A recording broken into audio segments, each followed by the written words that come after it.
Mm-mm. White Jesus, everybody. Come on in.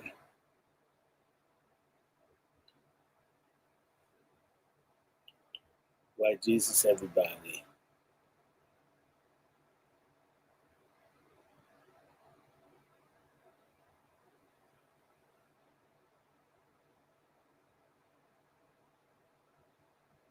Hmm. White Jesus, everybody. Y'all know who we talking about. Yeah, you do. Yeah, I know y'all like white Jesus. Your grandmother did too. Don't even act like you don't know what I'm talking about. Hmm.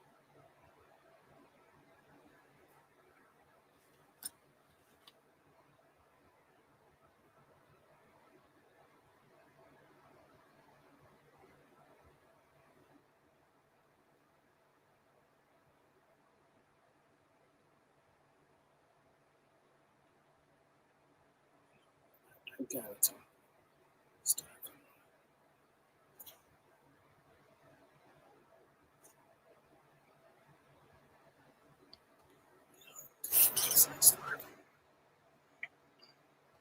Hey, white Jesus, everybody.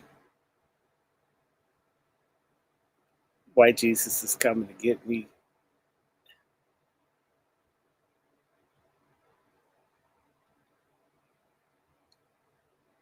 Okay. Let me get this moving. Put these things on.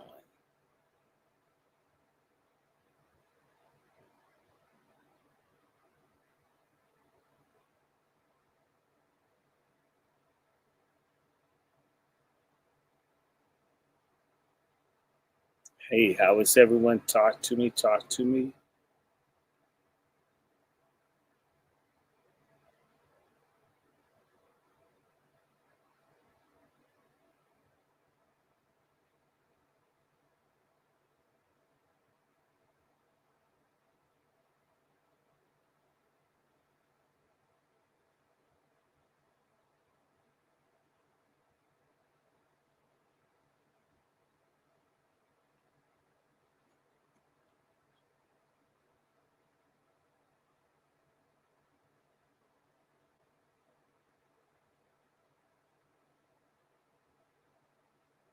Hmm. Hold on, y'all. I'm almost ready.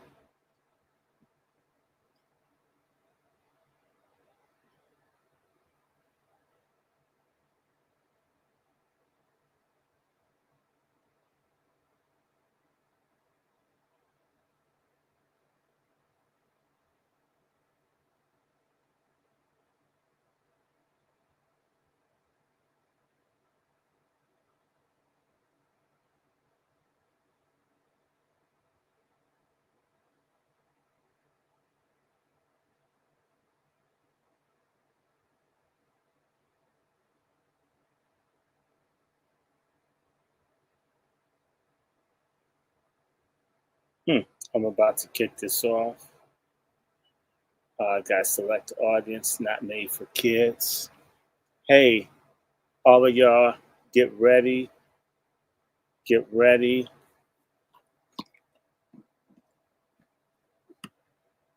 Here we go. Uh, I'm just waiting. Uh, Brother Black Alpha is going to be hitting us up soon. Start listening. He's there. I wish I was Black Americans. I can never be a Black American because I ain't got it like Black Americans. We ain't African. And remember, family, they only tell us that we're Africans because they want to be Black Americans. All right? But that's going to cancel itself out because that's something you could never have. Lumbumba. That's something you could never have. Mutombo. That's something you could never have. Joloff. You better have some Joloff and sit your ass down because that's the way it is. But listen to me, family, when I tell everybody this, and I mean this absolutely 100%. Look what's going on with all the tethers. I mean, you talking about boycotts, tariffs, you talking about deportations, and why they so worried about foundational Black American? You got all those TikTok tethers having Now, let's get to work. Let's get to work. Let's get to work. We have the great Dr. Randy Short. Oh, I'm great. That's scary. Me, my good brother? Oh, my God. Hold on one second. Hold on one second. This thing. I didn't know I was great. I'm just glad to be alive. You're great, but I'm trying to get good. So you're truly a major leader in Georgia. And shoot, I want to catch up. I want to be like you when I grow up. Or actually, when I stop being, well, I'm almost a boomer. I escaped by a couple of months. Thank God. Oh, you're great, Dr. Randy Short. You're great. We appreciate you having the time to speak to us. But, you know, Tethergeddon is something you told me about. And yes. I'm looking at Tethergeddon. I need you to break it down to the people. Oh, well, you know, what's happening with Tethergeddon is this is a real Back to Africa program. And this one's going to work. And it won't be something that we had to read in the history book if you get to have a Black Studies class. This is a real Back to Africa program funded and paid for by white people. And when they put their hearts and minds to doing something, especially something bad to Black people, they follow through.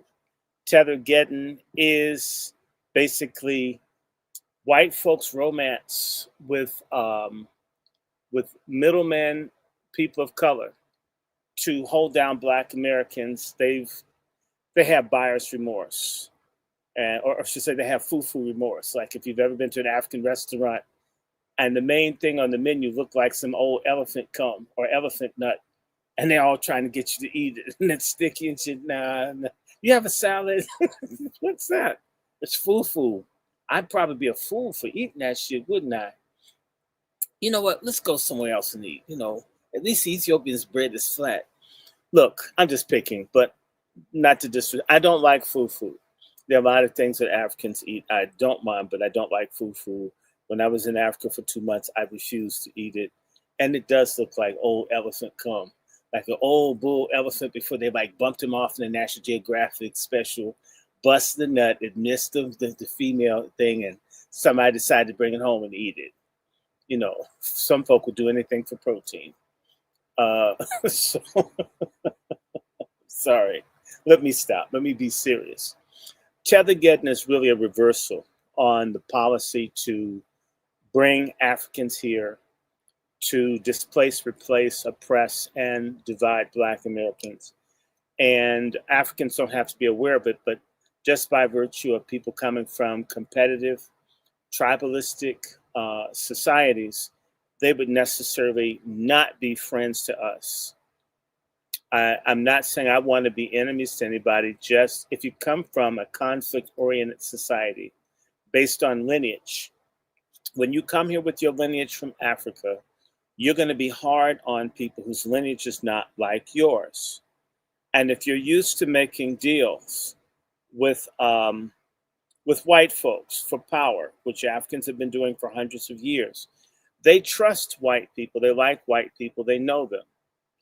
They do not know or trust or like or want to deal with us. They want to deal with power.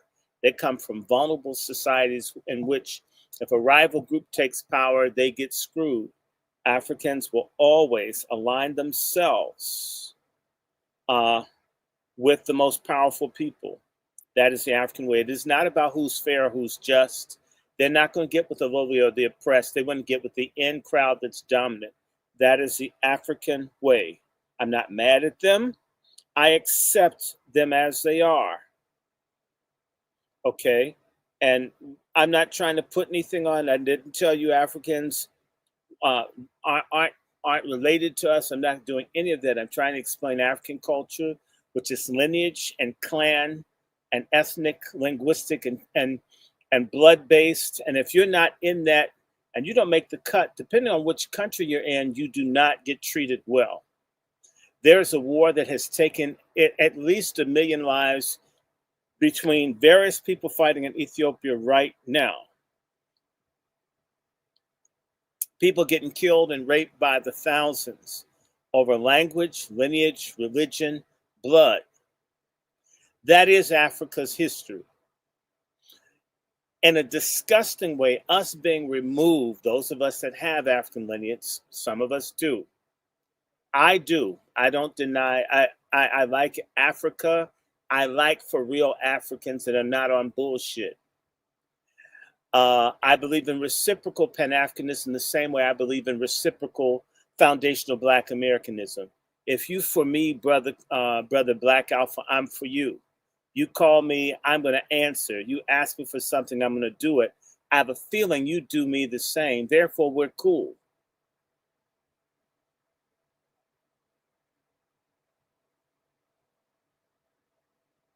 And there's some idiot talking about me being bald. I've got plenty of hair. This shit's growing back in like 2 weeks. By racists. These stupid people. I'm so glad this fentanyl shit. That's the one thing about illegals. They sure have put a dent, taking a bite out of racists.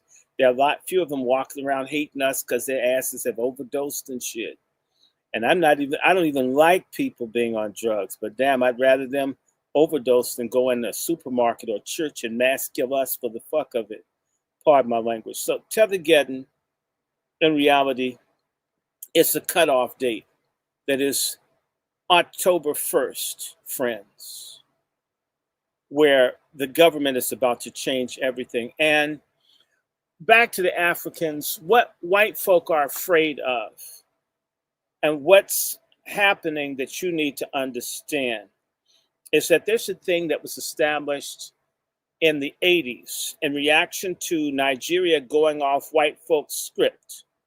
The Nigerians, and they did something that was legit. They went into 2 countries that white folks were stripping bare, Sierra Leone and Liberia.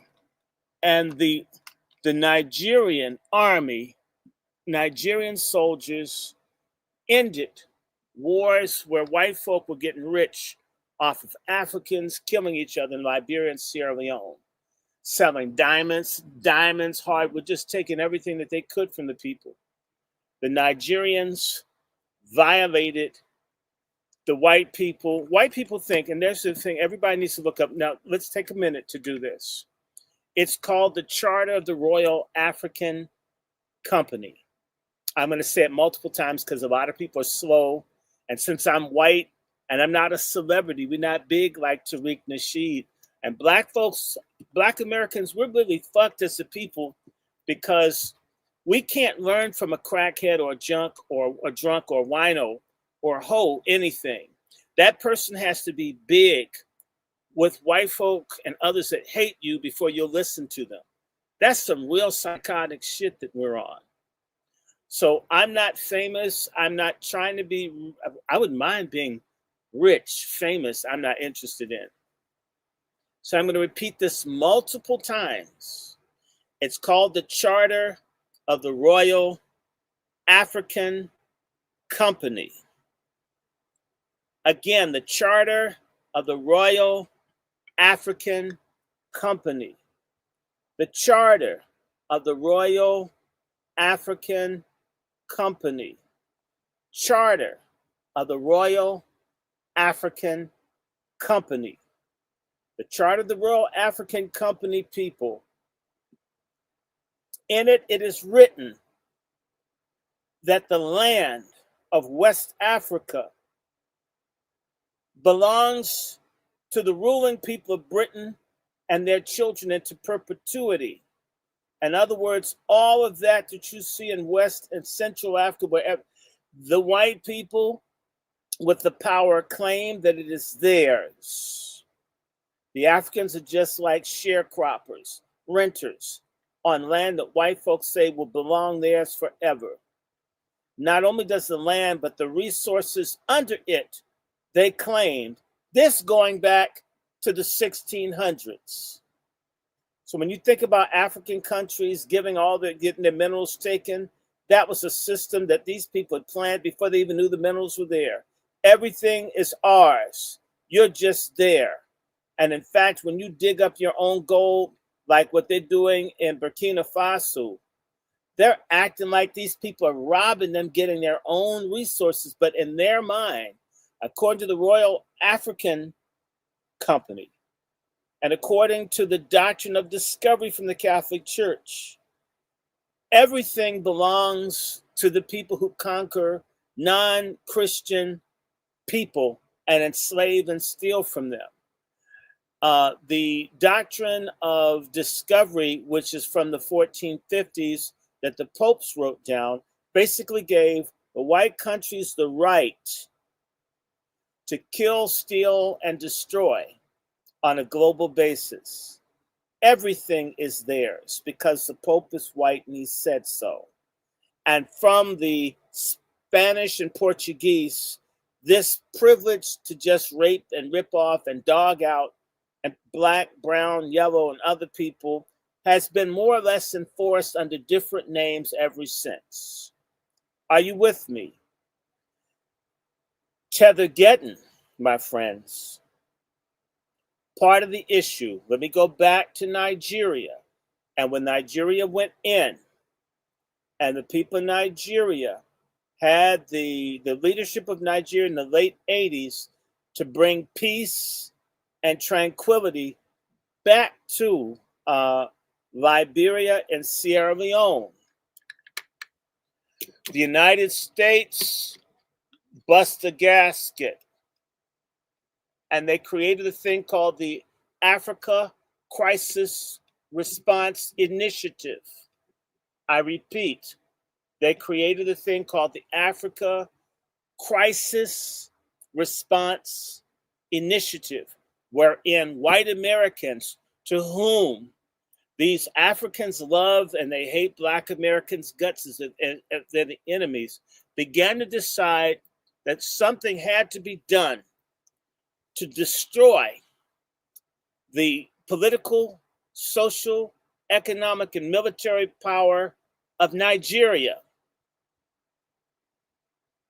I repeat, something had to be done to break the back of Nigeria, to prevent Nigeria from becoming a Black African superpower state. Are y'all hearing me? What does this relate to Tethergeddon today? Well, let me answer. I've been looking at this for over 40 years. The population of Nigeria is underreported, and the population of Africa as a continent is underreported as much as 50%. So if they say there are a billion people in the continent of Africa, then there are 2 billion. If they say there are 2.2 billion people, then there are 3 billion people on the African continent. But after all, the same way they don't count Black people in the census here properly, because they don't care, they don't feel like it. They're niggers, right? And the word nigger comes from Nigeria. That's what people start calling the people along the river niggers, and they're in Nigeria, right? I'm just saying, all right, that Nigeria has a huge population. Many of the people that were brought to the Americas came from Nigeria. They're notorious for what? Fecundity, that they have large numbers of children. They heavily populate. They are a population that is growing. The Nigerians and others are not having low sperm counts like these people are that are European and others. Go look it up. The sperm count is dropping for the very people that are races that are in the master race that are superior to everybody else, and we're all subhumans and all that. Anyway, Nigeria's population right now, I don't believe it. It's probably 300 million people. There are probably as many people in Nigeria as there are in the United States. And you have to understand why. In Nigeria, the 3 dominant groups, the Hausa Fulani, the Yoruba, and all the other little people that are like them on the west side, and then the East Igbo and the Ibibio, the Efik, the Ija, Kanugu, Enugu, Ijaw, all these different people.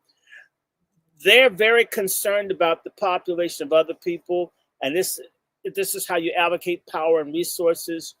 Nigeria used to have fewer than, say, 20 states. I forget the number now, but it's much more than when I used to keep up and knew the states, because to deal with the politics of Nigeria, of the 3 dominant groups, they don't trust each other and have long-term rivalries. So nobody wants to really give the number or the accurate number because they don't want to be undercounted, and they're willing to count chickens and dogs as people to have political representation. And I want to say to you that Nigeria is a problem for the French, for the Americans, for the British. Not so much because they're fighting white power, but these kind of black folks, in particular from Nigeria, imagine themselves to be equal to, if not superior to, other people, which is a culture problem for folks who see black folks as subhuman, to get a group of people who do not want to kiss behind. I'm not saying that all don't want to, but there's certain people that think they're equal to or better than. If you don't know Nigerians, meet some. They'll play games and they'll act like they look up to you, and they'll switch up on you and do some Hunger Games shit on you real fast. Or like Robinson Crusoe, you'll find yourself slaves to Man Friday. The Nigerians had a civil war in between 1966 and 1970. The numbers of how many people were killed goes between 600,000 to 3 million, depending on who you're talking about, where the United States with Israel and France tried to get the oil-rich portion, the southeast portion where the Igbos and all those folks are from, to break off from Nigeria.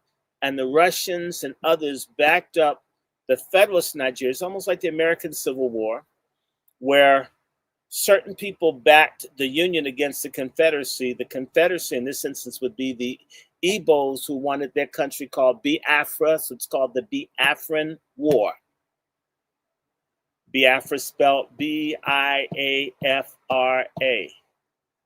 And there's a similar struggle going on right now in the Cameroons, and they're fighting for a place that they want of their own to separate from the French-speaking Islamic folks, and it's either called Bamenda or Ambazonia. That's a whole nother conversation. And in fact, these people are more or less like Nigerians in the way the country got split up. People who would have probably been with Nigeria because of how they did the border between the two countries ended up in Cameroons for people that were Muslim that didn't like them.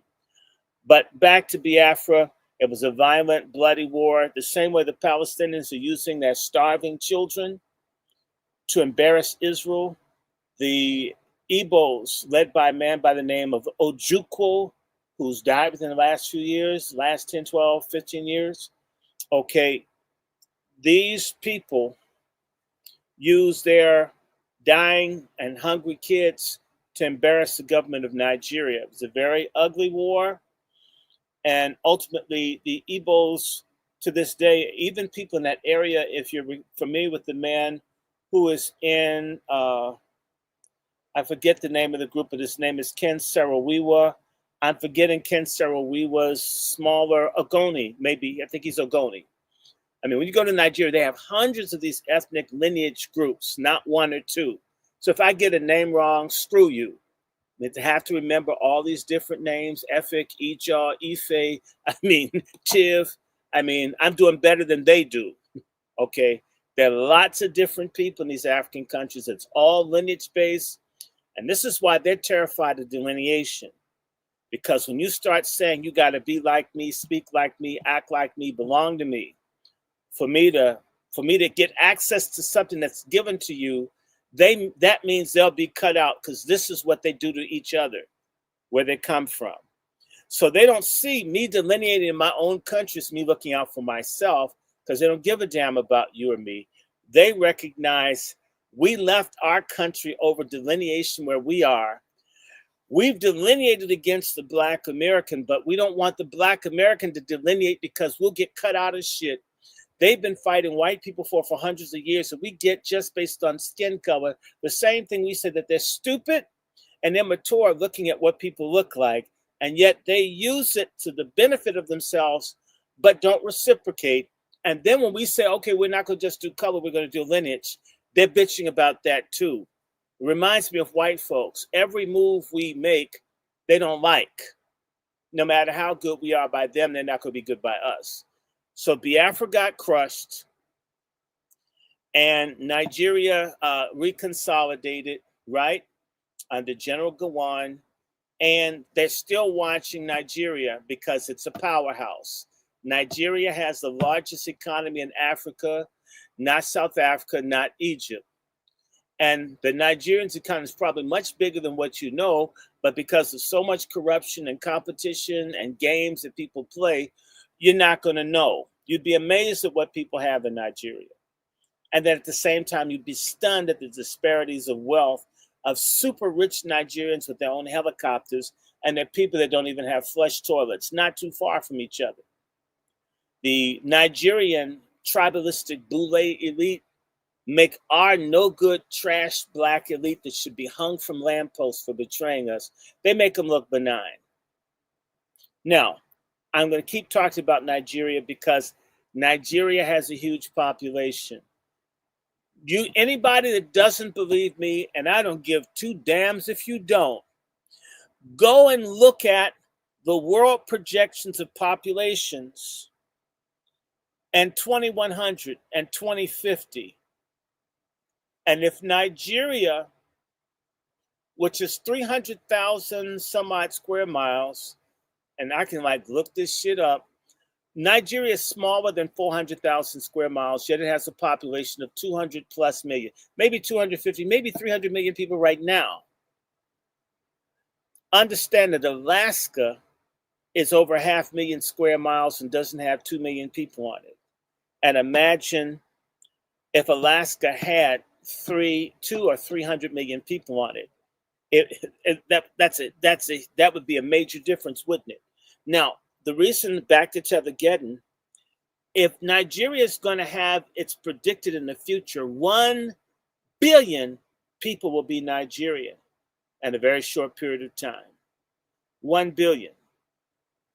The Nigerians, just by population, they're all over Africa, everywhere involved and networked. Just by them moving around, they're going to have the capacity to literally take over countries. They really could. They could just take Niger. They could just take Cameroon. They could just take Chad if they had it together. They could just take Benin. They could just take it. They could just take Burkina. They're big enough. They got the army. Who could stop them? I mean, if you got hundreds of millions of people, you pick a country like Niger. Niger, if they have 30 million people, that's they're still outnumbered. There's no way that they could prevent Nigeria from taking them over. I'm just saying.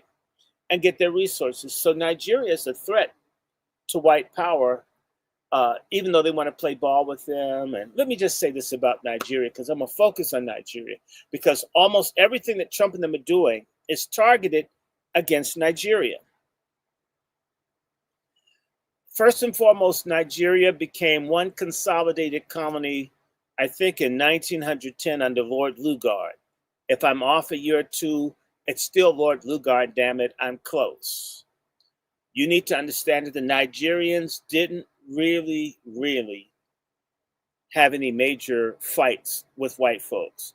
They had a gentleman's agreement and agreed to be more or less ruled by white people.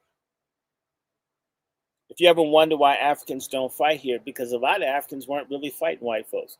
White folks really couldn't put large armies on the ground in Africa until after 1900. Why? Because of malaria and tropical diseases. And the only places that you'd see a big army of white people anywhere in Africa is in Algeria, with the French going in after 1830, and then the Anglo-Boer War was at 1899 and 1902. And by the way, those areas in terms of temperature and climate's different from the malaria and yellow fever and river blindness and all the kind of parasites and stuff that's in Africa that really jacks people up. White folks didn't have the immunity. So it's a lie that white folk just took Africa. Africans handed that shit to them. And where they did go in with small armies, like in the Sahel doesn't have all the malaria and stuff that the coastal and swampland close in, like what you get in, say, southeast and northwest, southwest and southeastern Nigeria. Because if you've ever gotten malaria in Nigeria, which I have, it's no joke. It can kill you. There was a student at Howard that went to Africa for the summer, They were all into this Pan-African bullshit. I'm just going home to the mother country. I don't need anything. And the little bitch got malaria, came back and died. If you can die from getting bit by a bug over there, and you'll die real fast. Stop thinking, oh, my skin's black, I could just go anywhere. Nah, you might be a little different from people who've been getting their asses bit for decades. You just show up over there. Whatever immunity your ancestors had to malaria, you may not have it. That's why Africans take malaria pills. That's why Africans take the hydroxychloroquine that they told your dumb fuck asses that took the vaccine didn't work. The hydroxychloroquine is why COVID didn't kill many people in Africa, because they had immunity to COVID from taking the hydroxychloroquine from the time they were kids. And hydroxychloroquine works and it doesn't kill people. I've been taking hydroxychloroquine for 3 years and I'm not dead. With cancer and shit, with hypertension and shit, the hydroxychloroquine didn't kill me. With diabetes and shit, it didn't kill me. So you got lied to. Back to my point. Nigeria, therefore, is like most of those African countries.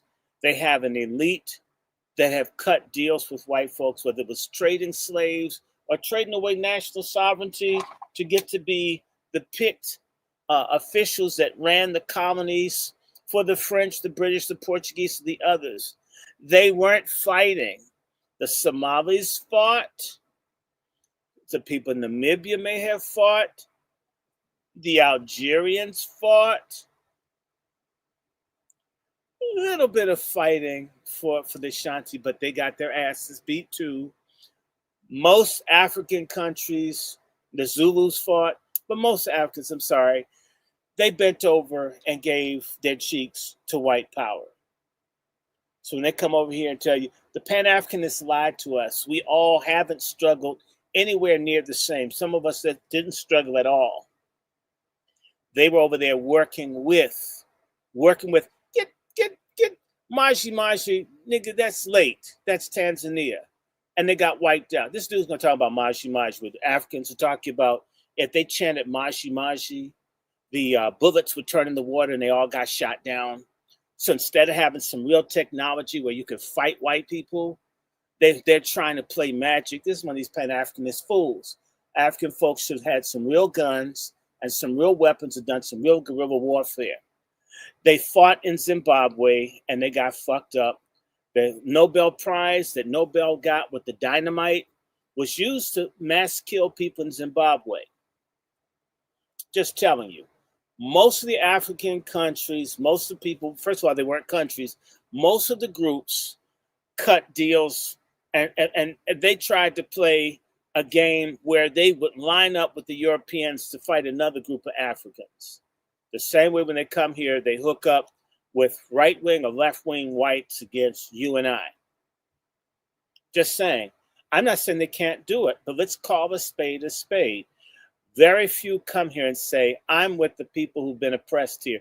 People don't immigrate to hook up with the lower caste of the society that they moved to. They came here for the American dream, and they don't care if slaves betrayed and sold from Africa. They don't care if we built it and we didn't benefit as long as they get theirs.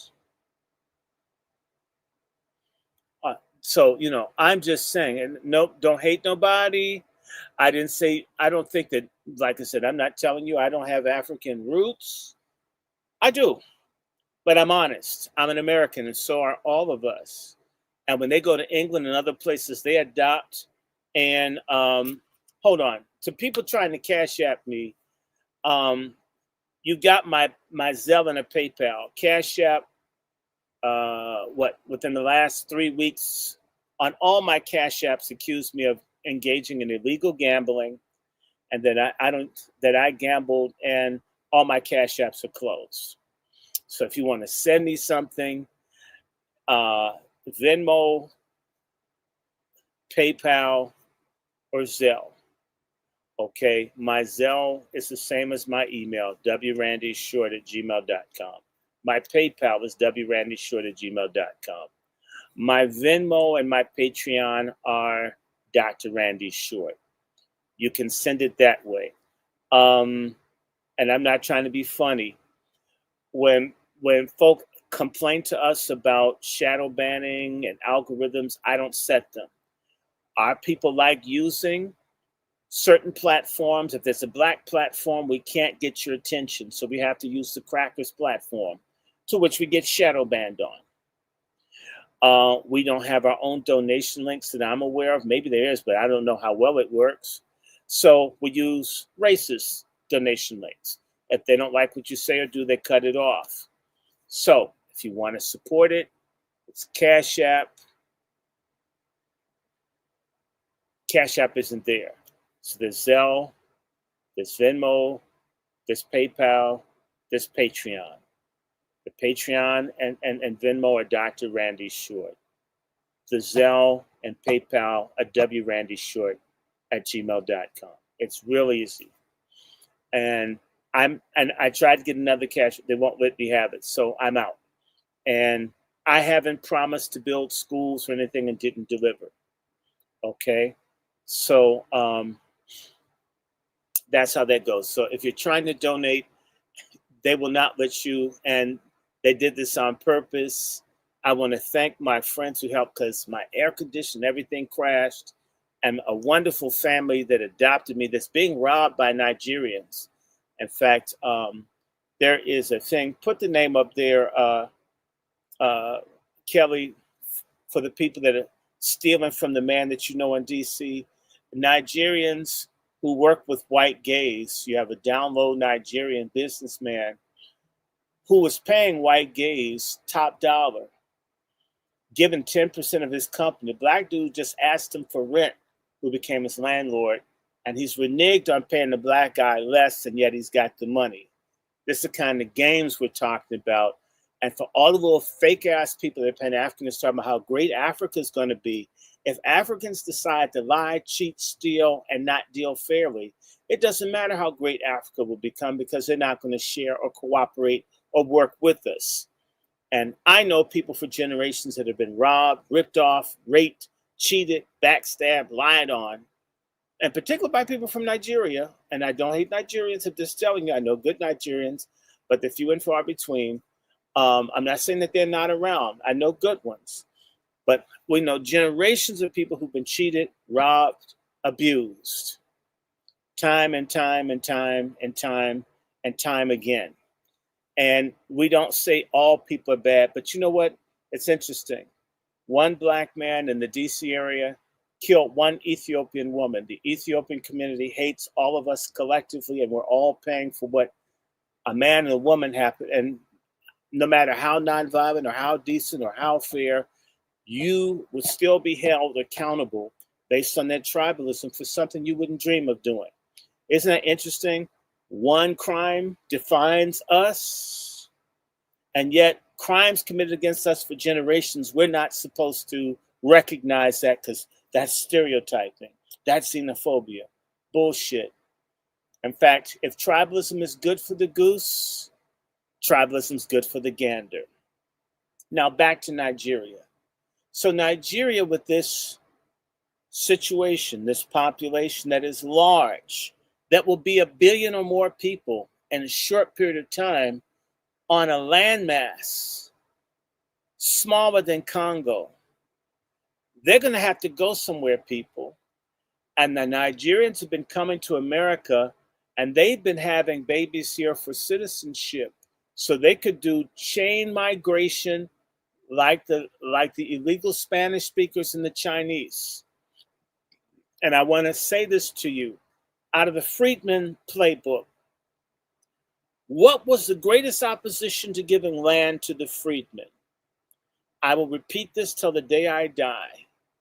In the debates in the United States House and Senate following the Civil War, one of the main reasons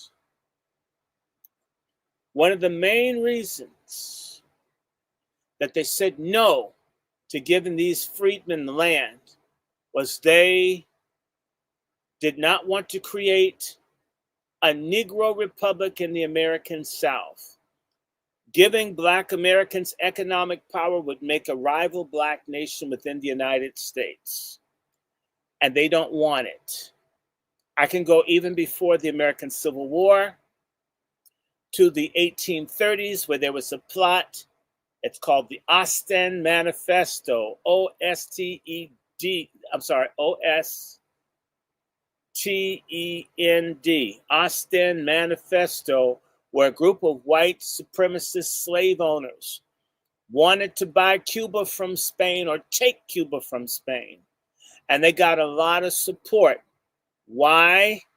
They understood that Cuba was predominantly Black. They didn't want two Black republics in the Americas. This is why America always has a problem with Cuba. You'll always see the light-skinned Cubans, but you need to go to where Guantanamo is, Santiago de Cuba. Cuba's blacker than Africa if you go to the right part. I'm talking about real Black. When you're in Havana, you see some Black. You go to Santiago de Cuba, it's blacker than Congo. So imagine if they don't want the Chinese to chain migrate, and the Latinos to chain migrate, and the Indians to chain migrate. How do you think they feel about Black niggas from Africa chain migrating, who have babies, a huge number of children per family, that America would be overrun by Black people? See, bringing the Nigerians here to fuck Black Americans seemed like a good racist white practical joke. But the way Nigerians are is to flip it around and it become a Nigerian joke on white Anglos, that you may have brought us over here simply to check Black Americans, but we're going to check and rob you too. All over the country, Nigerians have been scamming and taking from white people. Not like Black criminals that only rob Black people and only mass kill Black people, are bitch, coward Black criminals who only rob poor grandmothers and people can't fight back. The Nigerian criminals are aggressive. They'll steal from corporations. They'll steal from banks. They'll steal from millionaires. They'll grift in ways that Black Americans never thought of. They're very creative. They'll make fake products and things. They know how to smuggle drugs and have networks, and they can keep secrets. Unlike our people that need to put everything up on TikTok.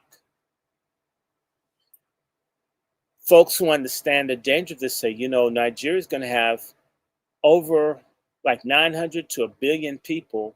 If there are 4 or 5 or 6 million Nigerians here, they could bring over all their families. America would be overrun with people from Africa.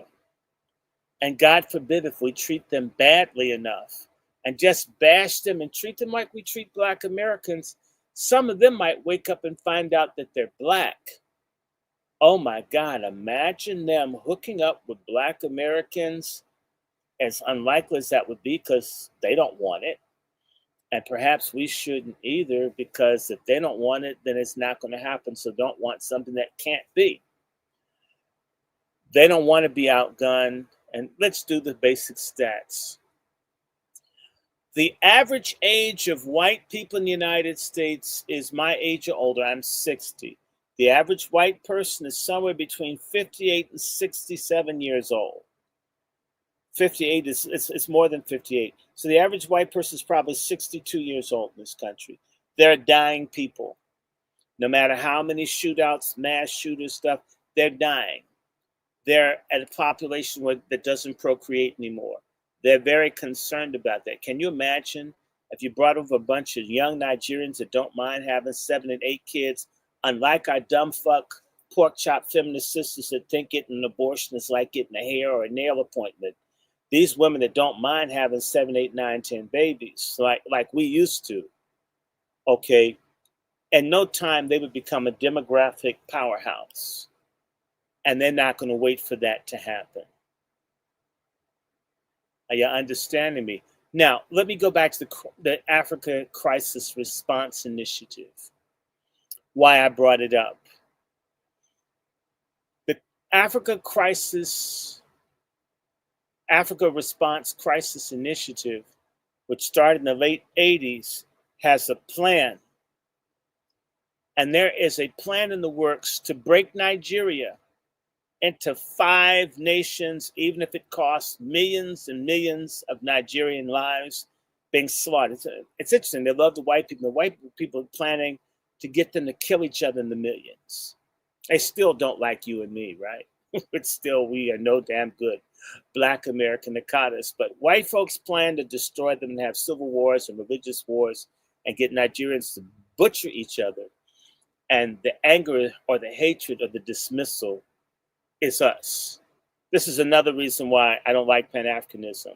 If you're so stupid that you can't see that the white folk you want to get with would love to kill all of you and destroy you and still get your oil or whatever, and you would hate people who aren't doing this to you, you shouldn't be anybody's ally. In fact, thank God for slave ships got us the fuck away from y'all, because y'all on some sick shit. Quote me. If you had this dismemberment of Africa, of Nigeria, which would displace maybe 20 to 30 million people, if you want to know what a displacement of people like that, look up the partition of India and Pakistan in 1947, where maybe 2 to 3 million people got killed in communal violence. This is where you have like small Black Wall Street, East St. Louis, Rosewood type killings where people just go out, kill and rape everybody, do a Wilmington, North Carolina.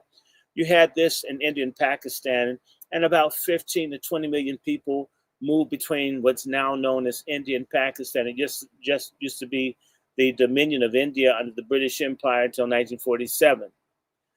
So if Nigeria were dismembered into 5 nations and people would be moved around, Nigerians from certain places would be able to come here as refugees or asylees, and that would be a way for them to come in. And if these folks get busy and have kids in greater numbers, they're oriented towards getting education, this, that, and the other, they could be a threatening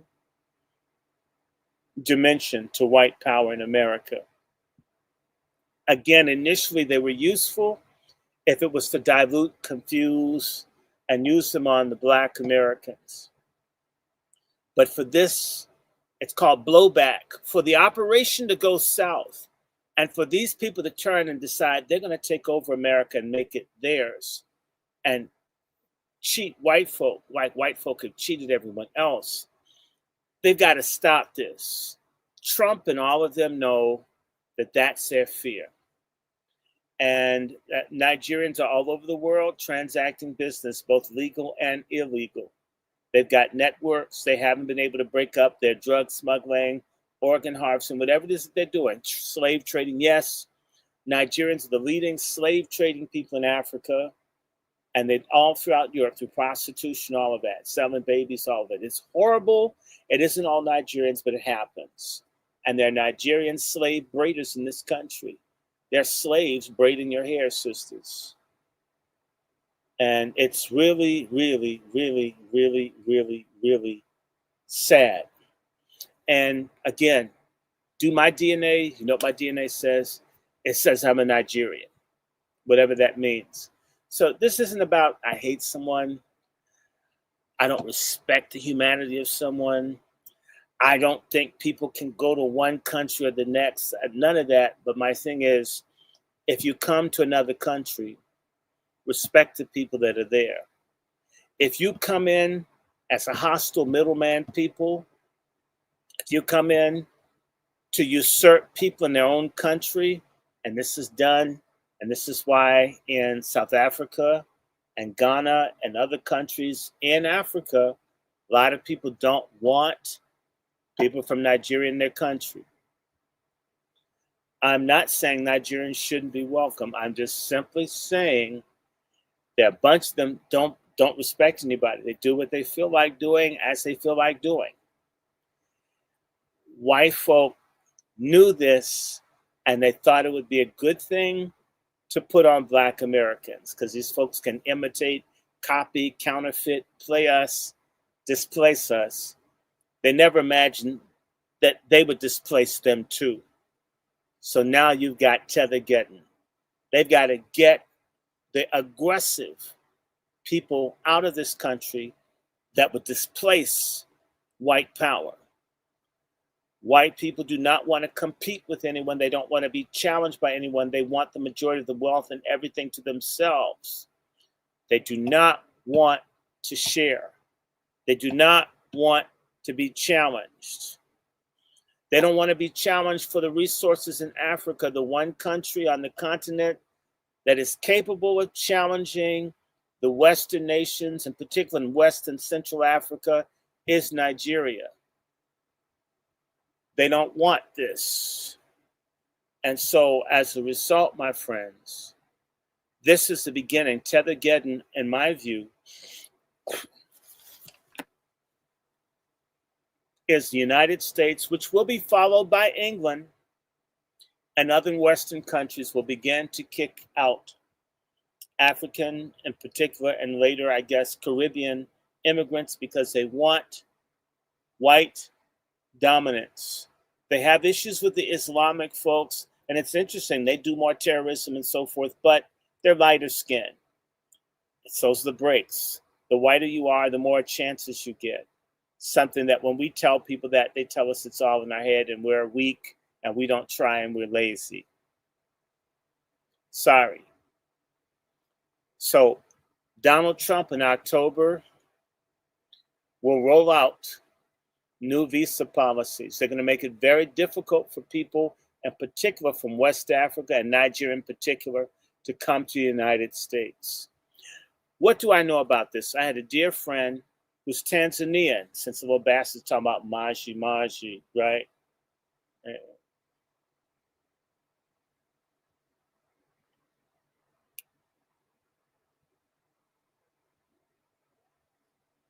And let me see. And by the way, someone I blocked on my channel. If I sound bitter to you, it's you that have the problem. Okay? It's you that have the problem, not me. I'm not talking about bitterness. I'm talking about facts. It's unpleasant. And folk are going to try to gaslight us. Don't let anyone gaslight you. This is your country. There's no place else for you to go but here. And when you go abroad, people remind you that you're from America. When you're in Africa, I'm not mad. They say, hey, you're an American. Isn't that something? When I say I'm an American in America, the same people tell me, no, you're not. You don't have a country. You don't belong anywhere. Haitians have Haiti. Jamaicans have Jamaica. Nigerians have Nigeria. Ghanaians have Ghana. South Africans have South Africa. Egyptians have Egypt. Black Americans don't have any place. All the while they work to replace you and where you don't belong. Then they claim to be African American and tell you you can't claim to be American. What the fuck, people? What the fuck is that? That's a game. That's a game of jealousy, haters, and moderators. Block anybody. I don't care. I don't want to hear your opinion. This is all about me, all about how I understand Tethergeddon. The brother asked me to explain it. I am. My friend from Tanzania, who went to Howard with me, went home while she was a student because of a funeral and had a difficult time getting back into school, tried to come back, and the Indians and others working in the embassies were blocking. The Indians and Arabs and Chinese were getting visas in Dar es Salaam, but they would not give that to Black Tanzanians. So the little fucker that was talking about Maji, my broke ass without without an income, and Miss Kelly in here, we were sending money, helping a sister from Tanzania that was a good sister get the money to get a visa to move to Canada, because they could get into Canada, but they couldn't get into America. They simply wouldn't even see you, even when you studied in America, had a good income, a good job, no criminal record, because they had a policy under Biden that they weren't letting people from Africa come in, except for when they were gay. And that's why this guy's name is Alfonso David. There was a Black man head of the largest Liberian homosexual by the name of Alfonso David. was the leader of the Human Rights Campaign, that they were giving visas and amnesty to African homosexuals to put them in organizations here to fight against people that were pro-family and anti-abortion, people like me getting waged war on by people who can't suck dick in public where they come over here and act like us, saying, hey, look, we don't want guys with dicks in the women's restroom, and have someone call me a xenophobe, call me a racist. And yet they would be killed where they came from promoting the same thing.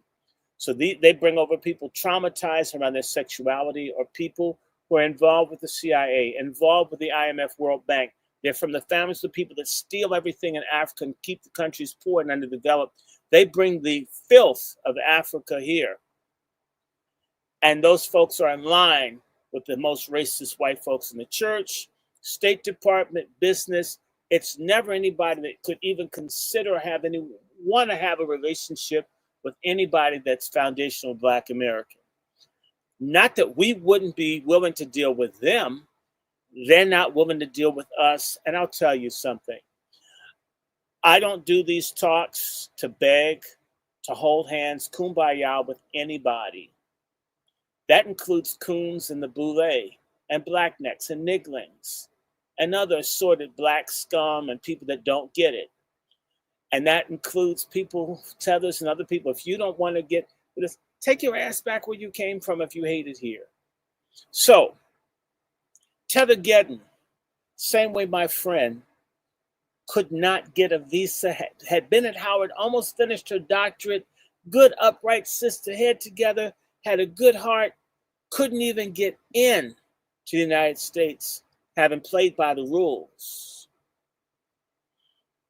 When Trump and them put these new things in, unless you're a super rich Nigerian, a diplomatic Nigerian, Nigerian with some status, or you're going to a really good school and your ass isn't going to work off campus, a lot of them aren't going to be able to come over here with the same ease. They're going to get rid of the 5-year visa, which was sort of the Nigerian Express scam card, where you could come to the United States, you get a visa, and you could come in multiple entries. You could come in and out of the United States like it was a grocery store for 5 years. That program's gone. Your ass can get a 90-day one, like the kind I used to get to go to Brazil. And there's some nice women in Brazil.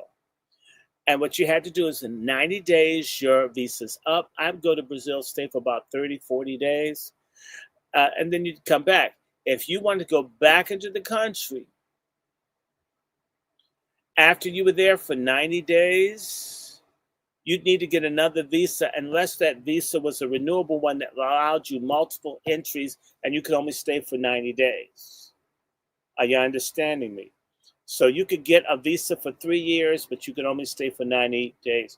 The United States is offering like a visa, if I'm correct, it will be a one-time only. You can come for 90 days, then you have to get the fuck out. And if I'm understanding it, they're likely to terminate the status. So if you are, let's say you came from Nigeria in January, you got a 5-year multiple entry visa.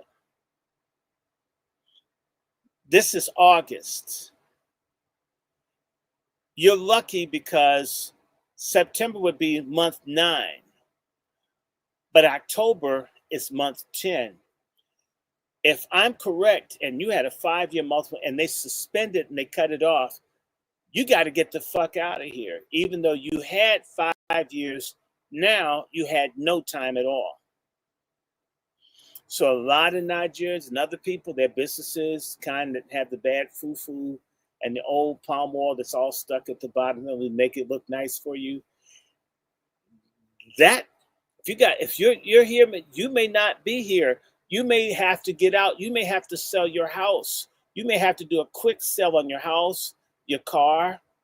And by the way, please don't try to marry someone to move some, old palm oil pussy on somebody, because the United States Citizenship Investigative Services are looking for bogus marriages. And if they find out you're married, and it's just to stay here, you could do jail time and still get deported and be stripped of your citizenship.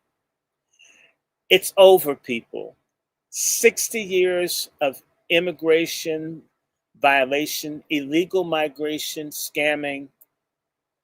It's over. It's Tethergeddon, like Armageddon in the Bible, where God comes out of the sky and destroys the armies of the Antichrist. Well, the armies of the anti-FBA that come here that don't want to be our brothers and sisters, won't work with us, won't learn our history, won't at least stay out of our conflicts. They're about to be cut off. And it's by the white people that you love. By the white Jesus, right? White Jesus is people about to cut your asses off. And it won't be the no good, filthy, lazy, not working Akatas, who they also call mutts. You're not African, you're mixed, you're mulatto. And they use enough skin whitener and shit to look like Charlie Chan. It's over. And the same applies to the Caribbean. And if from an Islamic country and everybody's looking cross-eyed at you, it's over. It's over. And what's sad, let me just give you one more piece, because I left something out. There's a thing called the Brzezinski document. Look it up. Brzezinski, I think it's spelled Brzenski document. It's also called National Security Memorandum 46 or 48, one of the two. Look it up. It's they'll say it doesn't exist, but it made it into the courts where the United States government didn't want people to work together, in particular from South Africa and Nigeria, to work with Black Americans. Okay? And they started this in the late 70s. They decided to cut it off to make certain that people didn't work together. The Nigerians at that point had a good head of state named Shagari, the last African leader in Nigeria who gave a damn about Black Americans, and they did a coup and got rid of his ass because he challenged President Jimmy Carter over how Black Americans were treated. There's some good Nigerians. I'm always going to tell you the truth. I'm going to stand up. If it's a righteous person anywhere in Africa, I'll tell you the truth. If all of you don't like me, when there's a good African, a good Caribbean, I will fight all of you because I believe in truth and decency. And when there's a rotten-ass African or Caribbean or Boule or Coon, I'll tell you that too. When I'm not so tribalistic that I can't be fair. Shagari spoke up for Black people. They took him down. There was another African man who gave money for my education at Howard, who's also Nigerian. Did some corruption, but what's his name? It's not Obasanjo, don't help me. What's this guy's name? Abiola. Chief MKO Abiola. I believe it's alleged that Susan Rice may have poisoned him. She's a woman who was Secretary of State under Obama that looks like Gilligan from Gilligan's Isle, except looked like Gilligan wanted to be a Black woman.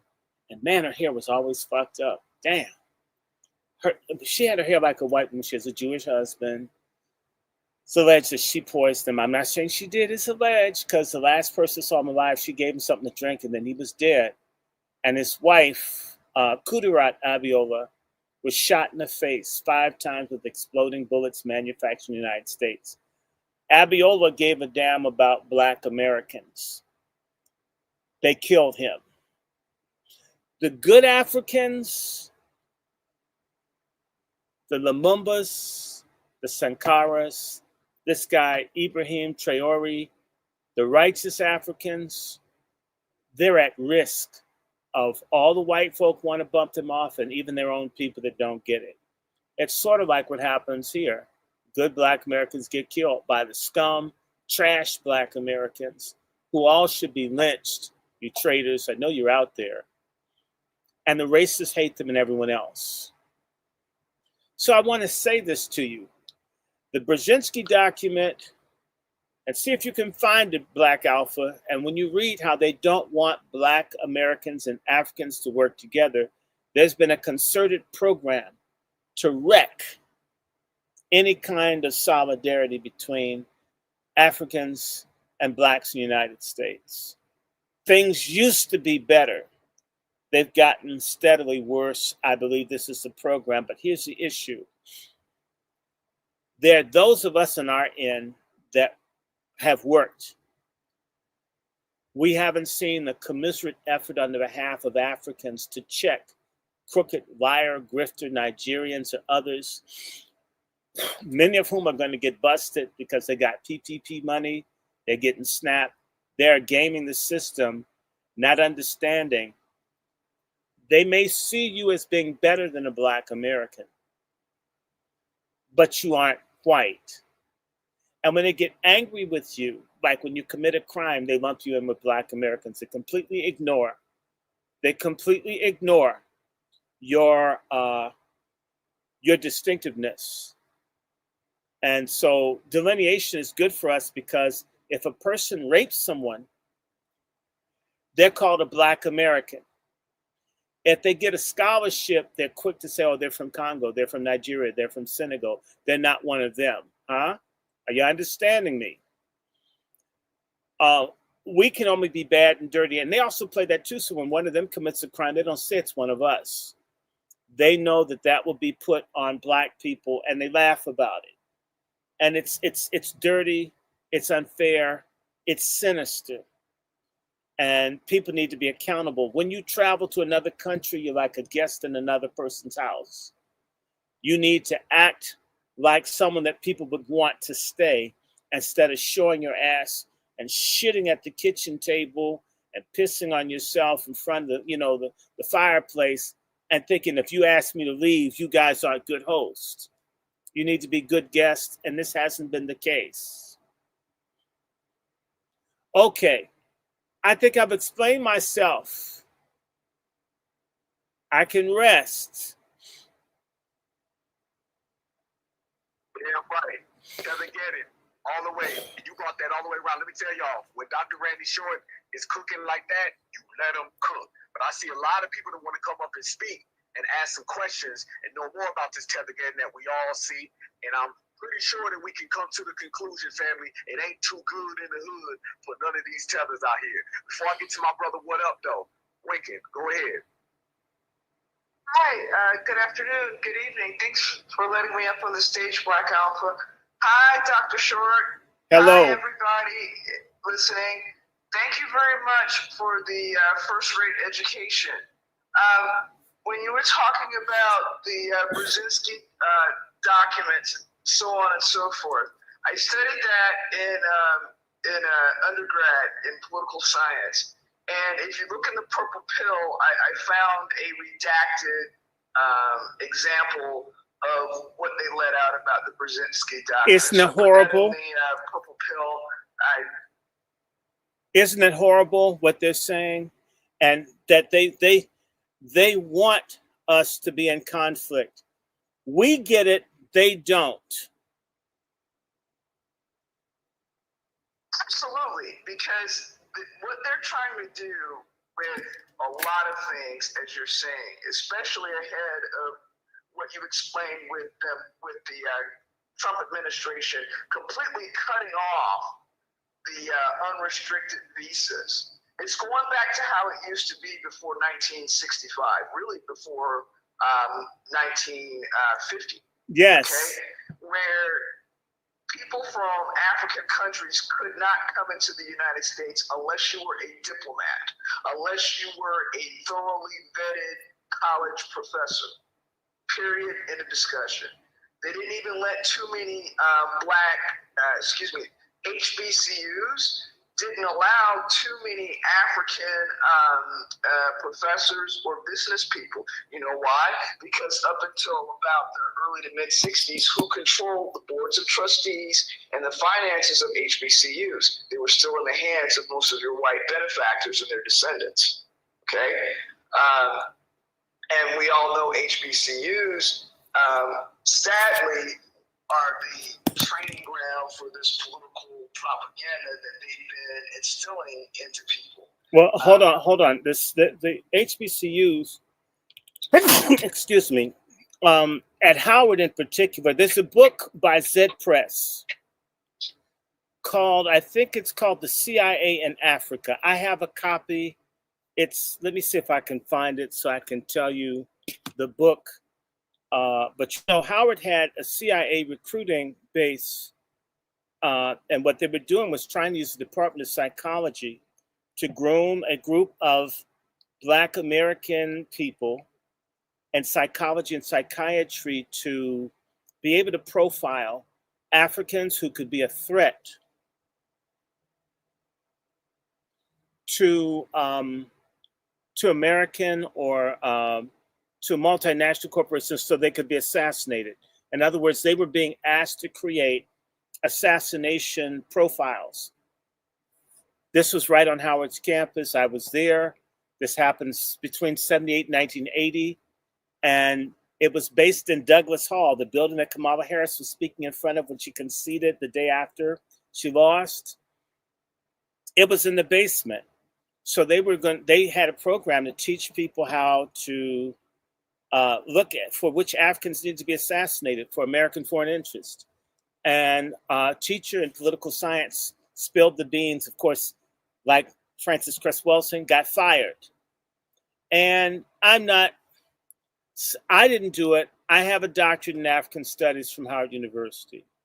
What you need to know is that the African Studies Department got its seed money, I think, from the Defense Department and the CIA. Okay, I'm sorry. I'm not like that. I'm not for sale, sister. But so there's a relationship between the HBCUs and repression. We need to remember that the HBCUs gave over the names of the activist Black students to the FBI, CIA, and others to get people drafted and killed in Vietnam, those that were outspoken. The HBCUs are bastions of the boule, they're bastions of betrayal, they're bastions of stifling true freedom and debate. Were it not the case, I'd be a full professor somewhere. In fact, the HBCUs right now are full of tethered professors who screw Black American professors. You can't even get jobs in certain places for people with fake degrees from other places. I'm not speaking from what I think. I'm talking about what I've experienced being sabotaged repeatedly at multiple HBCUs all over America. So HBCUs are colonial projects, and we need our own free places where people can think. So someone like myself, if I wanted to do research on China or on Islam or other things, I know what it's like to be forced to start taking Arabic studies because people thought I was an Islamic fundamentalist when I'm a Pentecostal apostolic. Huh? My dad's a preacher, my grandfather's a preacher, my uncle's a preacher, my mother's a missionary, my grandmother's an evangelist. I'm not a Muslim, okay?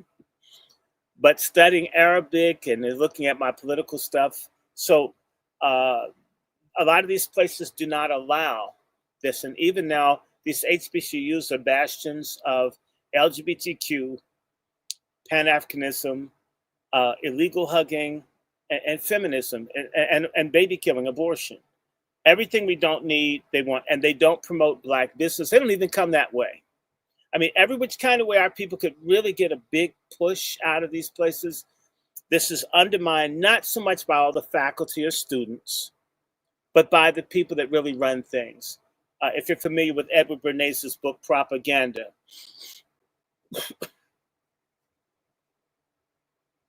Go ahead, sister.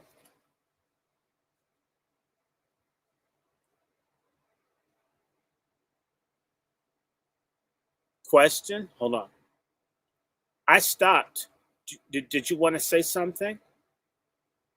No, I'm in total agreement with what you're saying because, first and foremost, a lot of the, I guess you call it miseducation of the Negro, to borrow a title from Carter G. Woodson, came through the HBCUs. Yes, it is a form of indoctrination, and it only worsened. During my time, I came through the university system in the 90s, mid to late 90s. And what the push was then, and I saw it as an undergrad when I was, I did get a chance to travel with other HBCU you called students. me. I'm doing something. What's going on? And you could see the push for programming. And it was okay. You're what hungry I saw now. in the 90s okay. It'll take a minute, Mom, because I'm doing something. But I'll bring some soup up. Pushing out the regular teaching of black, I guess you call it, I wouldn't say ideology or anything like that, but most of the Africans who came in there during the 90s,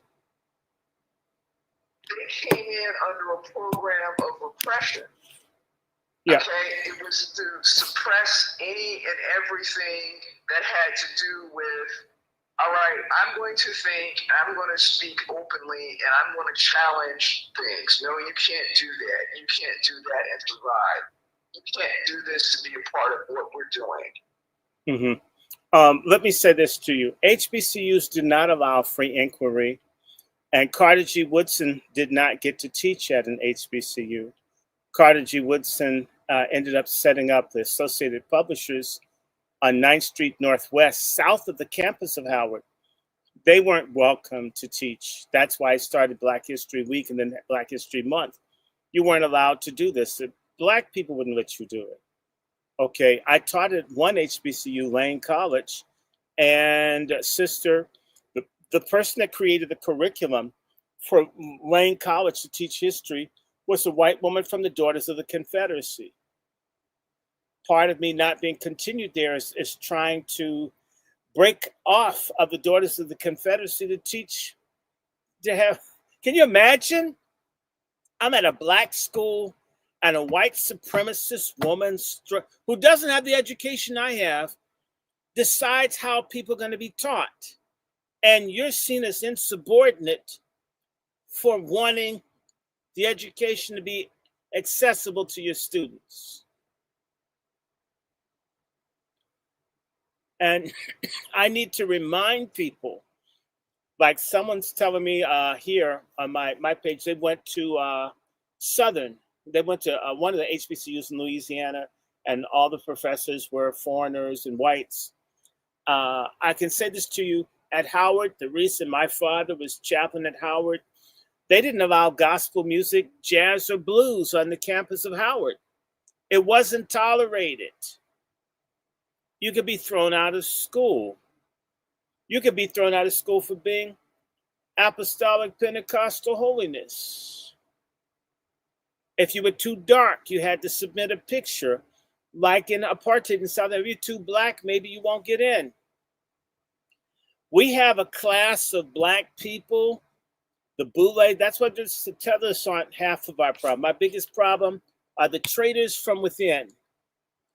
Our own traitors, the scum in our community. Our traitor black scum do this.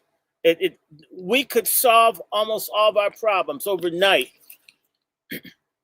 Black farming, all of it. All of this is checkmated by traitors in our ranks, and we sit up and look at people because they're black first or they got a degree somewhere, and they're enemies. You have another question. I'm going to close my mic. I think she got down, but let me get to my brother. What up, though? You still there, family? Yeah. What's up, cuz? It's all on you, player. Yeah, I was gonna talk, but I'm gonna ask professor and everything. Okay, you see the farming and everything going on. You see all the, like, we just graduated 5 million black kids last year in high school. You know, you see all the positive on top of them. We knowingly know that they're trying to overshadow one negative and turn that into the whole. You know what I mean? Because you got to look at the stuff as a math problem. You know, you got kids watching that one negative, they won't even see the whole. You know what I'm saying?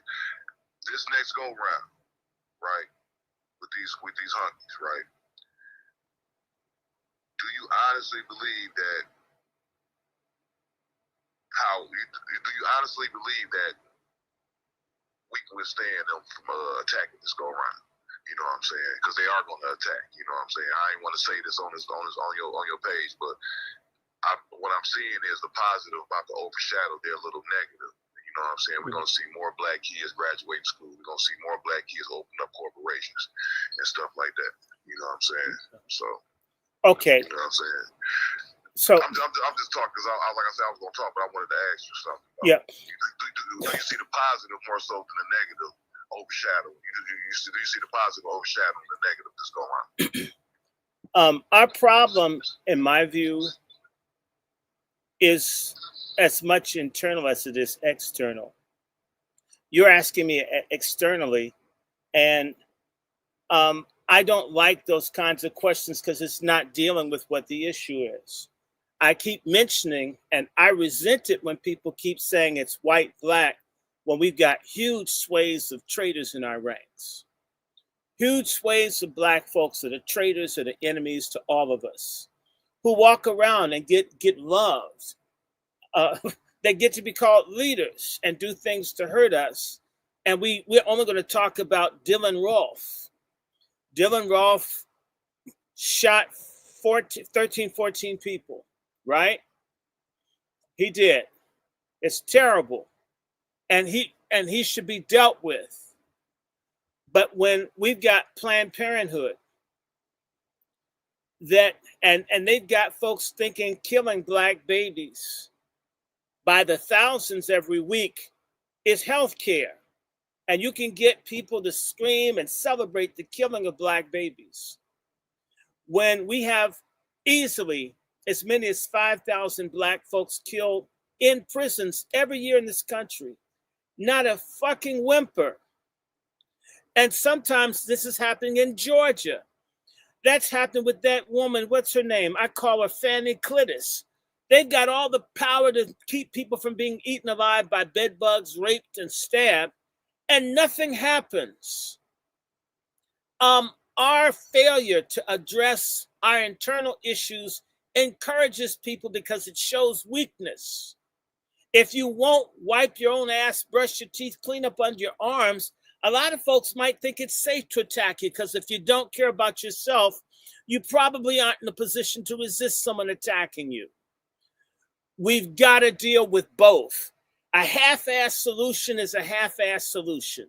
A whole solution is we need to clean our shit up in-house and be ready to withstand anybody that attacks us. The war's already been declared. They're going to do what they're going to do. The issue is, what are we going to do? And why do we have to just react to what they do when we've got folks who push and kill? I'm looking at a black man that killed a baby over a donut, drowned him in a washing machine. I read story after story after story of black children being murdered, beheaded, put in refrigerators and ovens by their parents, by the mama's boyfriend, and not a fucking peep from us. And this comes into the thousands of deaths. People read that and they form a conclusion. Do white people kill babies? Yes. Do white people rape, kill, and pedophile? Yes. But the focus is us. In fact, I'm going to say what it is. Niggas need God. We need a reformation of the heart, soul, and mind so we love each other enough to correct, hold each other accountable, support each other, and we're willing on the pain of death to resist anyone attacking us. To just get people to be mad at another group of folks isn't enough because they're black folk walking around every day mad at white folks. And as my dad said, you hate whitey and you kill blackie. My thing is, I'd rather you love whitey and love Blackie and ready to check either one. That's my answer to you.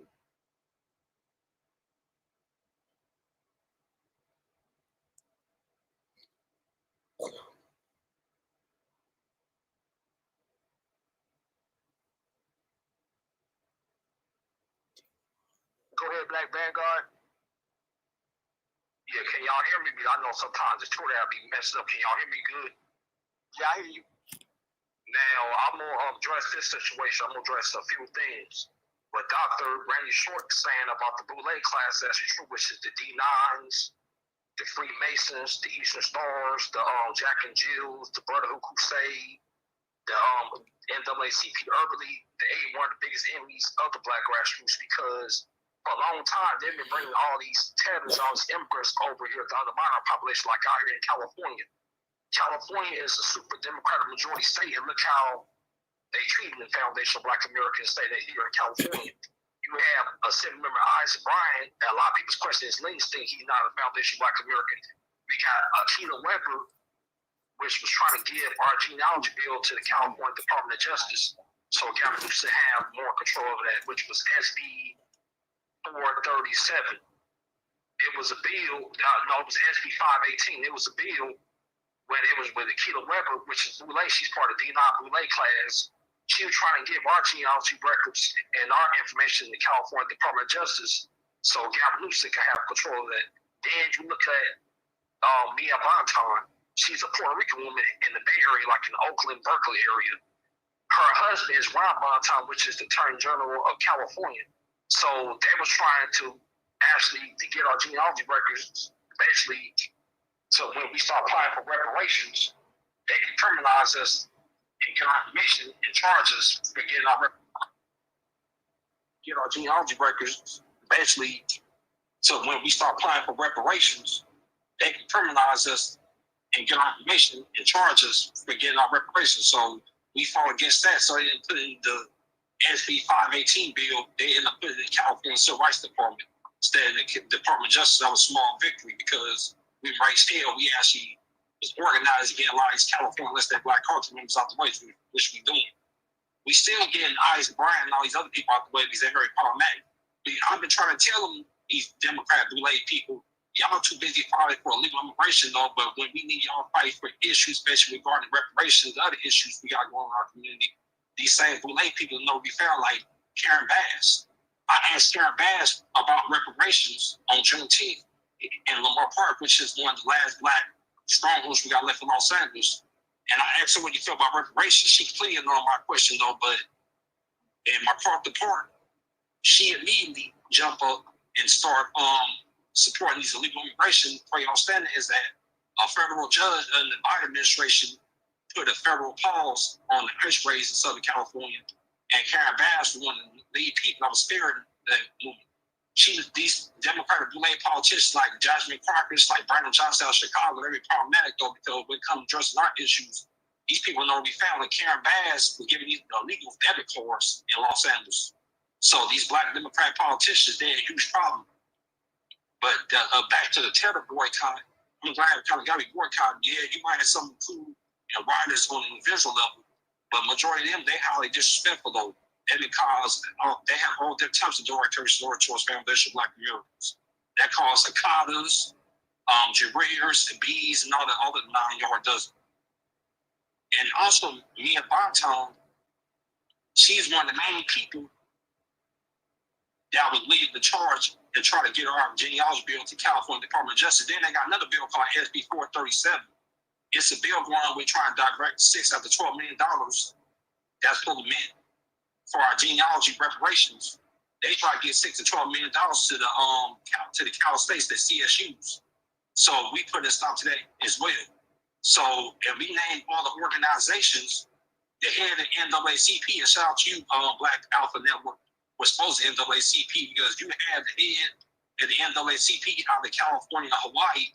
We did to his background. He's a whole Panamanian from Panama. He's a whole Afro-Latino. He's not even a foundation of Black America. We actually exposed him.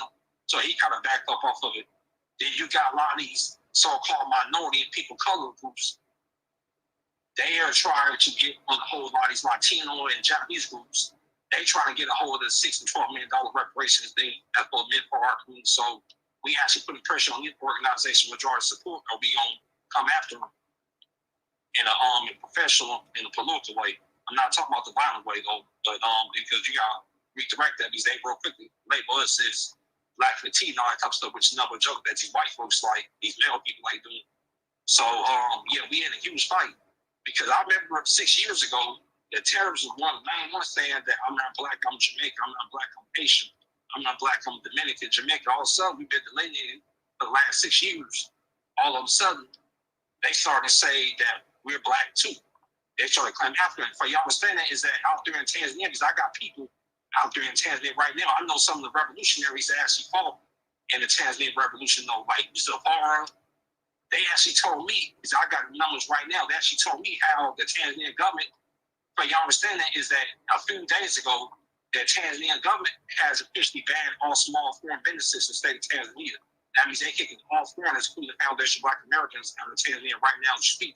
So Pan-Africanism basically is not non-existent. We've been the only ones been carrying the burden of Pan-Africanism for the last 100 years. I'm glad we started. See, it's nothing but a scam. Same thing with that Euro return of Ghana. It was nothing but a scam too. You got the Ghanaians are kicking the Nigerians out of Ghana right now. And you got a lot of our Foundation Black Americans out there in Ghana. And a lot of people don't understand that. It was a story that happened a few years ago, how you had the Black Panther sister, one of the activists out of Detroit. I forgot the elder sister's name. How she went out there to Ghana, how she got unalive in Ghana for purchasing land. So it's other kind of stories where people went to these African-Caribbean countries that have been getting unalive in these African-Caribbean countries. So this Pan-Africanism notion is actually dead. Now, you have this head person of the, I think some kind of African hamburger shop in DMV area, I think it's in Maryland, actually trying to apologize, but you never seen that African woman actually supporting Black American businesses though. See, we the only ones that have been supported. We actually their customer base. Same thing about the Asians. They got to go as well too, because they've been, especially the Koreans and the Chinese with the Tasha Harlow situation. So all these foreigners got to leave our community and stuff like that, because we need to circulate money within our community. Because these foreigners, these other immigrant groups, they don't care none about our people. Even some of these melanated tether groups don't care none about our people. That's why I'm glad we delineated. I'm gonna pass the mic to somebody else though, because I got a lot of stories I could tell you all though. Appreciate that, brother. All that right there, 110%. Absolutely, brother. Let me say this to the family while we in here. You got Tethergeddon and Donald Trump out here with them Tether tariffs. And if y'all notice that them damn tariffs got these people real shook. So when you add delineation at the same exact time that you have deportation, that got everybody petrified. It's a new game. It's a new game, and everybody got to understand that, all right? I lost Dr. Short. I'm trying to get him back up. This thing is acting crazy. It's janky. The Twitter's acting up. And also, what they did was that I was putting in the Jumbotron how you had Haitians out there in Florida, I believe in Florida and New York.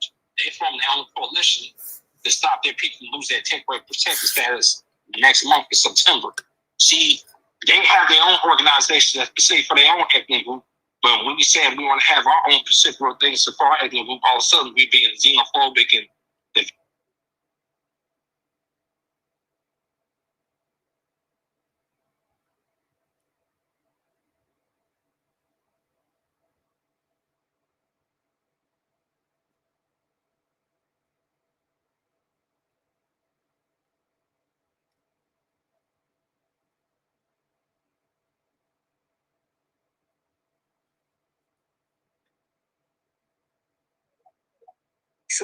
because let me tell you what divisive really just means. Divisive just means, can y'all please stop delineating, because it's effing up these tether situation. That's what it is. So you need to get called divisive about 15 times a day. If not, you ain't doing your foundational Black American duty. Because like my brother just said, these people have all types of things that are exclusive and specific to them. But yet they always got a problem when we do things exclusive and specific to us. What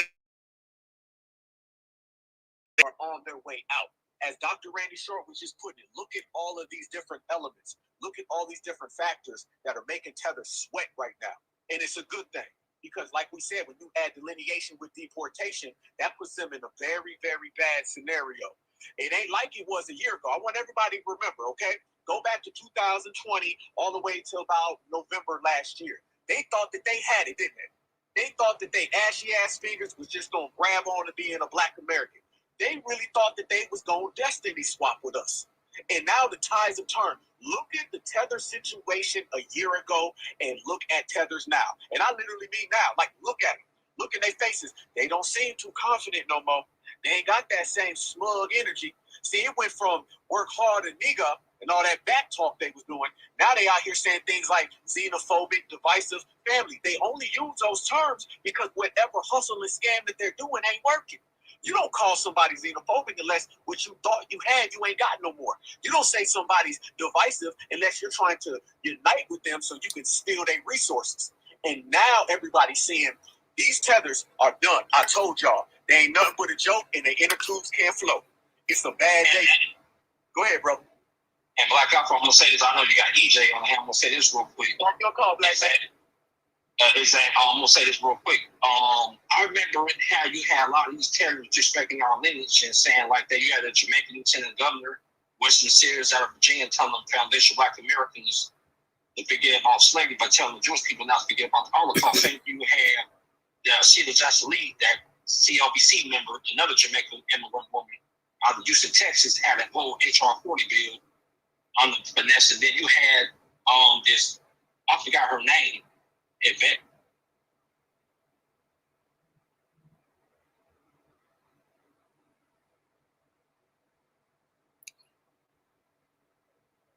Empower and forget about the foundation Black Americans in Harlem and New York City.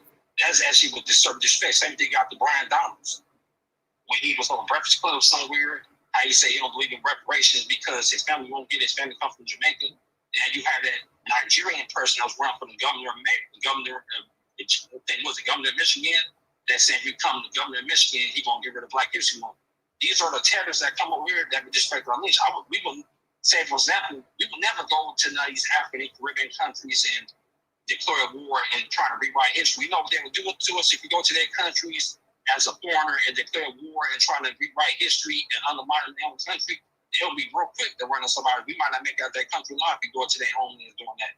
So we get it straight and right. We should have done this a long time ago, but I'm glad we're doing that right now because Dr. Clark Hansen saying that we should have been delineating a long time ago. So I'm glad we found the steps of the great Dr. Clark Henderson. And Dr. John Clark actually said we have no allies. And our people start realizing that all we have is each other, and that's all we need. We've been more qualified since the 1965 Civil Rights Movement. And I don't agree with that term African American because the term African American got created by Jesse Jackson in the 1980s. And Jesse Jackson had a part in Martin Luther King Jr.'s assassination. Because the MLK files have been released, though, that's why they don't want the MLK files released because of the truth that they don't want to get laid out, though, because you already know what Jesse Jackson about the Rhino Coalition, what he stands for, but I'm allowing Brother EJ to speak because I know he can raise his hand for long. Yes, indeed. Before my brother EJ go, let me make this clear to the whole family, okay? I got to make this extra clear. We're not trying to convince these people that we ain't African. We telling them.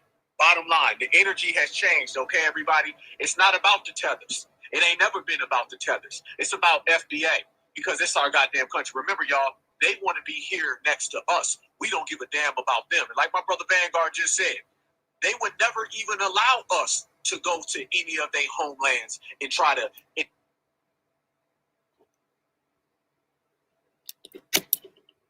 Okay, guys, hold on. I got to go to another Twitter. They won't let me. They kicked me out. He can't make me.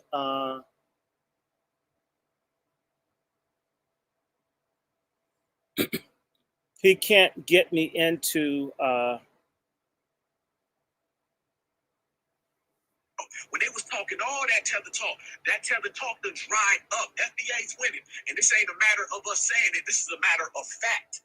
And if you look at these people's energy, you can see if you ever want to know who's on the winner side in the winner circle, observe their energy. And if you ever want to look at somebody who's a loser, observe their energy. Right now, tethers are defeated. Okay, they can't even troll good no more. I remember when you had the decent trolls. Now these trolls are in here talking, they babbling, they ranting, we breaking them down, we're embarrassing them, we're exposing them, sending them back the same way Tom sent them home is about to send them back home. So everywhere you turn, fam, they asses is going in the opposite direction of America. So think about it. They asses tried to run to the United States of America. Now they asses is gonna have to run all the way back home. And FBA's gonna be right here. They ain't going no damn where. Good, brother. EJ, I see you, Georgia. Go ahead, brother. Yeah, man, these kids about to do the Hotel Rwanda challenge. They're gonna be scattered everywhere, but this just goes to tell you that they always try to declare war. They always try to declare war and bring smoke to the wrong people, but they need to declare war with some soap and water so they can wash their ass. And this just goes to show you that Tethergeddon has been upon us for the longest. Ever since I've been on these Twitter space streets, man, Tethergeddon has always been here. It's always been building momentum and always just been waiting for the explosives to go off. You know, it's very powerful once the root work deodorant and the pepper spray get blowing up in the environment and in everybody's face. Yeah, these people thought that we were just gonna sit back and relax and just not take them real seriously. But these tethers are seriously, hurt right about now. They still talking about the election. They still talking about the numerous amounts of L's that they have been taking for the past couple of months. And this just goes to show you that with this whole boycott situation going on, we should have did this decades ago when it comes to our people. It's already late and be sorry, because if we kept letting people just say whatever they wanted to, no telling what we would have been right about that. We would have just been letting the wrong people in these Twitter space streets battle and talk about aliens, knowing damn well a lot of these folks are undercover terrorists. We'll be all over the place. We would have had an open floodgate of niggas that don't watch under their arms and just leave their kids back in their village and stuff with flies on their foreheads and stuff. But this just goes to show you that, all skin folk ain't kin folk. And I don't really try to be technical or get historic with some of these people, because half of the time they don't even know the history of their own countries, because most of the time these white folks created your countries and still colonizing y'all and dominating y'all to this very day. So I don't really try to get into the history of some of these tethers, because half of the time, at a large percentage, a lot of these people don't know nothing about their history, but they want to call Black Americans nationalist people. They want to say that we don't belong to the United States of America. Well, for a person who loves their country and waves their flags in their profile pictures, you're always in tune with what Black Americans are doing and what Black Americans are saying. I don't see a lot of you roaches in y'all countries fighting for your people, let alone trying to go back and help your, kids that y'all left. You ain't trying to go back there and help Miss Fufu or Mr. Dudu Tunde in the gold mine. So, you leave your kids astray. And it's just a sad thing for us to keep having to donate our loose change, let alone the pennies in my piggy bank, to the Sally Struthers Bushmeat and Rice Foundation. So I'm gonna just need you tellers to get y'all stuff together, man. Delineation is the most important thing that Black Americans need to do, let alone fight for our reparations. And let's just keep it real, man. Ain't nobody know nothing about delineation more than the African. The African is the king of delineation. They are the king of being divisive. They are the kings and queens of bushmeat smuggling and crunchy divestment wig wearing. So when it comes to these tethers, and I ain't forgot about you Caribbean coons too, because y'all gonna get these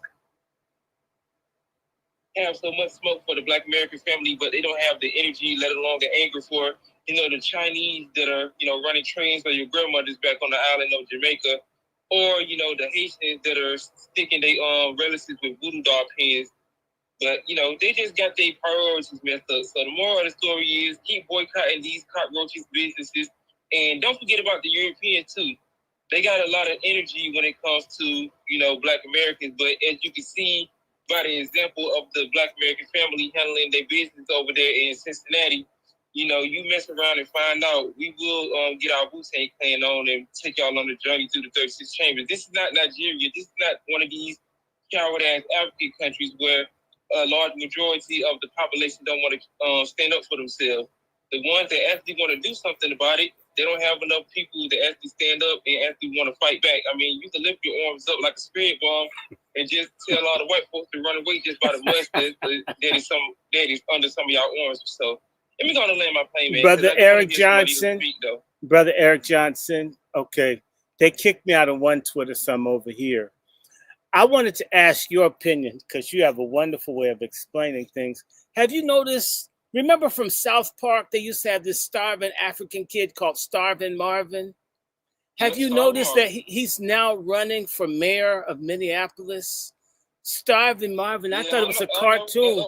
He's a real person. He looks like Starving Marvin. So how you get there? He does look like Starving Marvin. I swear to you. I saw how this. you get there and you're on the Twitter space. Hold up. One at a time, okay? Listen, I got to record this. I'm just telling.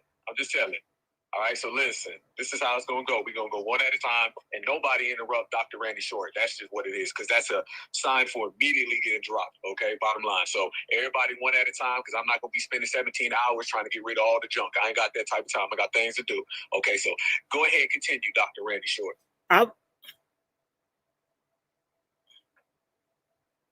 Okay. I was just saying, I want to hear Eric Johnson, his explanation for how Starving Marvin was a cartoon in South Park. I thought it was from another part of Africa. And then I see this dude from Somalia and I said, shit, that's Starving Marvin. He's real? And he's doing better than you. Yeah. Nigga, if you don't be quiet. And my damn pit bull is doing better than your mama, okay? I don't even know, nigga, you about to. Yeah, bow down, partner. Oh, bow down. Listen, if you got a problem, who said that? Hey, church, let me know who said that, because I ain't even looking. All I just hear is babbling, okay? So go ahead. I've already removed them, family. No words. Okay. Go ahead. Who's that? Oh, I was just saying he does look like Starving Marvin, but we need to remember another group of tethers, and these are the Indians, and you need to know that the United States diplomatic mission throughout India, let them know that this stuff isn't going on. So all their fakery and babies and smuggling and stuff, it's over.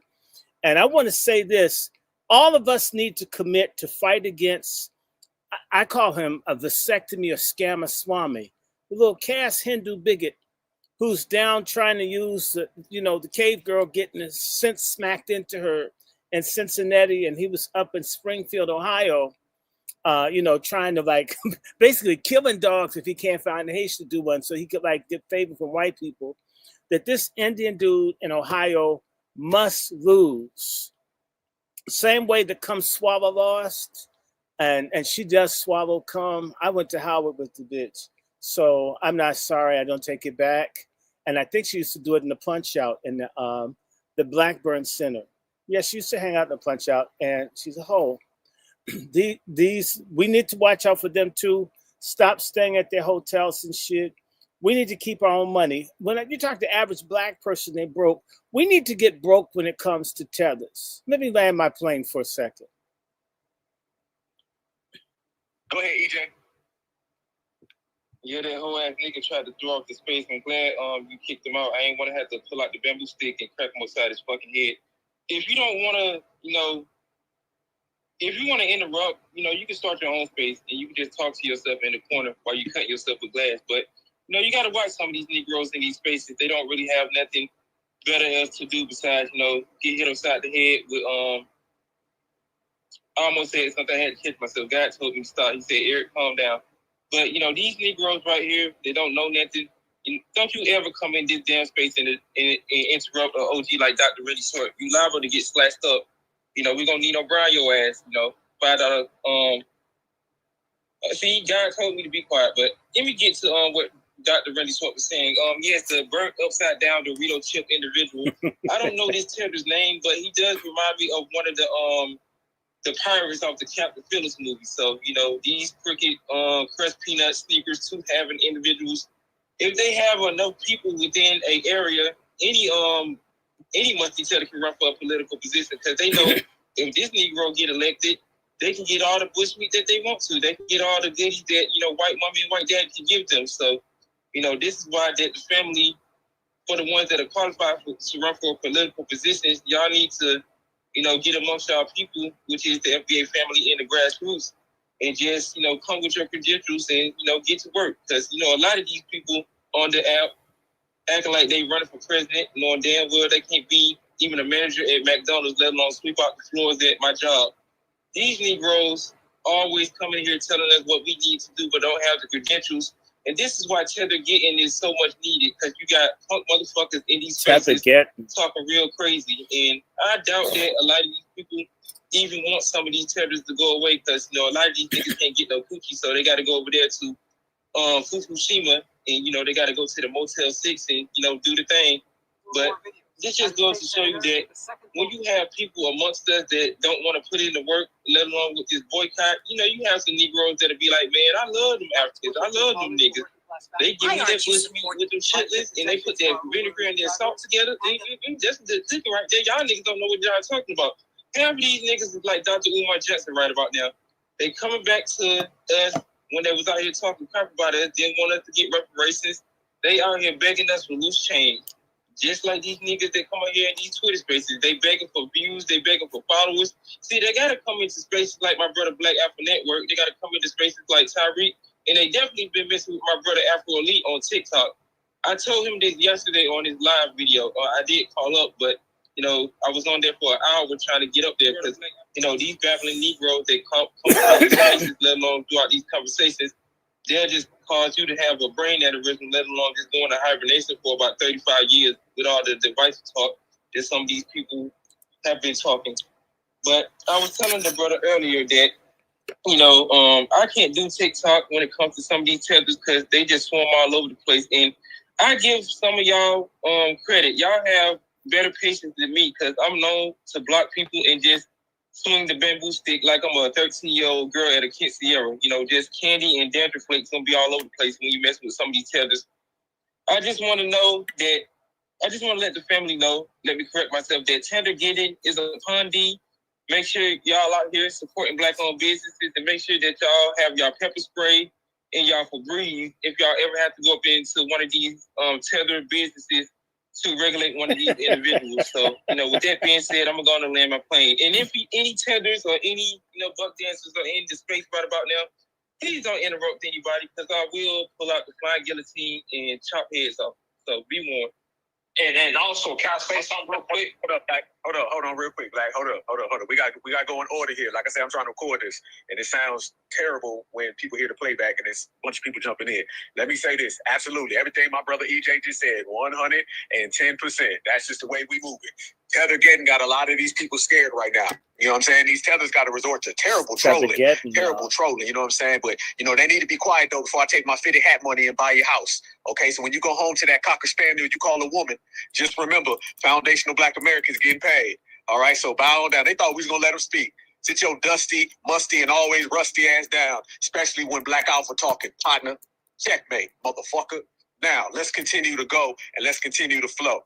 Let's get to the hands. I'm going to get to Chris because you was up here first, and then we're going to spin it all the way back around, and I got to get my brother Church in here in the building, okay? So let's get this going. Remember, FBA keep on winning, and tethers keep on swimming, and now they drowning. Go ahead, Chris. Are you still there?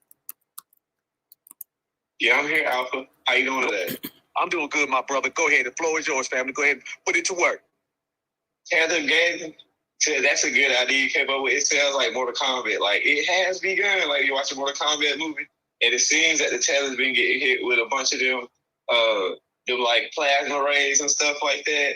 That's the tariffs, and now they Donald Trump and Tom Hummel finna do a fatality on their ass. Well, I'm here to see it, and I want to say, I'm so glad that all of us have delineated. I think that Dr. Carl Anderson is proud of us. I believe that he's looking at all of us and like, wow, after 40 years of him saying this, we're finally listening and on it.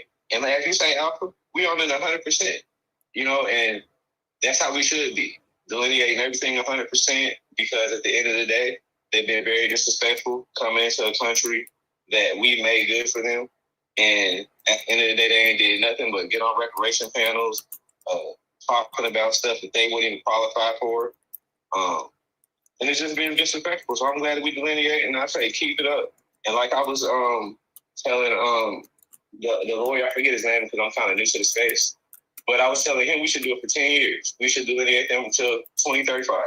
Give them 10 years to get their mind right. And then maybe after 10 years, we can come back to the table, maybe, and see what they got their minds right, because they keep saying it's a million or whatever. What does that matter? I mean, numbers you have your mindset. It's not the action. What we're doing over here. It don't matter what your numbers are. Your mindset don't match. So what's the point in even having it around? Anyways, and then secondly, as I always hear y'all say, if you got kicked away from your country and they made you flee over here, then you really don't get to sit at the big people's table. If we let you sit there, you need to shut up, because we the copies of this shit. You are coming over here as a bench warmer that needs to understand that when we pass you the ball, that's when you make your three. When we tell you to get in the post, that's when you get in the post and you haul the lane up, so I can come in and dunk it and lay it up and do all the things we've been doing. When you come over here, this is home court for us, and we tell you what the rules are, and that's just the end of it. I'll leave my plane there. Appreciate that, brother. You already know. Absolutely. You cooking right there, family. That's exactly what it is, fam. Everybody got to understand this right now. We up. Now, I have one more question for you. You from Gulfport like me? Talk that talk. Say it again. You from Gulfport like me? Because I heard you say that one time on one of the live streams. You're from Gulfport, Mississippi? No, oh yeah, Gulfport. Yep, absolutely, brother. Yep, me too. Memorial Hospital. That's where I was born. Okay, yeah, that's where my people from, man. I trace my lineage way back over there in Honey Pass, South Carolina. So you know it's an FBA thing, ain't it? Yeah, my people from there too. I'm from Lewis Avenue. That's like right there down the street from Memorial Hospital. My dog. Yeah, certified salute to you, man. Mississippi in the place, dog. Stay good, brother. Already. Y'all see how it go. Look at this, fam. Look at this. We represented in here. We represent. The only thing that they represent is no deodorant. Okay, that's all. All right, and foundational Black Americans, we stay clean. Notice that when we just dropped this little tether down, you know, there's a good smell in the air. You know what I'm saying? That stench done went away. You know what I'm saying? So quit stalking foundational Black Americans, man, and tell your girl take our pictures out of her goddamn phone. Don't beat on her, man, because she want to be with a real man. Easy. Go ahead, my brother Church. Well, since y'all out here giving a shout out to the MI Crooked Letter, let me go ahead and give a shout out to Indianola, Mississippi as well. You know, just got to give some love to the family out that way. I got to tell you, man, much love to you, Black Alpha. You know, as always, my good brother. Got to give a salute to Dr. Randy Short in the building. I heard the whole time when you was going off. Like I said, this is what they don't want. This is why you have interrupters and interruptions, because they hear people like our brother Dr. Randy Short going off and bringing that scholarship when he do. They hear my brother Black Alpha going off and bringing scholarship when he do. Our brother Eric Johnson, he be going off, hitting people with bamboo sticks up and down when he do. This is what they don't want. The congregation of us getting together and saying, yeah, this is what we're not accepting anymore. And I'm going to be honest with you. This is going to be a great August. A great August. The first, the boycott started. The fourth, the temporary protective status goes away.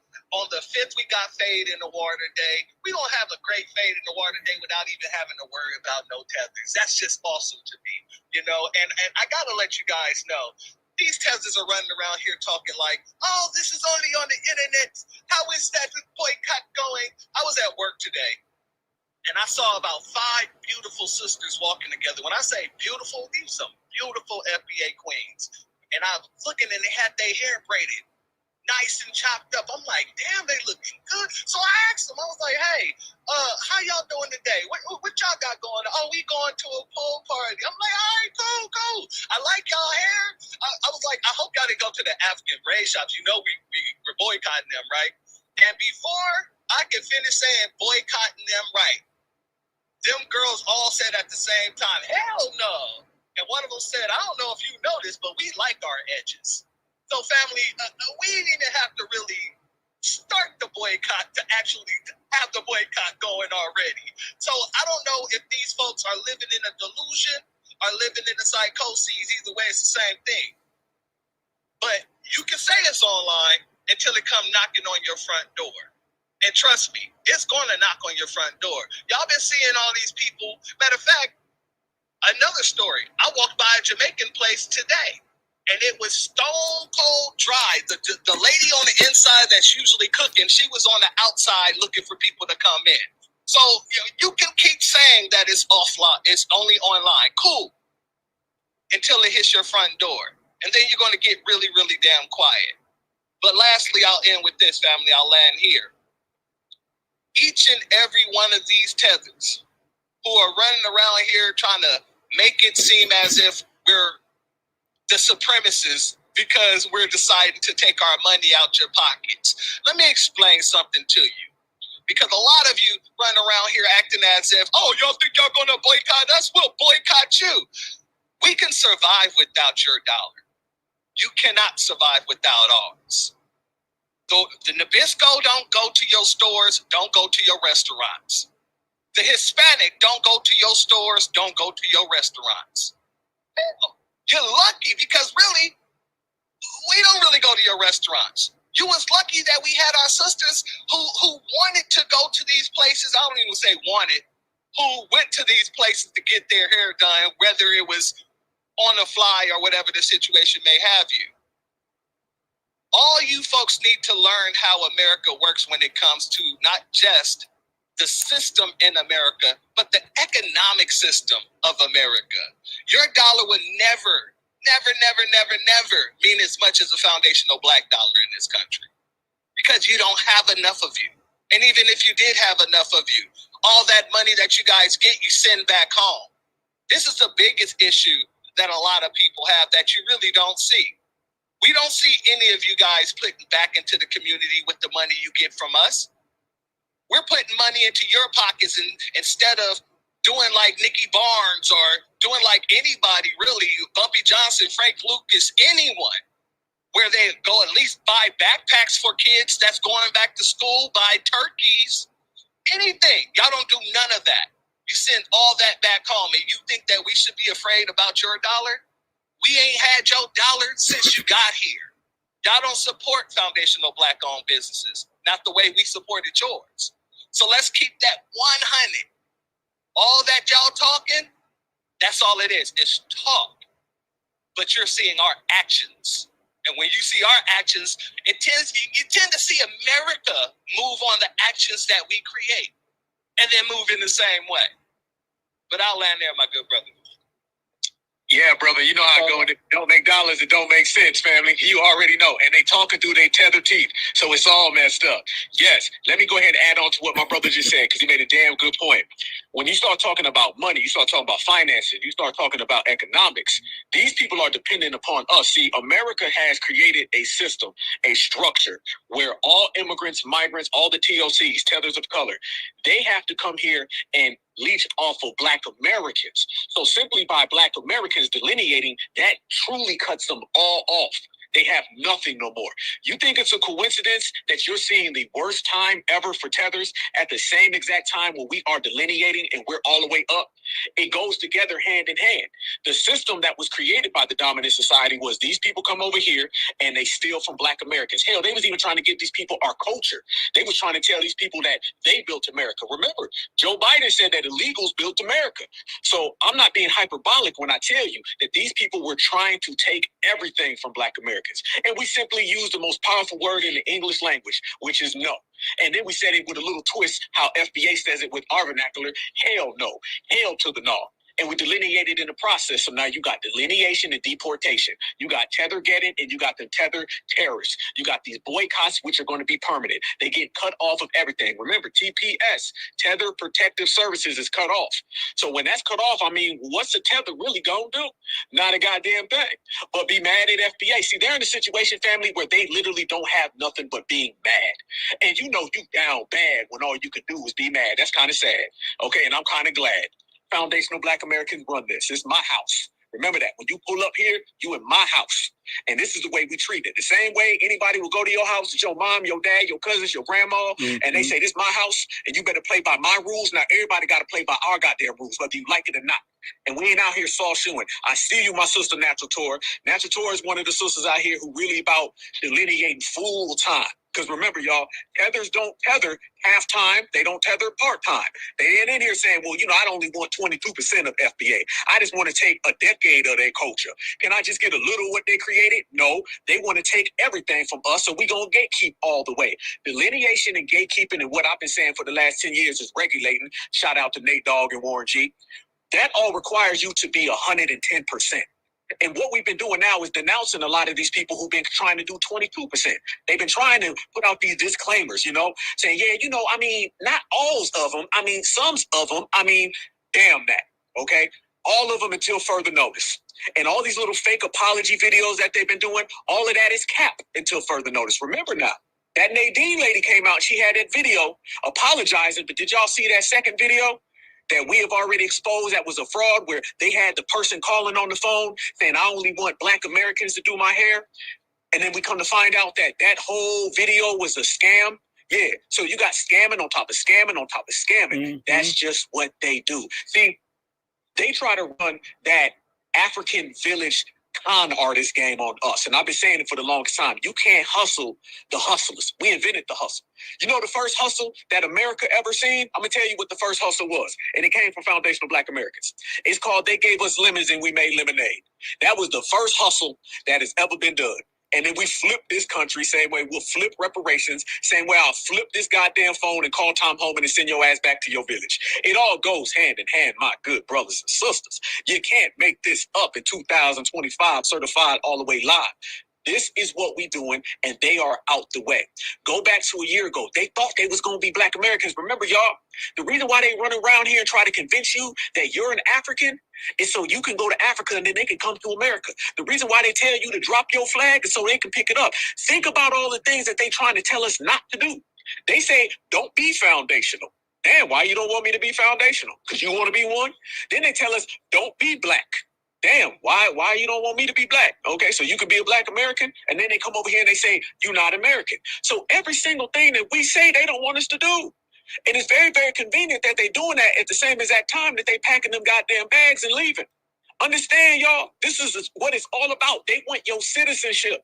And if they can't get your citizenship, they're going to crash out. Right now, we're in the process of Africans doing what Africans do to Africans. And that is trying to sink the whole damn ship. Because you can't get some. But the problem is they can't sink this ship, okay? Because we out here 10 toes down, loyal to the soil. You cannot remove us. And let me say this before I get to the hands, okay? Because we bubbling, we cooking, and we ain't got no time to play. Let me say this. Have y'all been noticing all these Pan-Africans trying to team up with all these $2 Tontos lately? Tell me y'all been seeing this little weird, strange alliance lately where you got the $2 Tonto, the Pope Pontus, and now you got Pan-Africans and they trying to team up. Why? What is the reasoning behind that? Let me tell you what it is. It's because the Pan-African doesn't want us to be American because he wants to be an American. And then the $2 Tonto, he doesn't want us to be indigenous and native because he know he been running around here jacking our style and saying that that's really been him. So now you got these alliances. You're seeing Tether Voltron, y'all. That's what it is. All of these tethers are just teaming up. You seen Lucy Liu and Jackie Chan just a week ago, and they was coming out mad at FBA. Why? And notice that, fam, when you seen these Asians that out of nowhere just yesterday woke up and had all these anti-FBA videos, they was anti-boycott, they was trying to take for the Africans. Notice the Africans didn't have no smoke for them. How come the Africans ain't got smoke for the Asian and the Asian is colonizing their homeland right now? But you on TikTok talking about me. I said I want some soul food. You told me I was xenophobic. I said, can I get some collard greens? You told me I was being divisive. Goddamn. So what Africans need to do is get their priorities in check, or they will get G-checked. And I'm going to check off this box which says deportation all across the nation. My brother Church, and then I got to get to the hands. But Sister Miriam, let me tell you, you've been gone for a minute now. And I was just telling my wife, I'm going to find you because I was worried about you. I was making sure you was good, my sister, because I ain't heard from you. But y'all know it's a family affair. And I was just talking about you today, sister. Glad to see you in here, my good sister. Go ahead, Church. Yeah, much love and shalom to our sister Miriam all day, all day. I just wanted to say this real quick before we got to the hands. African Black 666, I see your request, but you're not getting back up here. When our brother Alpha told everyone not to interrupt Dr. Short, that wasn't a request. But yet, like the Africans, you feel like you can not just disrespect Black Alpha, but then turn around and disrespect our brother Randy Short. Dr. Randy Short, that is. Somebody that you probably should just sit down and keep your mouth closed and listen to. Listen to him read the books that he reads on his lives and things like that. Maybe you'll gain a piece of education that you need. But you might as well stop requesting because you're not getting back up here.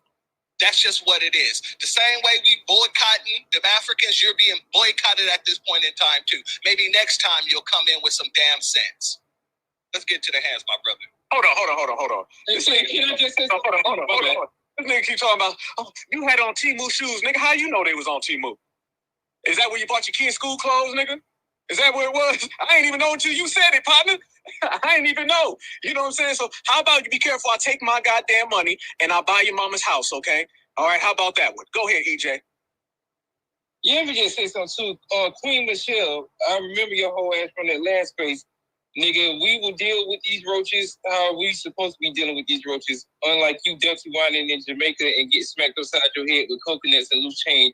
Because we know that milk is getting pulled somewhere else upon your face and let alone in different parts of your mouth. But you got to watch out for Negroes like that. Because this bitch ass nigga was just in here a couple of minutes ago. And I shared it with you too, Black Alpha. So I didn't want Church to bring that whole ass nigga up without, going through that dude's rap sheet. Because as long as, I almost said so. God keeps stopping me from going in on these folks like I truly supposed to. But watch out for, punks like that.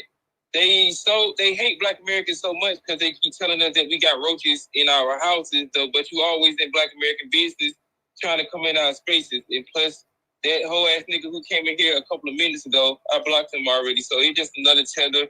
They got smacked up with the whip and got cracked upside the head with the bamboo stick. But I just want to warn the family that you got to watch out for individuals like that. Motherfuckers that be smelling their own shit and don't be wanting to wash their own ass, let alone just use toilet paper. These niggas are used to just wiping their ass without clean utensils, let alone just using leaves to brush their teeth. But I'm going to let the family talk. I'll land my plane again. Hey, EJ, they the type of niggas that'd be like, man, you was on gaynigga.com. Nigga, how you know? You had 15 profiles, nigga? Get the hell about it. These niggas be on rainbow.com trying to out niggas. How you got all the receipts on whole shit? Looks like you've been hanging around the whole shit, okay? Tether projections don't work, okay? So if you've been the one floating around in places you ain't need to be, then you need to go ahead and keep that on to yourself, partner. Tethers can't land because they never took off. That's because the Asian owns their airports. Checkmate, checkmate, checkmate. I'll tell you how to put calling. Real quick, Brother Alpha. What did you say? You gonna take your fitted hat money and buy his mama's house? That's exactly. That is cold. And I'm only going to take the left side of my fitted hat rack. I'm only going to take the left side because, it's probably a dingy apartment. You know what I'm saying? It probably got the same roaches from their homeland. You know what I'm saying? What my man Randy Short said, he said, at least our roaches can eat. You know what I'm saying? So, yeah, I might just use my New York hat. You know what I'm saying? I'm not giving it my LA hat. I like that. It's baby blue. That's you know what scary. I'm saying? So I might do that. The you know what I'm saying? But I'm sure it'd be a cheap come up. You know what I'm saying? And then I might rent it out to the Tethers. Okay, so Tethers, holler at me, man. I got it for the low. Checkmate, number one activist, bow down. There they go. Let's proceed to give you what you need. EJ, Black Vanguard, and then I got to get to my sister Mary. I'll let the Queen Marion go because I haven't heard from her from a while. Last time I heard from her, she was slicing one of these, individuals up in the space. Shout out to the average Black. So, I'm still laughing at this situation though, but I'll let the Queen go.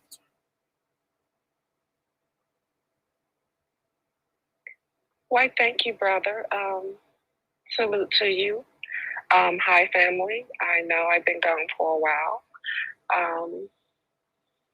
That's because, spiritual sabbaticals and health sabbaticals and media cleanse is sometimes necessary in one's life. So, but I'm back. I caught the beginning of the show.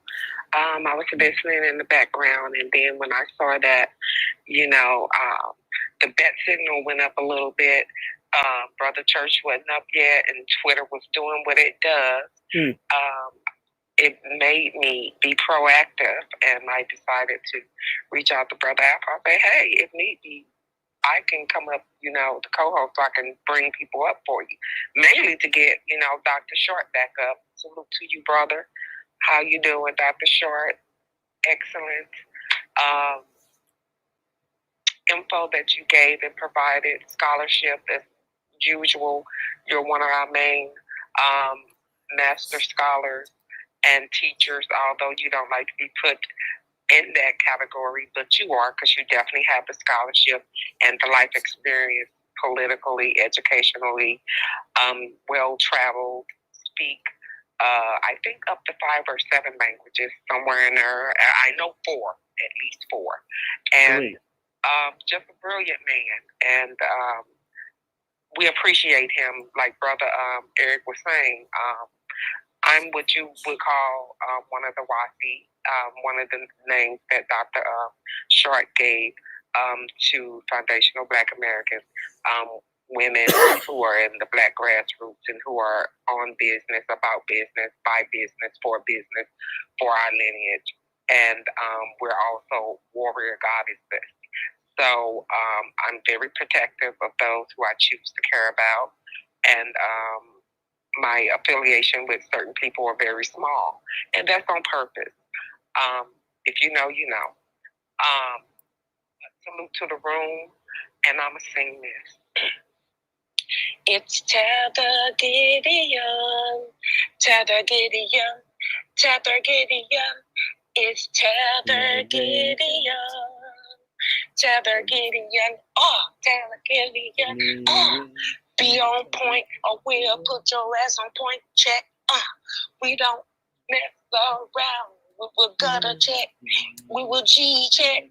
Snatch a tether's neck. All disrespect. We won't tolerate. No way we won't. We will dissipate. Elevate. Shut your mouth. You're in the house. We don't get no disrespect. It's Tethergeddon. Just had to do that for y'all. I'm going to sign out. Peace and love, family. He doing the Reading Rainbow thing, but only for Tether. My damn sister. Sing it, sister. All the way. Go ahead, Dr. Short. Well, everybody knows I talk to this woman's like my late night, intellectual booty call, because, they have a boyfriend, but they're always wonderful to talk to. Sister Mary, I'm glad to see you back. Sometimes it's just, I can't tell you, it's medicine to the soul to talk to a real Black woman, real foundational Black freedman woman, and feel like you're king of the world, just eating some takeout food and sitting in their presence. And God bless her. And I just want to do my little song and I'll shut up. Because she knew my song, which goes like this. The spirit of Tethergeddon is here. I can feel it in the megasphere. The spirit of Tethergeddon is here. I can hear it in the megasphere. I can see a deportation order. I'm gonna get my ice call on now. I can see a deportation order, and I'm gonna get my ice call on now. The spirit of Tethergeddon is here. I can feel it in the megasphere. The spirit of Tethergeddon is here. Dun, dun. Thank you, Dr. Short. Oh, I need to record that, put it on a CD, and sell it for $1.99. That right there is heat. That right there is heat. Y'all just made my whole damn day. I'm over here rocking. I'm leaning and rocking in here. I want full franchise, boys. Y'all know you only get this over here when you rocking with FBA, because we don't play. I can't see the deportation order. Hold on. Before we go through the gonna get New Era, my you've been in here ice for a minute. call Go ahead. on now. I can see a deportation order, and I'm gonna get my ice call on now. I can't hear you. Can y'all hear him? What? No, I can't hear him. Hold on. His speaker unmuted, but I can't What? hear you. What? You called me? Did you call me? No, you're good, Dr. Short. I called in somebody else, and we ain't got time. We just had a whole concert in here, man. Don't slow down the concert. Damn. Go ahead. Black Vanguard, go ahead, brother. I know you got energy. Go ahead. Yeah, man, that was funny as hell, man. I started cracking up laughing once I heard that, man. That shit is funny as hell, man. Y'all made me laugh all day. Because all the work I do, man, I really have time to laugh, man. That shit made me laugh, though, man. That shit was funny as hell with Dr. Running Short and Sister Mary and said that shit was funny as hell. Oh yeah, but back what I was saying was that just to give the family a heads up warning in the near future what's going on in 2028. If the Democrats get back in office, though, because I know they're not going to get back in office because the Democrats done. But what the Democrats was trying to do when Kamala Harris was going to get in office, she was trying to give over 10 million illegals amnesty. Then she was trying to make the illegals a protected class. And then she was trying to give them our reparations claim. That's what the Democrats trying to do in 2028.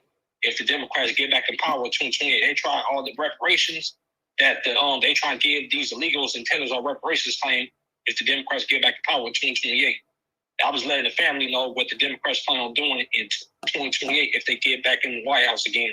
So I was giving the family a warning heads up what they plan on doing around the midterms, around 2026, 2027. This is one of the DNC's talking points, what they're going to do. I'll give the family heads warning. They're going to start having rallies all throughout the whole country around 2026, 2027, right before the election, all the way to election. They're going to try to promise the illegals giving them reparations payments, so that's what we're going to us giving it to them if they do get back in office, though. Then they're going to try to trick foundational Black Americans and saying that if you get us back in there, we're going to give you all reparations payments. So that's nothing but a trick bag that they're going to plan on doing, though. Look out for that in 2026 and 2027 all the way to 2028. Because there's a hidden agenda they're trying to do. They're trying to give these illegals, these other immigrant groups, our reparations claims. So that's why I'm just getting family heads up. And also the Jumbotron, that's how most of South Central LA look due to massive influx of illegal immigration. You go to most areas of South Central LA and they'll look like a third world country. They'll look like Mexico or Central America. It don't look like South Central LA like it was 15, 20, 25, 30 years ago. It's fully changed like we only did, but that's some certain parts of South Central LA. That's how it looks in 2025 on the Democratic Party. This will look all over the whole country if Kamala Harris would got back in there, if he don't take ownership of our cities and our communities, though. That's all I got to say. Much respect, brother. Much respect. Shout out to you, brother, because you out there doing it real big, family. I got a question, though, and I want to ask this to Dr. Randy Short. More like a statement, but it's something that we all got to talk about. We got to break it down. And me and Dr. Short have had conversations personally about it, but I want to enlighten everybody in here. First off, is that my brother Furball down there? Shout out to my brother FBA Furball. I see you, family. Dr. Short, right now, we've been saying all this about the African Union and the 6th region. And this Atua person that we never gave no permission to, we ain't give no type of verification to, and they're trying to make this individual the leader of our reparations. Me and you have spoke about how we can go to the UN, we can go to these embassies and get her ass up out of here. Please enlighten everybody and chop it up with the family and let us know your take on the situation. Well, there's a thing in terms of there are international human rights standards and conventions that everybody's supposed to respect. We could, under literally genocide isn't always just killing people. Genocide can include attacking things that belong to people culturally. Do you follow? There are all of these things. There are different protocols in human, social, and cultural rights that are conventions that many countries recognize. And let me look the names up because I forget some of that, but I think it's called the International Convention for Cultural and Social Rights. There's an International Convention for Political and Economic Rights. Under international law, this can't happen, but the problem that exists is that there are very few Black, in fact, I'm gonna say this, most Black lawyers, you guys are fucking selfish traitor niggas because we don't have representation in the courts or anywhere from a lot of Black lawyers that run around with nice clothes, and they're fucked up individuals. They don't serve. I want to say that when Charles Hamilton Houston was my family's practitioner until he died. Back in the day, what's his name? Dr.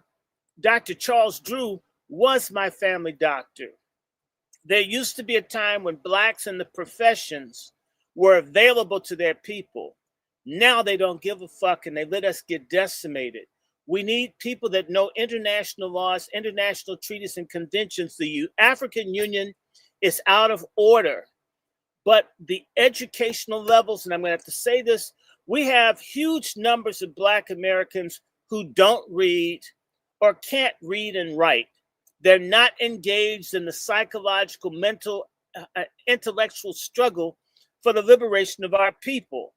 As a result, common sense things, all you guys need to do is go to Google and go to the United Nations and look up international human rights conventions. There is a convention that would protect us from this. And the African Union, that they got called on it. And if we had people, look, I'm a broke Negro. I had to stop and cook for my mom who's got cancer, right? So that's why I disappeared. Then Twitter took over. Some of us don't have the means, but we have the knowledge. If some of us came together, we could bust them. We could even call for the European Union, which funds the African Union, to not give those fuckers money. Even if we did it, it would scare the shit out of them because they're beggars. They're beggars with all their resources. We could make them do it. And not only that, we could go to, actually, this sounds funny, but if the right ones of us, this sounds crazy, but we have to do crazy shit. We could go to Republicans who don't like the African Union because they're black and have them censor the African Union, not because they like us, but they want to spike the African Union because they suck China's dick. We have to learn how to play. I mean, I'm sorry, I grew up with rednecks and crackers. I grew up with very hateful white people. And I know what it's like to hear about how white people are going to kill us all one day. I mean, this is stuff I've been hearing since I'm like 3-4 years old. And you recognize that you're at risk, and you learn how to fight intelligently and savagely with a straight face. This kind of dispassionate discourse, we need to sit down. You got these people like this brother, what's his name, Arthur, with the Freedmen. There are different people out here who've got skill sets. We need to get with these people, form committees, and trust me, if we went through, they would pull that out. You know why? Because Black Americans could start talking about, we're going to boycott Chinese goods for them backing the African Union that's fucking us. We don't think, this is the thing I hate about Black Americans. We kill at least 10,000 of each other each year through crime. We don't kill 20 racist officers. We don't kill 10 whites. Nobody that's trying to kill us has to worry about us. It's time for us to declare war on people who hate us. Black people in the Civil War era, these people declared war on slavery and racism. Many of them paid with their lives. These days, all we have to do is give up some leisure time. Give up a few dollars. Hang around some people that read. A lot of us have friends have never looked in a book in 30 years. They have contempt for us if we do read. If you do go to school, people start talking to me when I finish high school, as if I was too good. I mean, we were in class together. What changed? Our anti-intellectualism is the greatest weapon of our subordination, alongside our self-hatred. So if we were to go and just look at the UN, in fact, let me start looking, we could check that as well. What she's trying to do is fraudulent. If she has U.S. citizenship under United States Citizen Investigative Service, if someone engages in fraud, they can be stripped of their American citizenship. If she's a citizen of the United States and Nigerian, we can work to have her stripped of her citizenship for this. If she's in Nigeria, there's got to be a protocol for fraud and for international crimes and how it's handled in the African Union. We could bring charges for whoever introduced this. I can assure you this came out of the Nigerian shop. They're the most aggressive, dishonest people on the continent. And the thing that's criminal is that the African Union does not allow any members that are not continental African. So how the fuck can someone that doesn't recognize us as co-equal members have someone that represents something that's off the African continent? It's outside of their own charter. But you know what? Most of us don't read, they don't know, we don't talk. I mean, we can insult people about being booty scratchers. And of course, You have resins and liquid stool in your ass that itches, and you do pick your booty. But we need to be deeper in what it is that we need to know to check people that hate us or that try to exploit us. We're guilty of being shallow. So it could be done. Let me look and see if I can find it. I think it's called the International Convention. Come on, y'all. Everybody go to Google that can. I'm going to show you how easy this stuff is. And by the way, these laws, these conventions that are binding, many of these have not been ratified by the United States, and the Africans know it. The Africans use America's refusal to give us the full human rights to the international standards as a means to steal from us. They should be pushing for us to have it, but instead are using it as a means to steal from us. The same way when they come here and they steal from us because we don't have human and civil rights in this country. Now, let me see. It's called the International Convention. There's several of these. One is called ICERD. I and the letter I, C as in coochie, E as in erection, R as in retarded, D as in dick. Now I know you can remember it. ICERD. International Convention for the Elimination of All Forms of Racial Discrimination. It was enacted, I believe, between the 60s and early 70s. And in fact, it laid the foundation because they were having these discussions in the late 50s. This so-called civil rights movement that you think Martin Luther King with his pants unzipped and folk getting beat on Edmund Pettus Bridge and water hoses and dogs is the reason America did some cosmetic changes.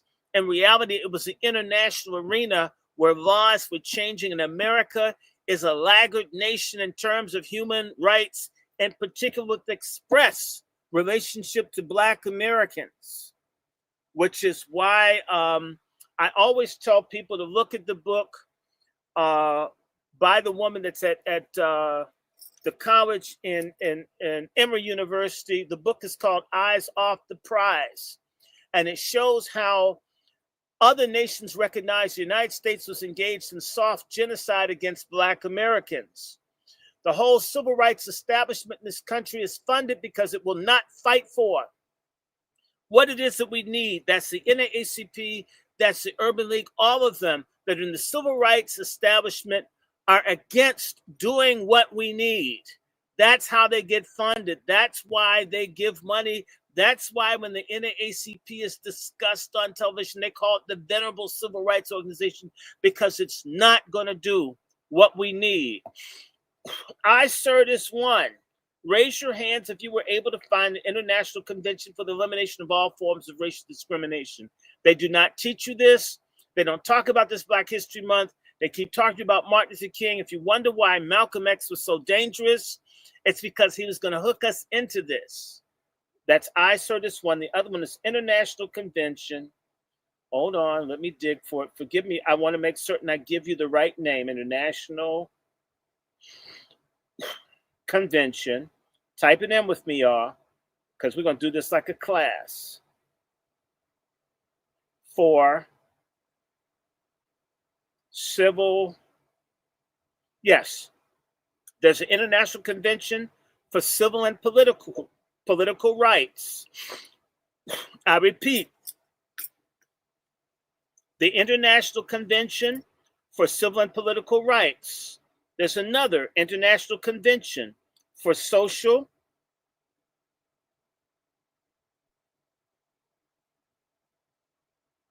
and I think it's Social and Cultural Rights.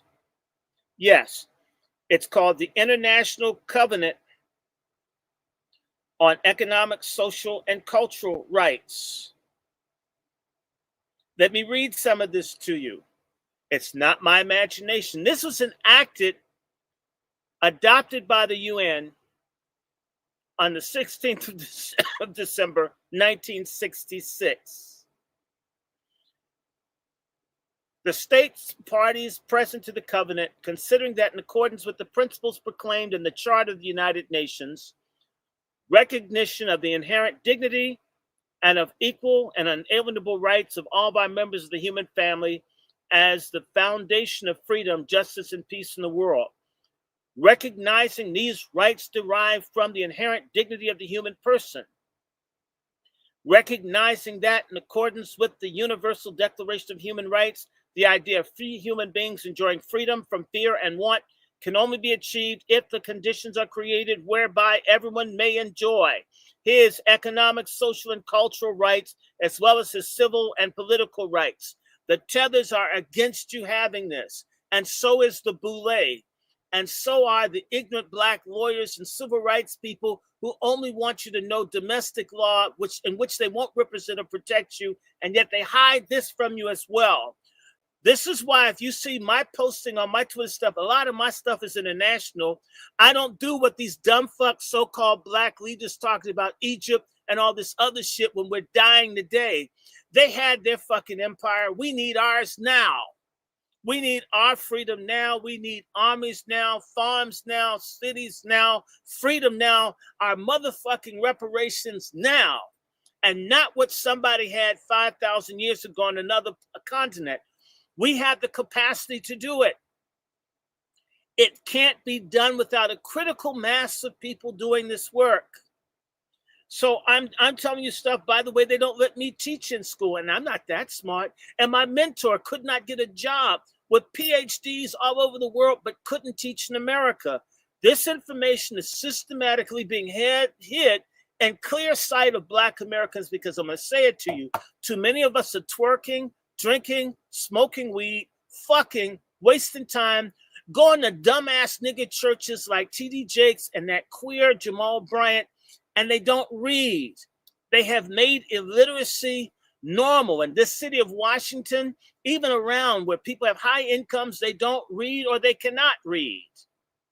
And therefore, if you come from a culture of illiteracy or functional illiteracy, you don't like people that are literate. You're not in the world of ideas. So I know people who like to call me to tell me some shit they heard someone else said. And I had to ask this nigga, have you read anything? And they answer, no. Well, why the fuck are you talking to a PhD? If you don't read, it's not like I'm wearing it on my sleeve, but damn it, I spent years reading. You don't spend 5 minutes reading. What do we talk about? That's like a dude that's a eunuch talking to a nympho with the fans only page. You can't fuck, so why are we talking? Are you hearing me, brothers and sisters? The capacity to do this is right here. Some people in law school, I'm not a lawyer, but I know about this. Somebody knows a lawyer. A group of us could get together and start working on this. And I'll tell you something. There are enough of you in Georgia. We don't have the kind of representation in D.C.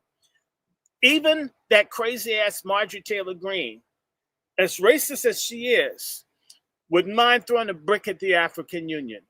I don't care which way we get it. The Tethers don't care. The white supremacists don't care. These Musis from other places don't care. The Hindus don't care. Why do we have to do it through one part or the other? We should do whatever we have to. Come on, when you're fighting someone in an alley, if you have a brick, a bottle, a stick, a pipe, man, if I had some dog do from a bag and threw it at someone if I'm in a fight, I would do whatever I have to do to win. Stop trying to be friends to people, and let's accept we have enemies and fight an enemy like an enemy fights you. Love anybody that loves you. Respect anyone that respects you. Don't mistreat anyone that doesn't mistreat you. And when someone tries to harm you, like these Africans are trying to do, you fight them as ruthlessly as you could. Trust me. If we started calling them out and calling for a travel ban on anybody in the African Union, that they can't travel to the United States for having put their name on this, a whole bunch of them will run because they're cowards. The only thing that they're not afraid to do is sell us to white people a second time. You can get white people to apologize for slavery and racism, and Africans act like what was the price of doing business, if you've ever talked to some of them. Let me keep reading this. I'm going to stop. I just want you to understand, and when we have these spaces, we let a lot of idiots talk. A lot of stupid people that don't read, that don't know anything are talking. If you notice, I was silent. I don't mind listening. You got something to say. If you're interested, like Eric Johnson, doesn't even have to be scholastic. If you got something interesting, at least it's humorous, say it. So listen again. whereby everyone may enjoy his economic, social, and cultural rights as well as his civil and political rights, considering the obligation of states under the Charter of the United Nations to promote universal respect and observance of human rights and freedoms, realizing that the individual having duties of other individuals to the community which he belongs is under responsibility to strive for the promotion and observance of the rights recognized in the present covenant. Agree upon the following principles. All people have the right to self-determination by virtue that right they freely determine their political status. If I want to say I'm a freedman, you can't call me an African-American, Jesse Jackass. And they freely pursue their economic, social, and cultural development, which means reparations. All people may, from their own ends, freely dispose of the natural wealth and resources without prejudice to any obligations arising out of international economic cooperation. In other words, fuck the African Union. Based on the principle of mutual benefit, how can we benefit if it's all being taken from us? In fact, those African fuckers owe us reparations. How dare people who sold us get paid? That would be like the white slave owners being compensated for owning people. Are we going to let this happen again? Okay, mutual benefit and international law. In no case may a people be deprived of its own means of subsistence. Well, isn't that our motherfucking money? Don't we need it? Aren't our communities broke? Aren't our families broke? Aren't our businesses struggling? Our institutions struggling?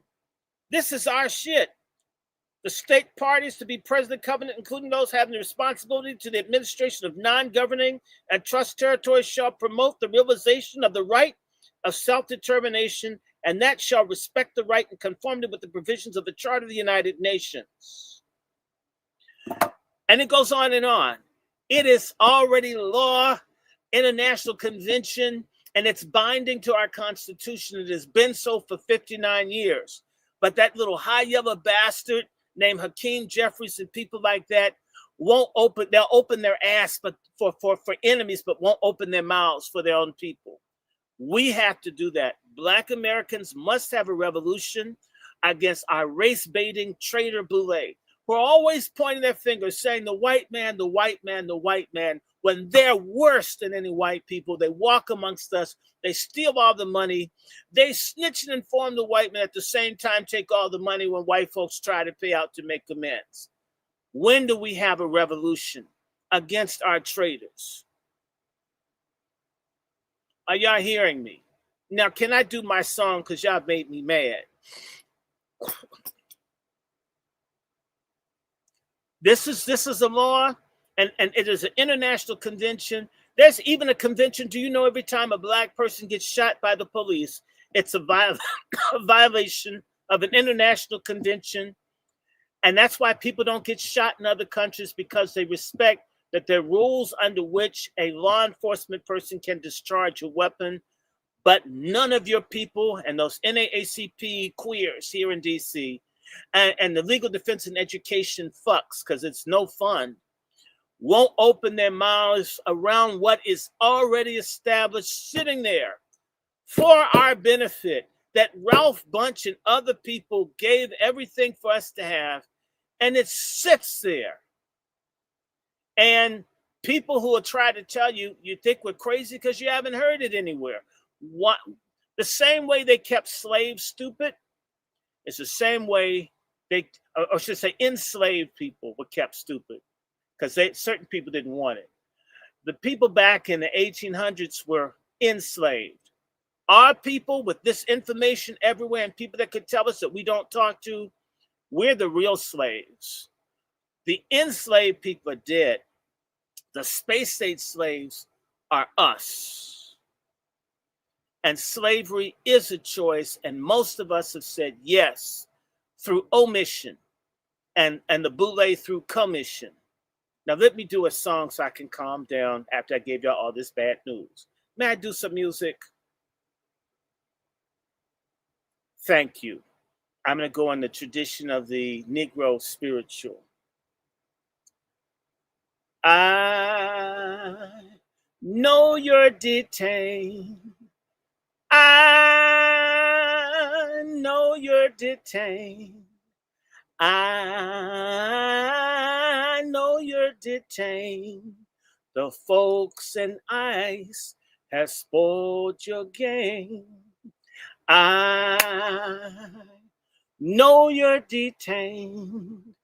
I know you're detained. Ooh, I know you're detained. The folks in ICE done spoiled your game.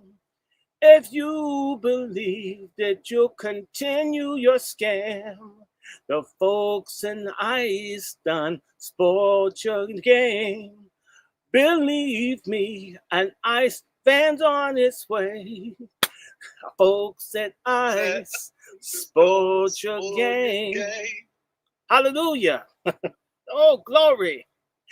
Salute to you, Dr. Short. You need both those harmonies doing your harmonies. Then you can just come and just spit them bars. Salute to you, brother. I usually help with that, but hey. I'm sorry, I had to chime in. You know, I'm the Church of Black Power, but God dang it, I need to say amen to that. Amen. To be 100 with you. Indeed. Amen. Yes, that ICE done spoiled their game. Okay, instead of the angel sign my name, ICE done spoiled their game. You went to court and your documents and your visa was old. ICE done spoiled your game.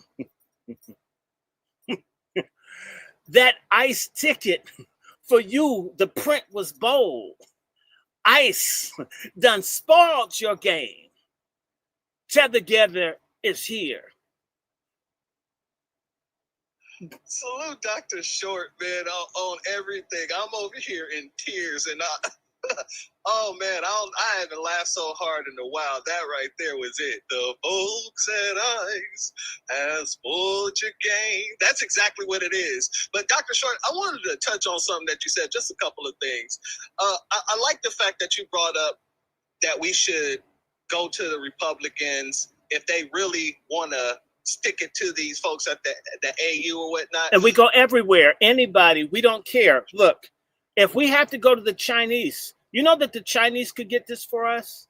The reason I'm saying this, and I'm no genius, okay? I mean, I flunked out 2 years the university. I'm nobody's genius, but I try hard. You know, I'm sort of like, you know, a Catholic priest trying to get a woman. You know, at least I may not know what I'm doing, but I'll try, right?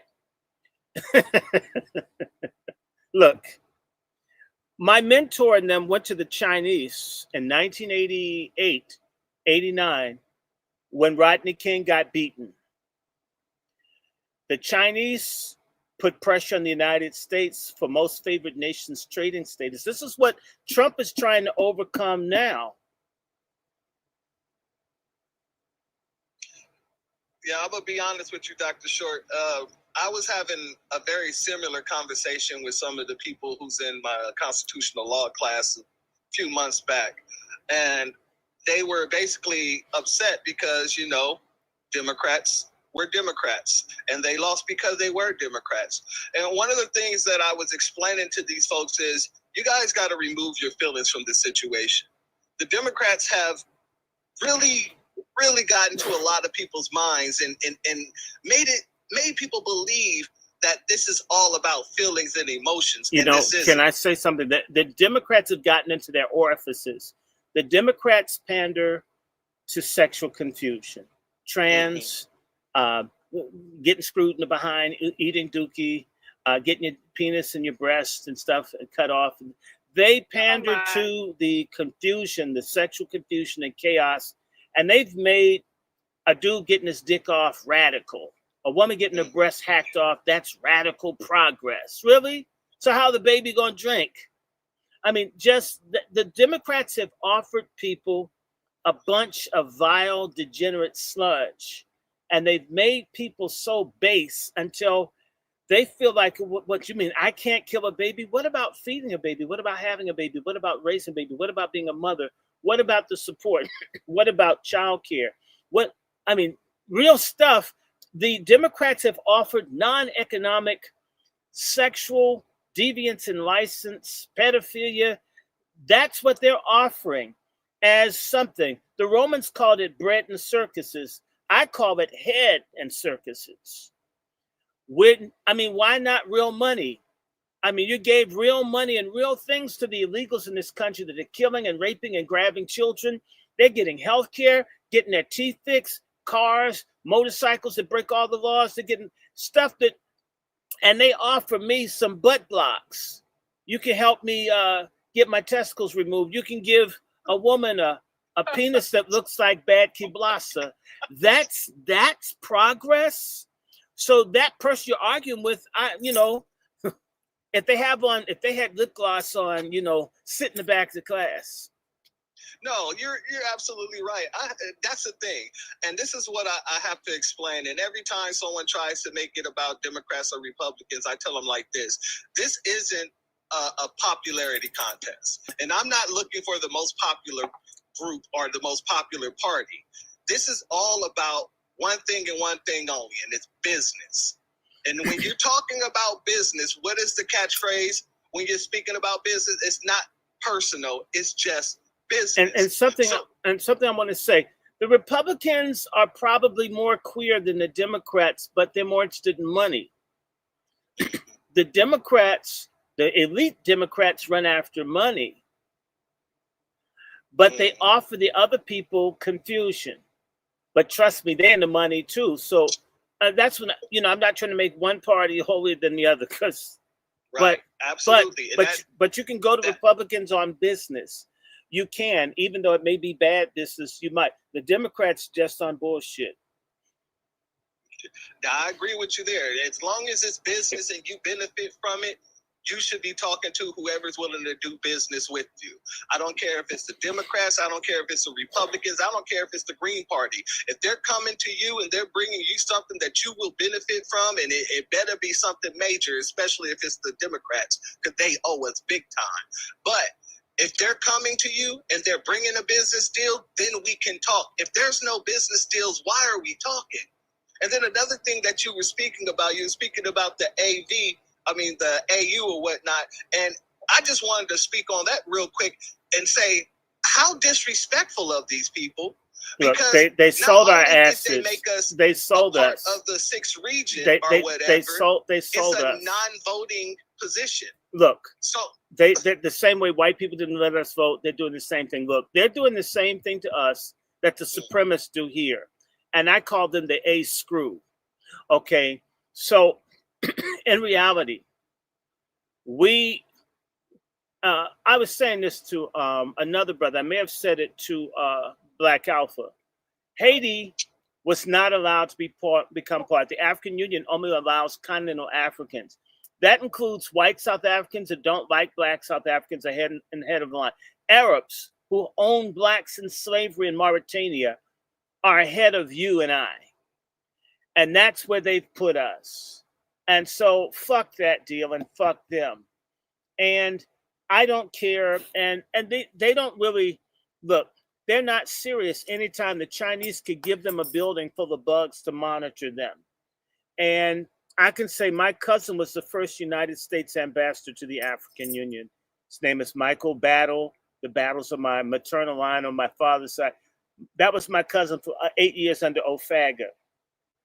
They didn't do anything. I took him stuff saying, hey, look, they're killing people all over Africa with the drugs.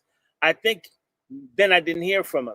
The African Union, just like the United Nations has been bad for black people. Typically, it was bad for Congo.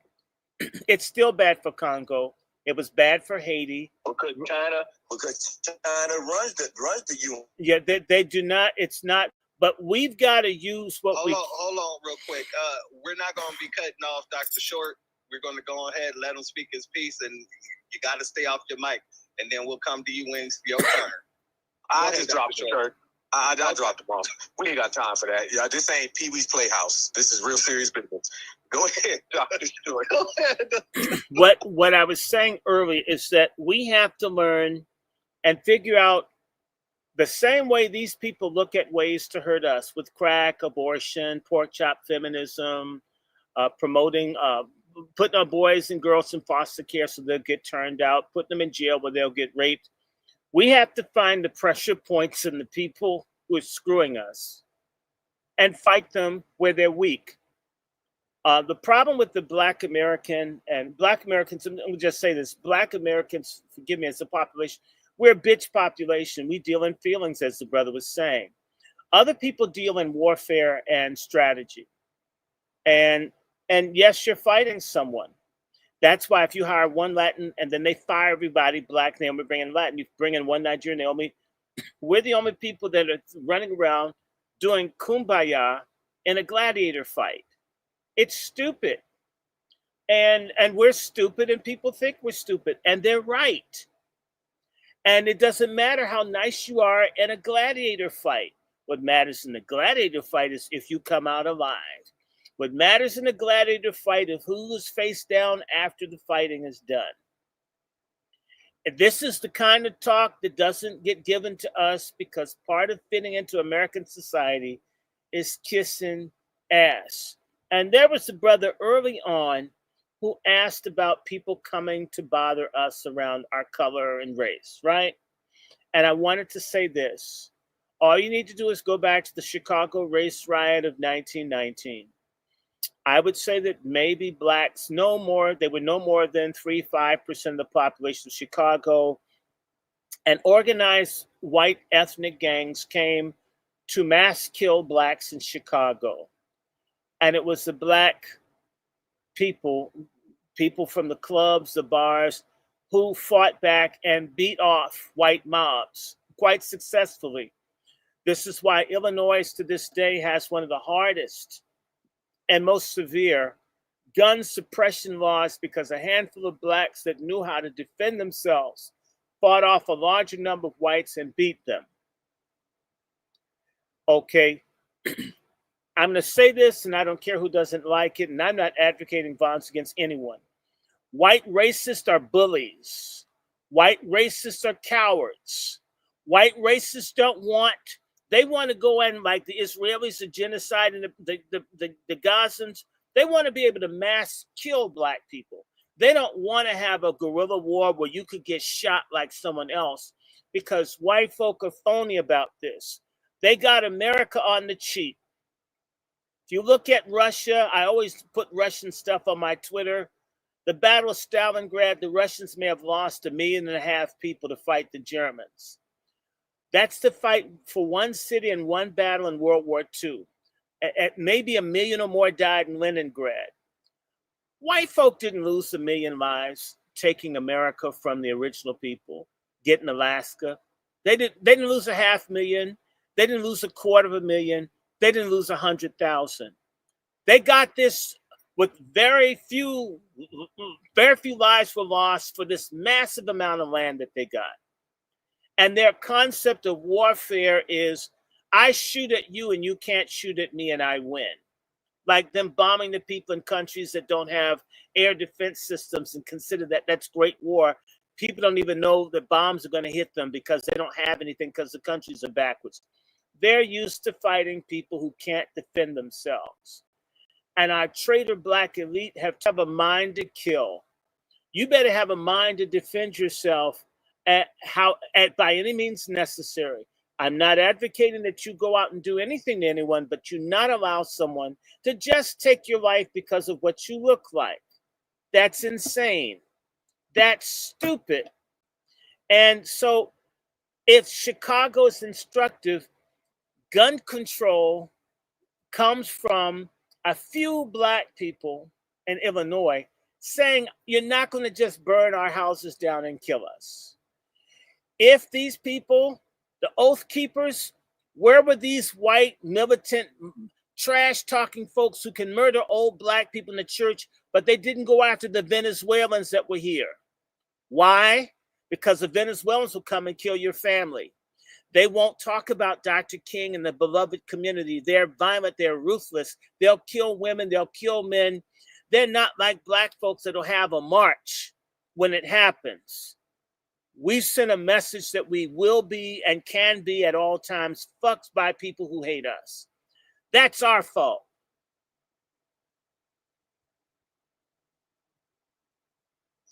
No, family, you speaking nothing but facts. We got our sister Nikki in the building. How you doing, my sister? I'm doing great. I'm going to let Dr. Short finish. I came up just to support, so we're going to just let him finish cooking. Thank you very much. But Dr. Short, when you finished, I saw you went on mute. Yeah, I went on mute. I was done. I don't want to talk the whole time. Hi, Sister Nikki. Hi, Sister Brooke. Hi, Sister Miriam. Oh, I feel like doing another song. Can I? Go, by all means. Okay, good. I'm going to do this. You know, I'm doing a show tomorrow with Jaguar, right? And we'll be doing the thing on Zoom. I'll send that to Brother Black Alpha, but this is my dedication. I'll do some of it. Get ready, y'all. This is funny. Illegals. MAGA won and you gotta go home. Illegals.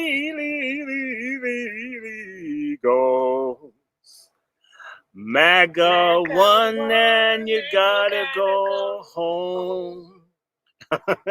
Well, let me go on this. Wait a second. Hold on. Wait a second. Okay. You're drug pushing and running guns. MAGA won and you gotta go home, right? You're stealing benefits, you think we're dumb. MAGA won and you gotta go home. Hey, Mr. Migrant Man, your ass ain't no vagina. MAGA won and you gotta go home.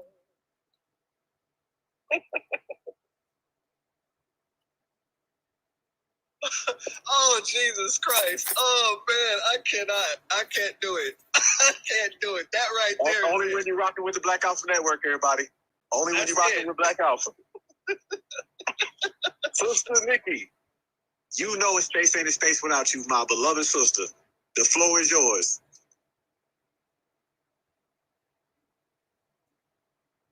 Very sorry, I took a sip out of my drink. I just came in to say peace to the space, great space, Black Alpha, the Church of B1, Dr. Short, Eric Johnson, Miriam, everyone in here. I don't see her. Sister Couture, I don't know if she's still in here or not. I don't see her anymore. But I just wanted to say great space. As far as what we're talking about, I've been talking about the boycott. I already said that one day was not good enough. So hopefully everybody will stay on code and continue to boycott not just the braiding shops, but anybody who is of our lineage, who is taking money out of the pockets of the people who build this land. We need to keep this boycott going with no end date. We need to make sure that they are not comfortable operating in our neighborhoods, in our cities, that we don't make it easy for them to keep their credentials. If they are serving us food that is poisoning us, this is a public health issue with these Asian restaurants serving us food that's not healthy, serving us rats and squirrels and whatever it is. Some of them are caught pairing food outside in the back, in the alley, and storing food outside. People are getting sick. And then we also have people who are just bringing disease into the country. So we need to boycott just because there's a public health emergency with these people coming into the country. They're not being screened. So do everything possible. We're not just going to withhold services. We want to make sure that we don't make it easy for them to operate in our neighborhoods, even if we have to call the health department on people who are operating in unhealthy restaurants and serving it to our beautiful foundational Black American family. We are such a good people. We deserve to eat healthy food. We deserve to be treated with respect. So love yourself so much that you'll say enough is enough and make that boycott about more than just withholding services. Make it not easy for them to operate in our communities and our land. Appreciate that, my good sister. Let me say this. Everybody send a certified salute to Nikki. Everybody send a certified salute to Nikki, because our sister deserves every single last one of them. And you know, I always got your back, my good sister. So shout out to you and all the work you've been doing and always holding things down, sister. You know, it's 24/7, 365. Appreciate you. My sister made a great point, and I want to add on. And Nikki, you always come in here and say a good point that I got to add on to. Damn, it's just like you throwing me alley-oops and shit. It's perfect. It's like Kobe and Shaq. Keep doing your thing, my good sister. What I want to say, what our sister just said, is you got to love yourself, okay?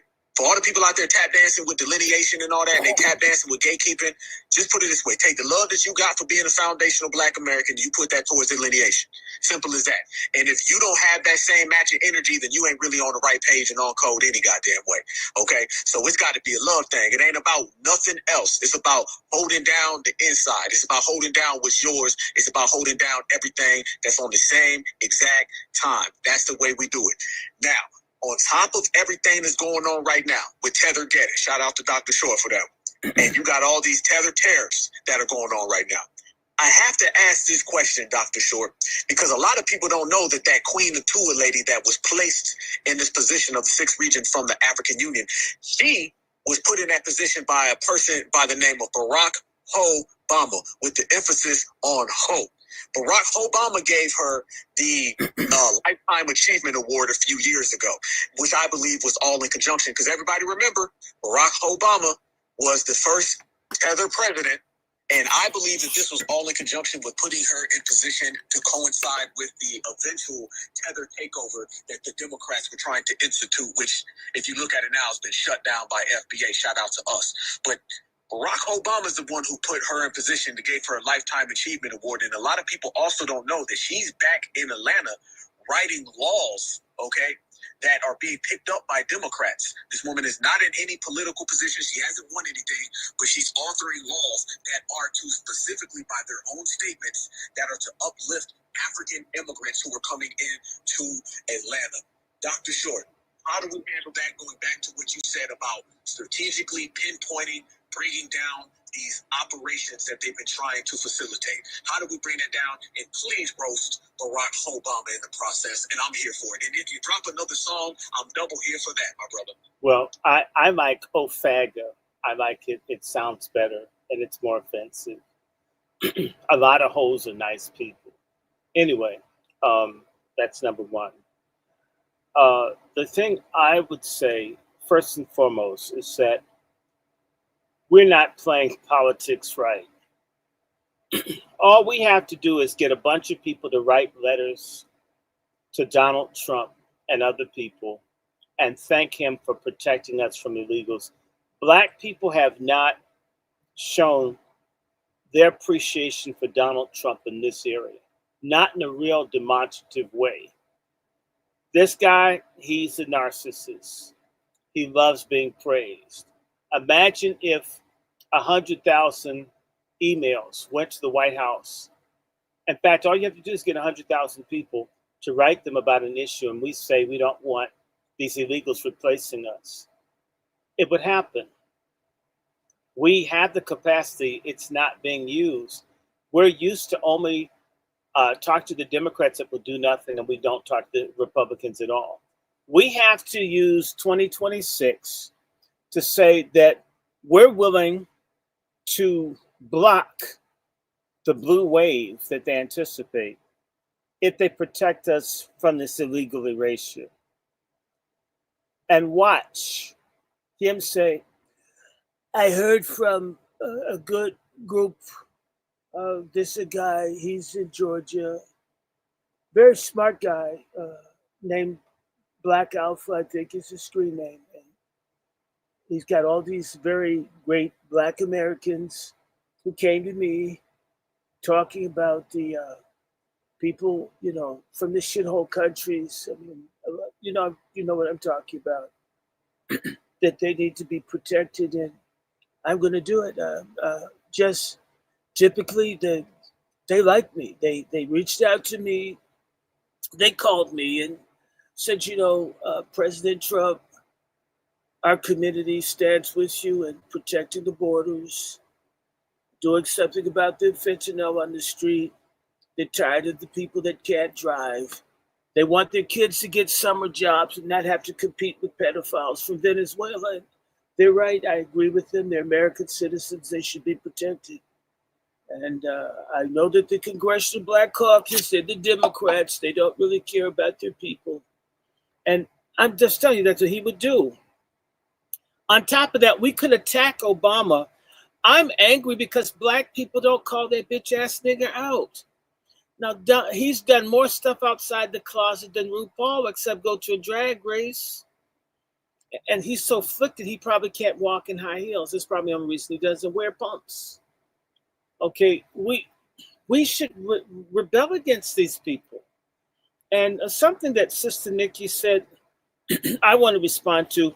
We need to get these people, and there's a new word, that's what it was.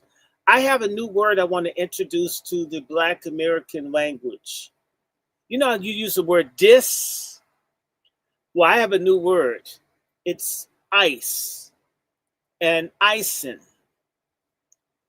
Ice to ice is to protect your community by telling the truth.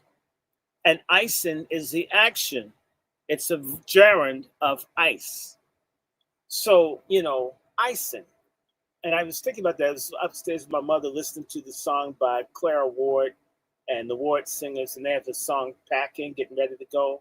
It says packing up, getting ready to go. And I said, so icing up. Illegals got to go instead of packing up, getting ready to go. So I'm icing, yes, I'm icing. Whoa.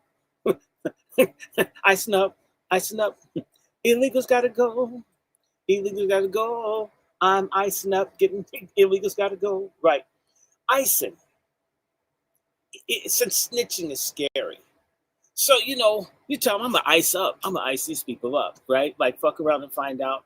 We need to ice up. If you go by Home Depot and you see a whole bunch of people that look strange to you with shirts all off and shit, and they got like ugly pickup trucks, then you need to ice.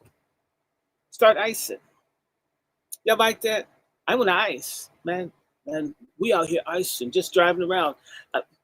Checking people's license plates. Do you know, if you go into an elite white neighborhood, they don't like you, they all check your friends' license plates and shit to see if someone did something. Whenever you see someone, you should just go into icing.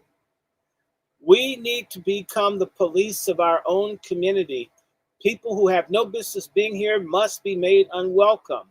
Why is it that we have colorism and hairism and eyeism and regionalism amongst ourselves, extreme, stupid Black prejudices, and yet we welcome people that molest our kids? They've got a lot of Black kids in foster care with the illegals getting paid, raping our kids, and there's no discussion of it. It doesn't even come up. Laquan McDonald, we know about the policeman, the white guy that shot him, but what about the Mexican family that was gangbanging this Black boy? Gang, sodomite, sex on this child. And none of them has gotten in trouble. Because we're easy to go after. If someone white does it, we get all upset.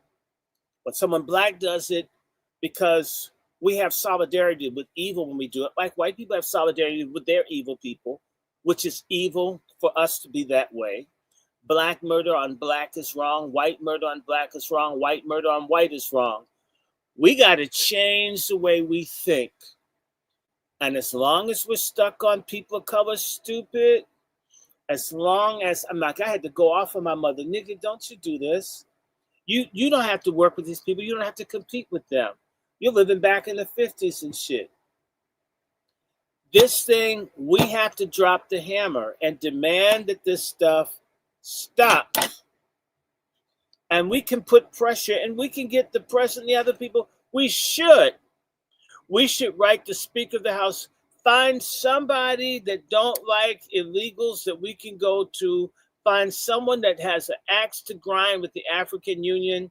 There's got to be some white person in Congress who's on the payroll of a corporation that's been fucked by the African Union that not because he gives a damn about us, but he's trying to get some corporate donor cash to screw them on our behalf. I was saying earlier, the Chinese were the ones that made Rodney King big. It was not Black Americans. It was the Iranians that made Trayvon Martin big, not Black Americans. We were late. The international community can be used. There are all kinds of strategies. We have to think and look further than the tips of our clitorises or our penises when we're looking for solutions. How hard is that? We're some of the best educated people in the world with college debt like my indebted ass. We have millions of Black degree holders. We have to really be stupid as shit. There's so many Blacks with degrees, and we're where we are. It isn't the lack of education. It's the lack of strategy and application of what we know. Jesus Christ, Dr. Short. I'm just saying I had to take a step back because, like I said, every time you speak it, it's actual and it's factual. I want to take it back a little bit, just a little bit into something you said where you said, you know, we should be sending letters over to Trump. And this is something that I've mentioned in some spaces prior to this as well, that Trump has a very big ego. And if we play on that ego, 9 times out of the 10, we can get something out of Trump. And one of the things, and I love that Dr. Short, you did the impression so on point. I ain't heard it done so well. So I don't know if you practiced, but damn it, that was a good ass impression, Dr. Short. I got to let you know. But I also think, yes, we should be sending them a letter telling them that we don't want these people to erase us. And we would appreciate him to you know, take care of the situation. But I will also suggest that we give him an itemized list of things. Because as you were saying that there's some people that want to stick it to other people, I know for certain Trump wants to stick it to Kamala at least one more time. And one of the things that I have on my list, is asking Trump, hey, why don't you reinstate the Freedmen's Bureau, the Freedmen's Bank, under the guise of being specifically for foundational Black Americans and funded for Black-owned businesses? That's something I feel that not only would benefit America, but it would stick a craw in Kamala's lap because, you know, she wanted to reinstate the Freedmen's Bank, but she wanted to do it for all the illegals. She wanted to do it for all the Latinos. She wanted to bring in Indians and Africans in order to run that situation. So I'm in 100% agreement with you. I just feel like we need to add, just throw some things on the list and say, hey, if you can get some of these things done, we'll highly appreciate it. The Black community looks at you as a great figure in Black history. That would probably turn Trump's upside down. Don't you think, Doc? I do. And Trump always likes undoing everybody that he doesn't like. This would be an easy deal. And this is something I thank God for Sister Miriam, Sister Nikki. What this media has done is they've made Black women the face of opposition to Trump. We need to change that where they can't get, in fact, it's driving the media crazy that we don't completely hate Trump.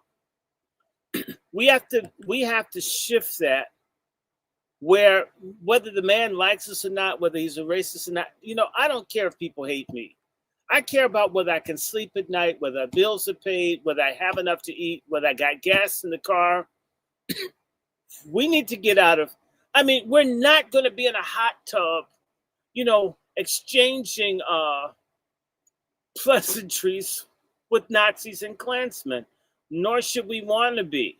You may get some psoriasis and shit from someone. Why can't we, like the people that want their all-white town, please have it, you know.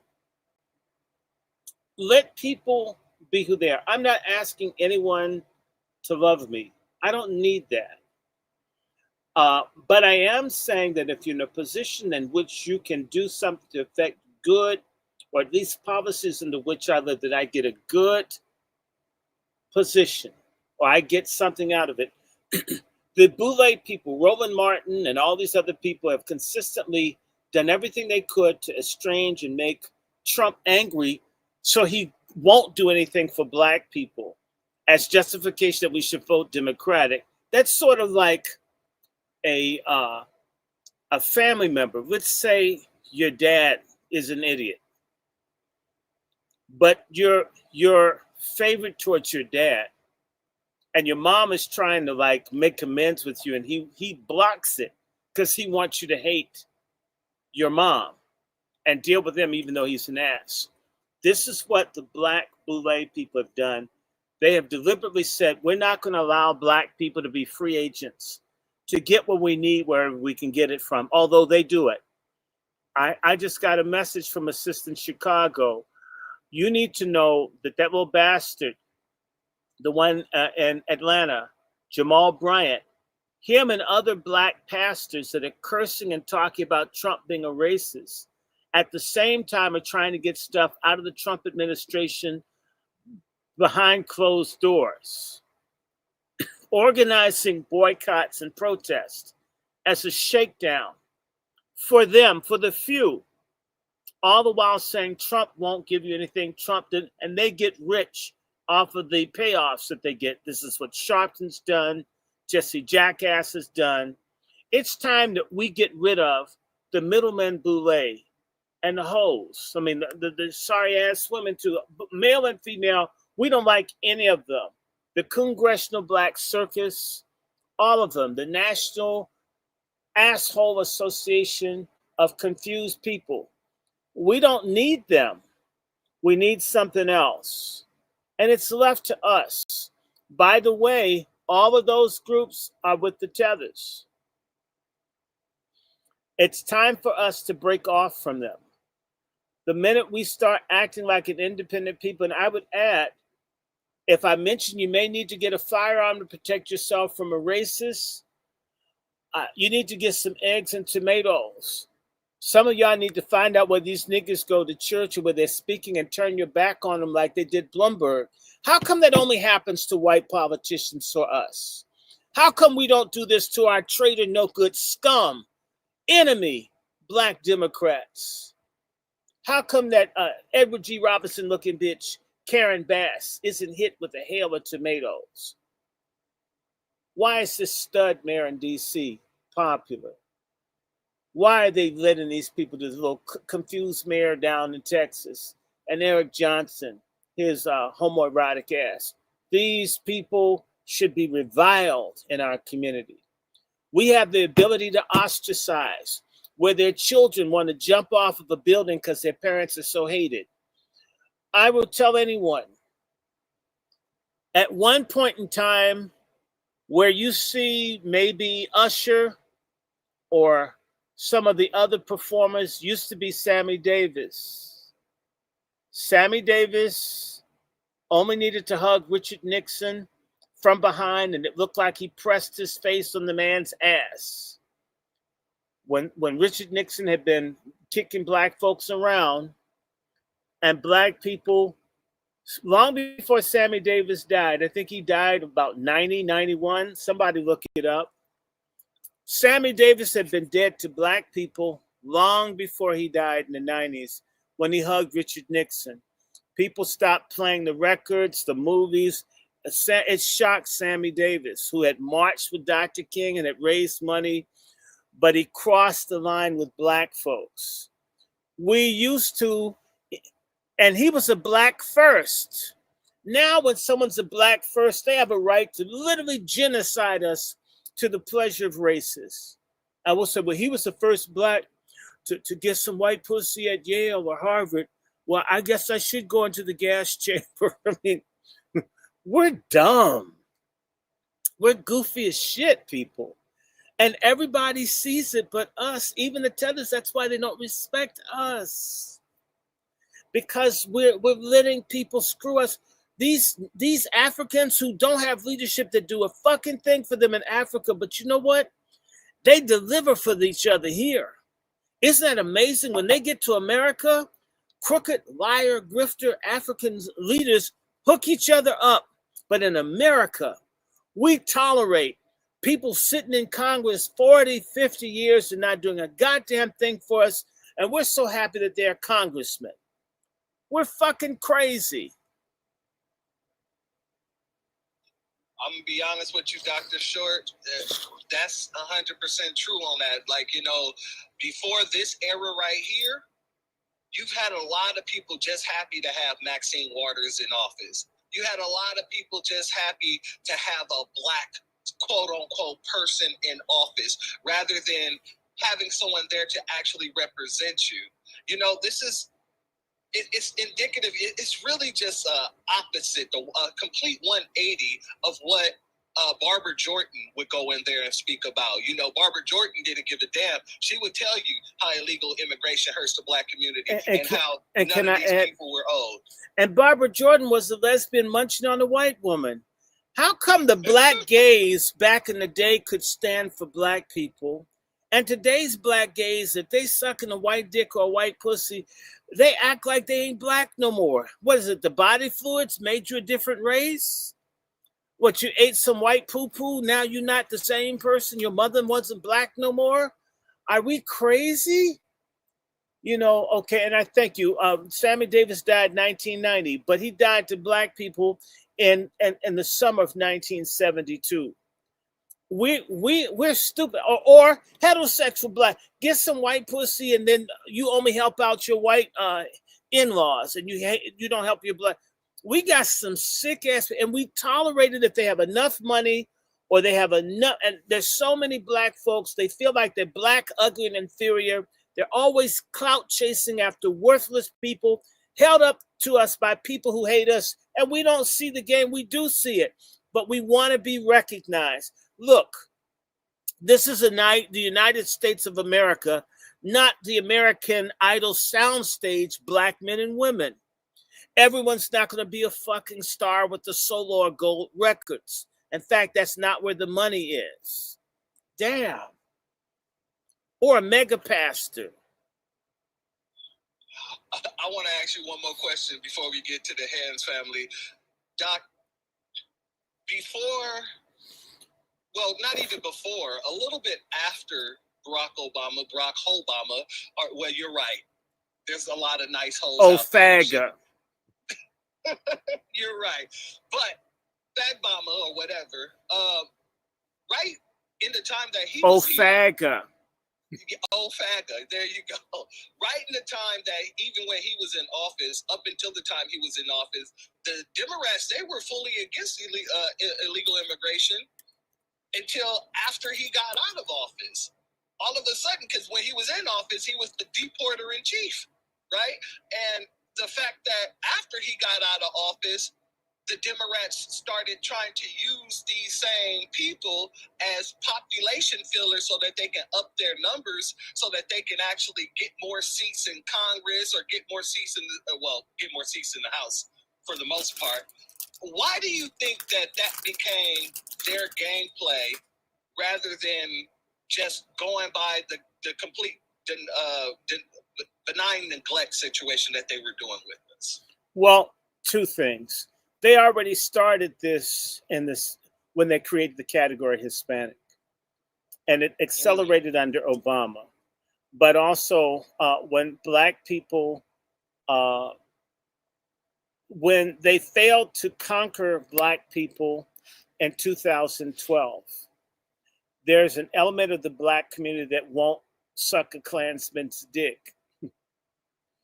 A bunch will, most will, about 90% are going to suck a Klansman dick, even if it's got dookie on it. Or suck a Klanswoman's pussy even if it's got blood on it, especially if it's a black athlete. Just say that. Yes, I said it. And when the black people, the numbers of blacks that voted for Obama dropped, people knew. And then there's something else that happened. The Trayvon Martin thing blew up in 2012.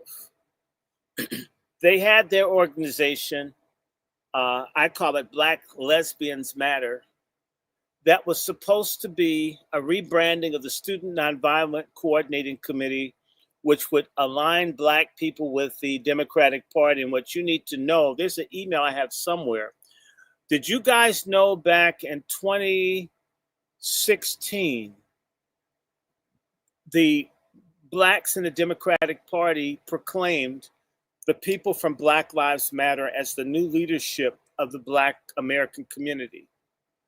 So we were handed over to these people. This was done by the CBC and other people, picked these communistic sodomites, lesbians, and other people to make them our leaders.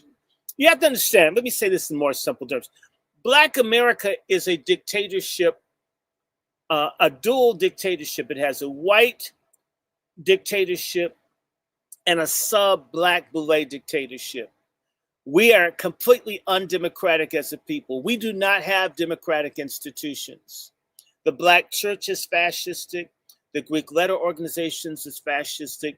There's almost nothing that we have where a collective of people get to discuss what they want and it's pursued. We lack institutions that teach collective empowerment, collective uplift, collective protection. This is not done anymore. And it is at variance of the Black elite and the power centers of those people who are grabbing 90% of the wealth that comes to Black people, like it this way. So we do not have real represent. Think about it. You start looking at who represents you. A lot of people don't even know who's running. Someone else picks who. They don't come up through grassroots where you get that. We didn't know who Ofaga was. Well, I did. People never seen these people. They show up and all of a sudden you're told vote for them. You're told vote for Kamala Harris. Yes, she has turkey neck and she looks like she's given 1 billion blowjobs, but this is who they picked and you have to support her if you're for the Democrats and the Democrats who are Black people. And that's how it goes. At church, you can have the nastiest pedophile liar, but he's the bishop's son or the nephew, or he's someone's side piece or she's someone's side piece, like T.D. Jakes' whore-ass daughter. I mean, who's going to make that bitch a pastor? But that's who the pastor is, because a group of people. So we live under complete fascism. We do not have any kind of democracy or popular participation in anything except for when it comes down to buying music from artists. And even that, the music that we get to hear on the radio since the payola scandal of 1960, for 66 years, they made it very difficult for the people to even hear the music that they want. Or you have Clear Channel, where a bunch of ugly, fat white dudes with bellies and plaid jackets decide what music people can listen to. We don't have any kind of freedom on any kind of level, and it's collective. And so we'll say our problem is healthcare. In reality, we are not free. We've never been fully free as a people. And we go after, it's like treating symptoms. Like people had to learn that, you know, I'm not saying it's such a good example, but pneumonia has multiple symptoms. But you can treat a symptom and not treat a disease. You have to know what the disease is. The disease is we are not free. And there are many systems of enslavement, mental, economic, political, social, cultural. And many of these are manned by people that look like us. Therefore, when these people who have the dictatorship over us recognized that not everybody was on the plantation that was there in 2008, they needed to shift in 2016 to the illegals because of the outrage towards the Obama administration not delivering. They recognized that a significant number of Black folks did not vote in 2008.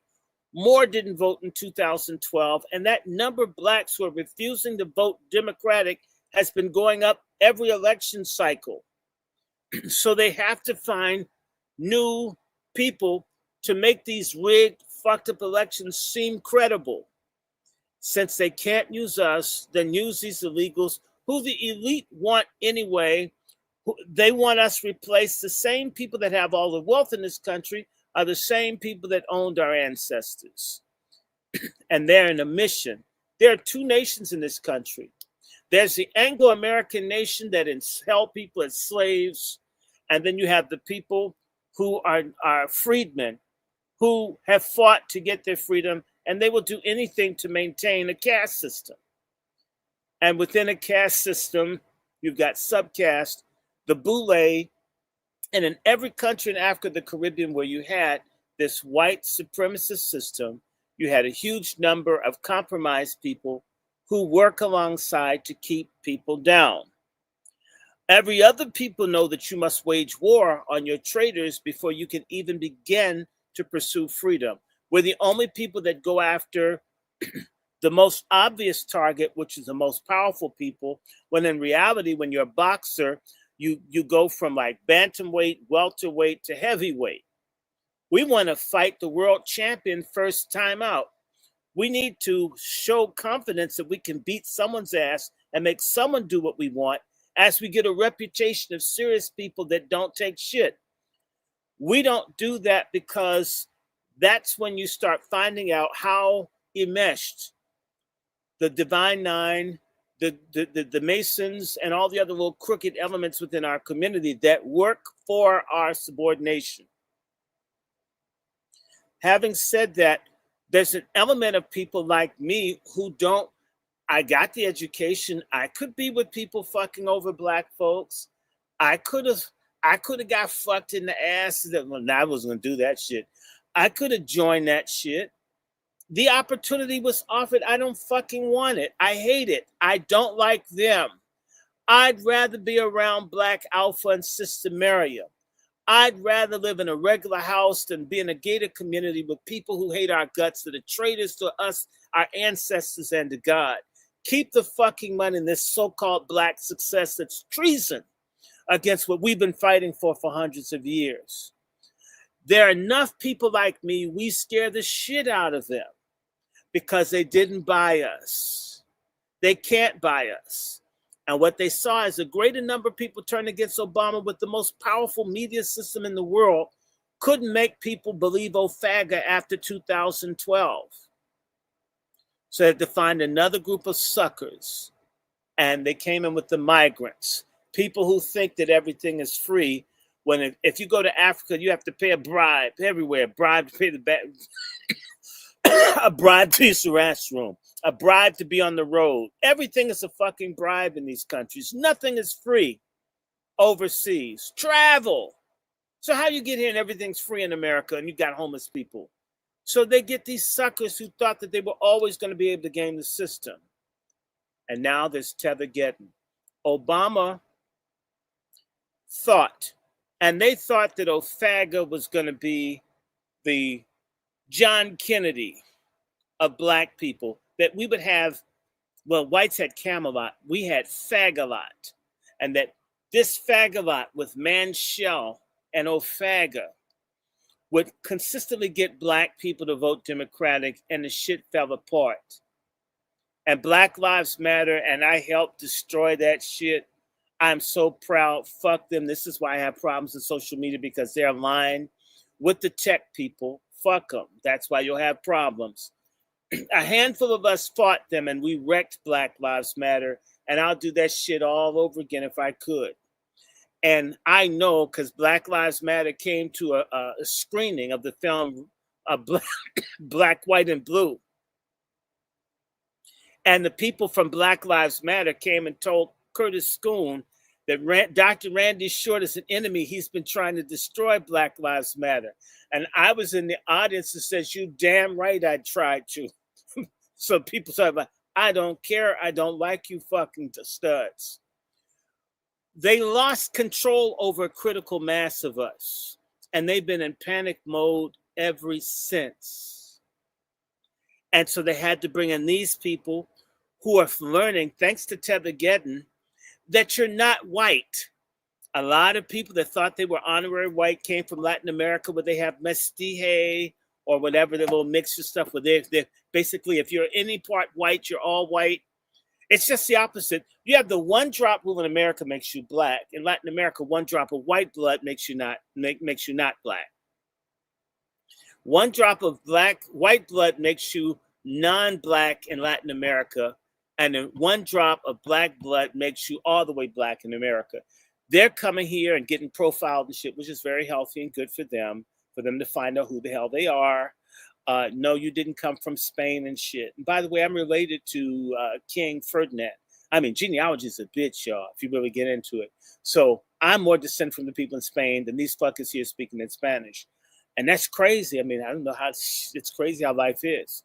So this is why these people are useful. They're also called replacement peoples. This is a genocidal project. And by the way, we could be challenging this because there's a convention against genocide that President Clinton signed in the 90s. You're not supposed to replace another population with another. They started using this under Obama, right? And they did this with Biden, and it's Obama's people. This is an act of genocide we've been facing. But you know what? People don't say it. People like me get shadow banned. You wonder why they don't want you here for me? And I can prove it. Let's look up the International Convention on Genocide. Let's do this for a second. Just so you understand, I'm not pulling this out my ass. I'm not trying to impress you. I'm not even that good in international human rights. I barely know anything.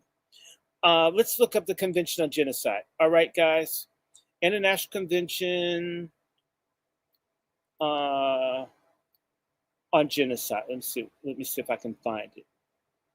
Okay, International Convention on Genocide.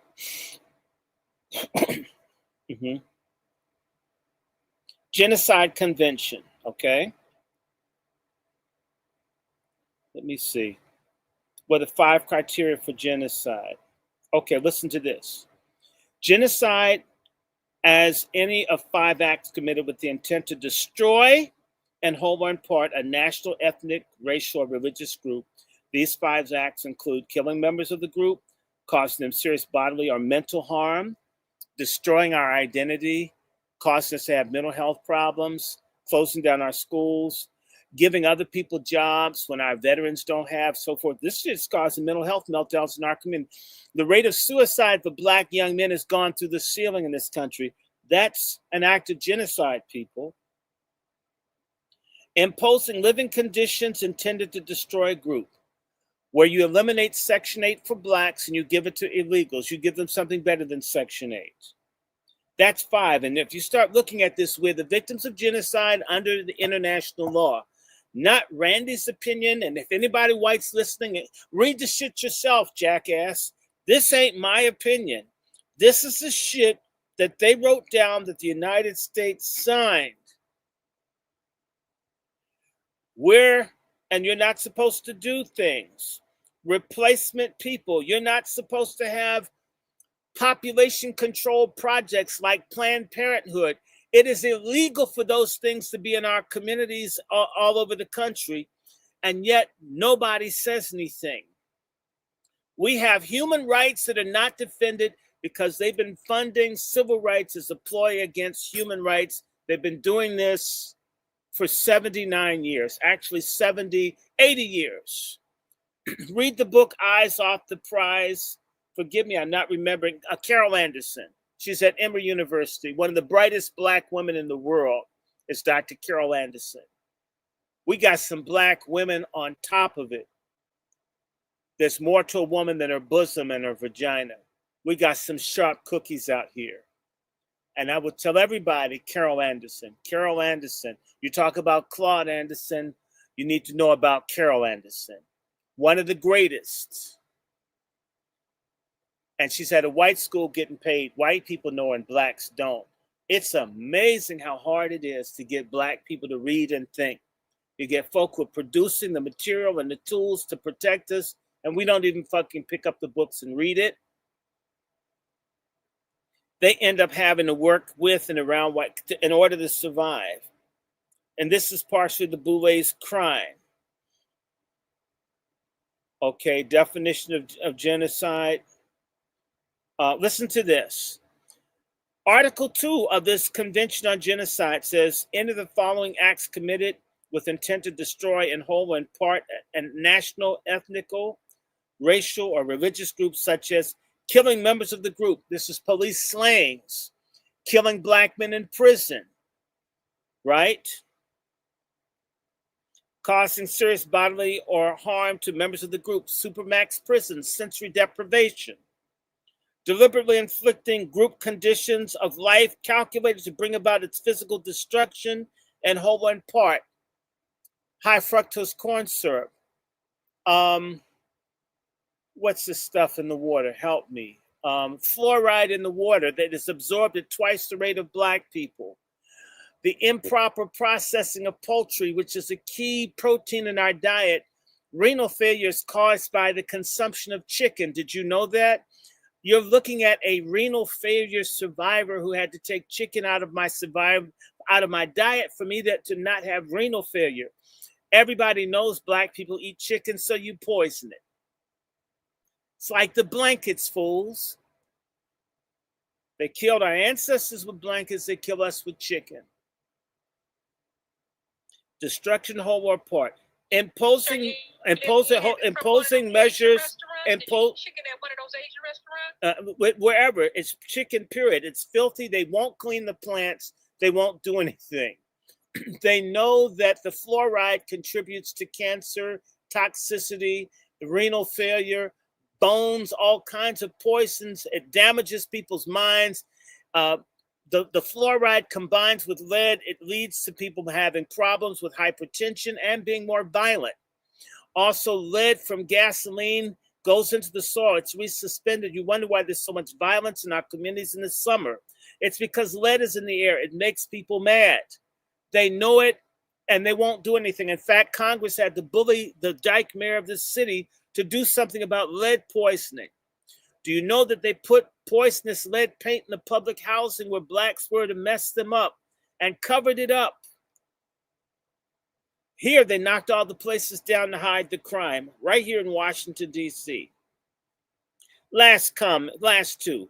Imposing measures intended to prevent births within the group, killing Black women while delivering babies, denying maternal care, denying daycare, denying leave from work to take care of a child, promoting birth control, pushing Depo-Provera, which is killing Black women. They know this. It causes suicidality and everything else. They know this. And when we went, and the Congressional Black Caucus, that bitch-ass Congressman Lacey Clay that just died, lied to us that we could do a presentation up at the Capitol and let the police come at us with guns. Oh my God, if I tell you about the Boule, I'm not even that involved. You halfway try to do something for your people, and you find yourself attacked by people who are supposed to be for you. We fit the category of genocide. We can get just about anything the hell we want if we started talking the right way. But these certain people are Black first, and these other people who are getting paid don't talk about it, even though they know about it. This person mentioned they got us grilling with aluminum. Don't they know that aluminum contributes to dementia? That there are all kinds of things. They know that white sugar is deadly, and they push it and they put it in everything and don't put it. There are excitotoxins, and there's certain things. They give drugs that they know do not work on Blacks like they do on others, and they give it to people. We're constantly being destroyed, and no one, and particularly the little omega psi 5 bitches that are in the National Medical Association, some of the Greek letter organizations like the Deltas and the AKAs dominate public education. That's why Black kids can't read. You got those dykes running the schools. Got those strange, moist Negroes running health. Our people being destroyed from within. It's time to rebel against the Boule, kick out the foreign invaders, and deal with our inside traitors. I'm going to have to stop because I got to check on my mother, y'all. No problem, Dr. Short. You've been cooking for a minute. I'm going to have to send you an apron. You know, I still got to send Brother Alpha an apron. There's a few people that need aprons because when you get behind that goddamn stove or get in front of that stove, y'all start cooking like a mother. But I just want to touch on one thing, and I'm going to toss it back to my brother Alpha before we get to the hands. My brother was talking about literally we need to cut off the Boule.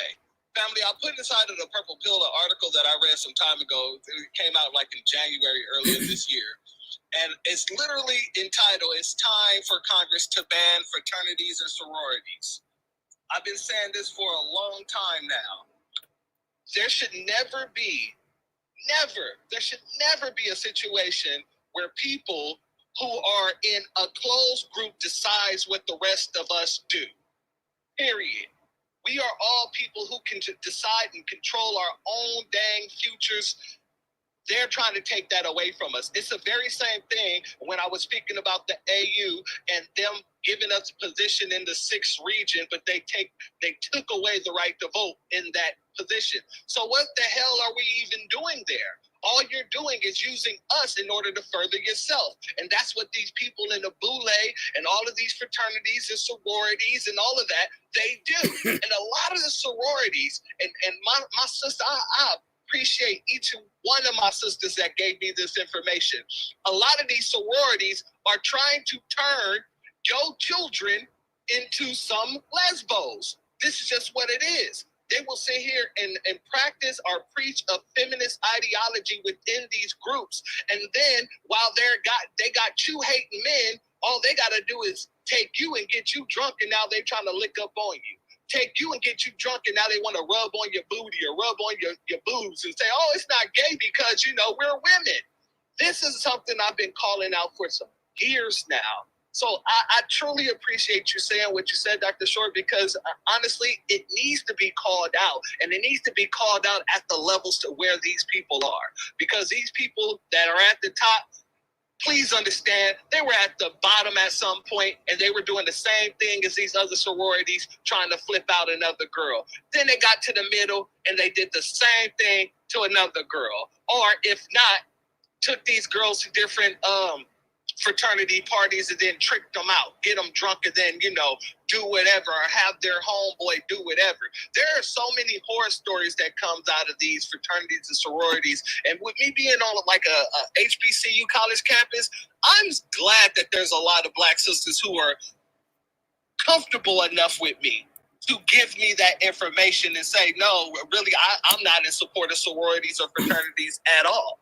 So You know that 100%, Dr. Short. You know that the AKAs were started by a lesbian, right? Lucy Diggs was a stud who had 2 women, a light-skinned and dark-skinned one. So at least she wasn't a colorist. Fact. I don't care. I mean, I told to call the bitch out. I don't care. Her house is near where I live. I don't give a fuck. We need to tell the truth about this shit. I'm with you 100-fold, Dr. Short. We need to not only tell the truth, but we need to tell the truth with our whole damn chest and stop acting like we're too afraid to speak what it is, rather than going. What I can't stand is there's a lot of people that's too afraid to speak what's happening in our communities, but they have no problem sitting there basically telling a lie or living in someone else's psychoses and then telling us that we should live there with them, like the trans agenda and all this other stuff, like the Tethergeddon situation. Oh, these people aren't here to take nothing from you. They've never taken any jobs. They're not fighting against your reparations, when we literally have instances in 4K on camera of these people doing such. So that's one thing, but I also feel like it's a time where we need to start putting foot to ass, excuse my French, when it comes to anybody who's trying to support these people. You're just as much you're just as much of an enemy as anybody else outside of the community who's pushing this nonsense. So 100-fold, I'm with you, Dr. Short. Much love to you. Black Alpha, you got something to say before we go to the hands, brother? You already know, family. It's hard to follow all that foundational Black American excellence that we just heard. But let me go ahead and try to play my little part in it. You know what I'm saying? Shout out to you guys because you pointed it out. Whenever you're talking about the Democrats and you talk about tethers, is what we call the Tethercrats. Okay? And that's why you always see these people everywhere you go. But the Tethercrats, they got to deal with these tether terrorists, and they got to deal with Tethergeddon. So anytime you see tether right now, family, it's not good. Anytime you see a tether, they down bad. Nothing's working for these people in any element. I'm talking about in the whole society. You can go to the political world, they're being canceled out because now we're seeing these people that been running around here playing the we all black. And see, that's what we cancel and that's what we got out the paint, is that we all black stuff. All right. It's only foundational black Americans that matter. And everybody else is just a wannabe. All right. All melanin is not created equal. And that's another thing that we put on the table in the receipt that we've laid out. Now people understand that when you start talking about being us, there's only one. And there's a bunch of imposters. See, it used to be where the imposters would come around and they would try to weasel themselves in and blend themselves into what we're doing. Now, foundational black Americans, we stopping these people at the door. Hell, they're not even getting on the block. All right. We seeing these individuals way before they come because you got to be able to see the forest through the trees. You got to be able to predict and to forecast. So we've seen the play in which these tethers were going to do. We already said the way it was going to happen. And now we're running them all out the paint. It's a terrible day. And the fact that they don't have anything but desperation. That's very indicative of the course of events that we as foundational black Americans have put on the table. And when you talk about tethers, let me take this to another level. We're going to say some things that everybody's been wanting to say, but we just going to say it real boisterous and loud and proud. There used to be a time when you would have all these scam Africans and they would talk all that go back to Africa talk, right? Y'all notice that Pan-Africanism doesn't exist anywhere, okay? Let me tell you. Pan-Africanism does not exist in Africa, and the Black and Brown Coalition does not exist in Mexico. These one-sided organizations and groups that they always try to get foundational black Americans to be a part of, we just cut it off. I told everybody, we done pulled that tether plug out the wall, okay? And now they ain't got nowhere to go. But look at foundational black Americans, make your little 3,000 TikTok videos because you got them TikTok tethers as well, and none of that's landed. Now, I told y'all tethers can't land because they don't even own their own airport. So it's easy work. And they know right now, in this generation, the reparations generation, because we out here getting it for real, they know that there's no turning back. See, the youth, the next generation, they're going to grow up in an era where they understand who the ops are. See, they thought that they were just going to be ops of foundational black Americans and nobody was going to see them, all right? They thought they was going to be hidden tethers. Now, the next generation is going to come up and they're not going to fall for Mr. Mutombo. They're not going to fall for Mr. Lumbumba or Jorge or Romero or Pedro or Mr. Muhammad. All their asses is going to get exposed and called out. See, when we came up, there was still that notion of one big Africa. We all's one. And they were trying to put this jacket on us. And we found out that that jacket is extra tethered. And we don't wear an extra tether, okay? We were extra certified and they all counterfeit. So now the fact that these receipts are being put on the table, you're starting to see these young brothers and sisters coming up and they're being very, very lineage based because everything you do got to be lineage based, no matter what you say. Everywhere you move, the way you walk, the way you talk, all got to be lineage based. See, they used to tell us to be unified with the world.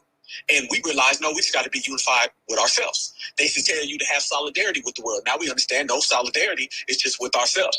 You don't have unity with your whole neighborhood. You got unity with your household. Point blank, bottom line, period. So we Brother took Black everything that they Alpha. were trying to give us and we put it back on them. Dr. Short, let me ask, I was going to get to you, Dr. Short, because you told me something about ICE, and I believe you said snitch and get rich. Yes. Ain't that what you told me, brother? Yes, snitch and get rich.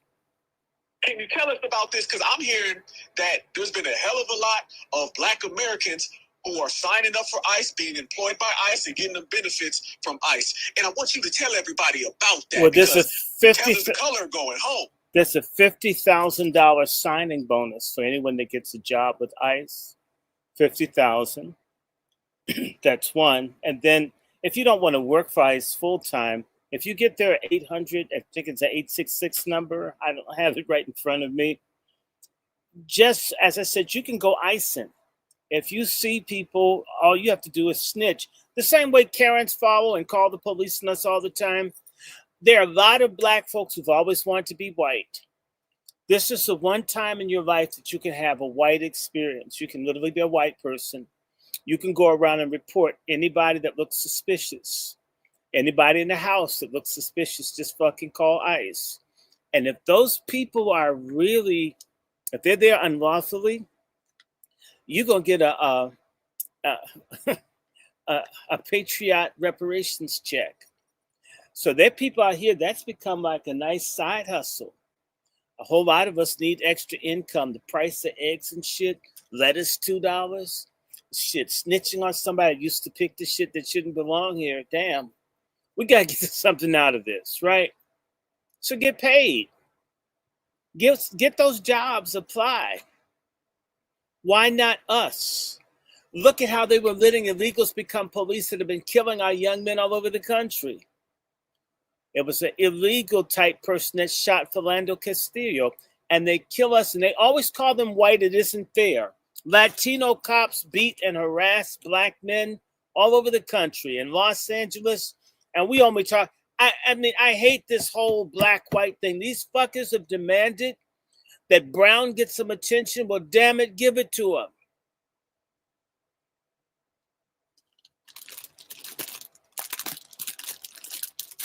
Absolutely. Positively. See, the thing that they don't like now, again, that's another one. They don't like that as well. That's another one-sided little coalition that they try to force in. I'm going to be honest with you. I don't know what the hell a lot of people was doing back in the days because everything was just wrong. You was with the wrong people, the wrong allies. You had the wrong belief system. Damn all that. Everything we're doing now is so focused, like our great brother just said right now.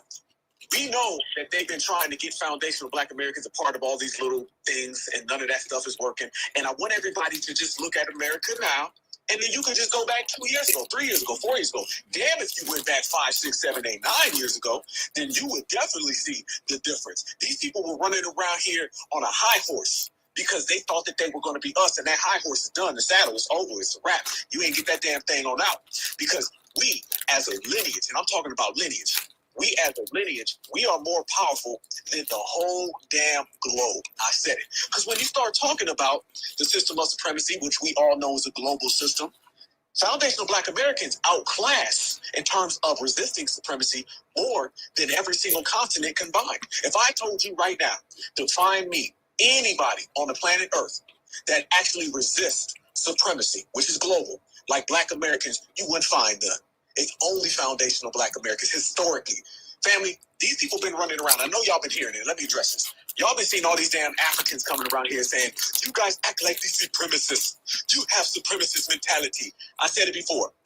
Getting lectured about white supremacists from an African is like getting lectured about being sober from a meth addict. If there's anybody on the planet Earth that I am not listening to about white supremacy, it's an African. If I want to know what it's like to be colonized, then I'll talk to an African. If I want to know what it's like to do backstrokes and cake soap, I'll talk to an African. But I'll never talk to an African about resisting white supremacy. And let me make this clear about white supremacy in Africa. They talk about how everybody who came from Africa is an African, then I guess by their own logic, that makes white people African as well, too. Because remember this, family, Africa and Europe are neighbors. America and Africa are not neighbors. There's something called the Atlantic Ocean, big ocean, okay, which separates us. And we've been over here for years. And they've been right there making deals and hanging out with white folks for far beyond that. And everybody has to understand, when you talk about Africans' relationship with the white supremacists, white people didn't invade Africa. White folks were invited. The same way that the Arab was invited, the same way that the Asian is invited. So we looking at these people have smoke for FBA, but they don't never have smoke for each other. Same thing with Julio Romero Gonzalez Estrada. He got all this smoke for FBA, but he ain't got none for the white folks. No. So basically what we're dealing with is two things. You participate in anti-blackness, and then you just pretend it didn't happen. Or you get your head bust by the white man, and then you try to point the finger at FBA. In foundational Black Americans, we say, we ain't going for none of that. The jig is up, the game is over. Your weak con game of just talking and babbling and just throwing things against the wall, it isn't working. See, they thought that they were just going to babble forever, and they thought they were just going to say things that aren't true. They were one of them, I didn't mean what I just said, ass people. And foundational Black Americans called them bluff. And the fact that we called them bluff and we pulled their whole card, they tether whole card, now they're being exposed for the H to the Izzos without the D to the Izzays that they've really been the whole damn time. See, what we've done, family, we done lifted the veil and we done peeled back all the layers, and the layers have exposed these people as exactly that. Imposters and fraudulent and counterfeit that we've always been, and foundational Black Americans are certified all the time. And let me say this as well. Y'all don't listen to none of these people running around here trying to steal my shit. Now they run around here saying authentic Black Americans. Y'all know it's been certified FBA all damn day. Don't listen to these people now trying to remix our words, brothers and sisters. Y'all know that all all that certified foundational Black American freedom started right over here. So do not listen to none of these people now trying to say authentic Black Americans, because the person trying to tell you he's an authentic Black American is really just a counterfeit, and it's really just a damn tether. And there's no such thing as a 25% FBA or a 15% FBA. That's a 152% tether, probably from Zimbabwe, with a hairline that looks like it's about to jump off of his shoulder blades. All right. So the only thing that matters at this point are foundational Black Americans. Like Dr. Short was just saying a minute ago, Donald Trump is somebody that we can work with. How do you know? Because Donald Trump is out here echoing our sentiments and our statements. When Donald Trump goes and he says that Kamala Harris isn't Black, who did he get that from? When Kamala Harris is out here saying that she's one of us and she gets shut down by a lot of Republicans who are saying you're not really a Black American, who they get that from? Everybody's listening to our lineage. And a lot of people are upset is because when they come to the United States of America, they see the foundational Black Americans reign over them. So they want to tear us down. You got to remember, in Mexico, they don't treat the melanated Mexicans too well. And then when they come over here, they deal with some Black folks who ain't playing no games with them. That's a culture shock. All right. All we've been doing is elevating that culture shock. Same with Africans. When Africans are over in Africa and they have all of these tribal differences and they don't even like being melanated they damn self, when they get over here, they realize, well, the Black Americans is standing on business. See, they can't tell us that we are just like them when we are proud to be Black and they don't even like having a little bit of melanin. You understand? So the tribalistic backstabbing culture in which they have of trying to sink the ship and tear us down, we've been calling it out. And this is why you have to continue to regulate. We can have these conversations and we can discuss amongst ourselves, but I'm telling you right now, every few weeks, you got to G-check a tether just to make sure that you still got your talent and your skills, and you need to put it on display. Trust me, family. All the G-checking and calling these people out, breaking them down strategically, not engaging in debates, but just completely mopping the floor with them. You have to do that. And the reason why you have to do that is because by us doing that, do you understand the type of focus that we've seen and we've exposed the tactics of these tethers? A lot of the G-checking that we was doing in 2020 done paid dividends in 2025. Because now we know what it looks like. So brothers and sisters will not be fooled by those con game tactics. And like I tell everybody, you can't hustle the hustlers because we invented the hustle, because we got the muscle. That is the difference between foundational Black Americans and the whole damn world. We out here really pushing principle, and these folks is out here packing their bags about to go home. Now, I'm going to send it to church, and church, you can go ahead and spin it around to the hands, but this is an FBA family affair, and like I said before, and I'll say it again, FBA keep winning, and tethers keep swimming, and apparently they can't swim any further. Go ahead, my good brother. All day, my good brother. I just wanted to touch on something you said real quick, because we could actually prove this. Our brother said that, well, the white man didn't really invade. Y'all was inviting him in. If y'all didn't notice, there was this guy from the Congo that came out and put out a videos calling FBA a bunch of cowards because he said that they don't want to take our resources and they're not giving nothing back to the community while disrespecting us and all this other stuff. So he started calling us cowards because of the fact that Donald Trump actually secured a resource mineral deal with the DR of Congo. But what he doesn't mention is the fact, and I'm going to put this in the purple pill right now as I'm speaking, what he don't mention is the fact that they went running to him. They came to America, begging Americans to help them with Rwanda. They offered an exclusive mineral deal. And so, you're mad at us for something that you could not do your damn self. You couldn't fight your battles. You're not there fighting your battles. You're over here.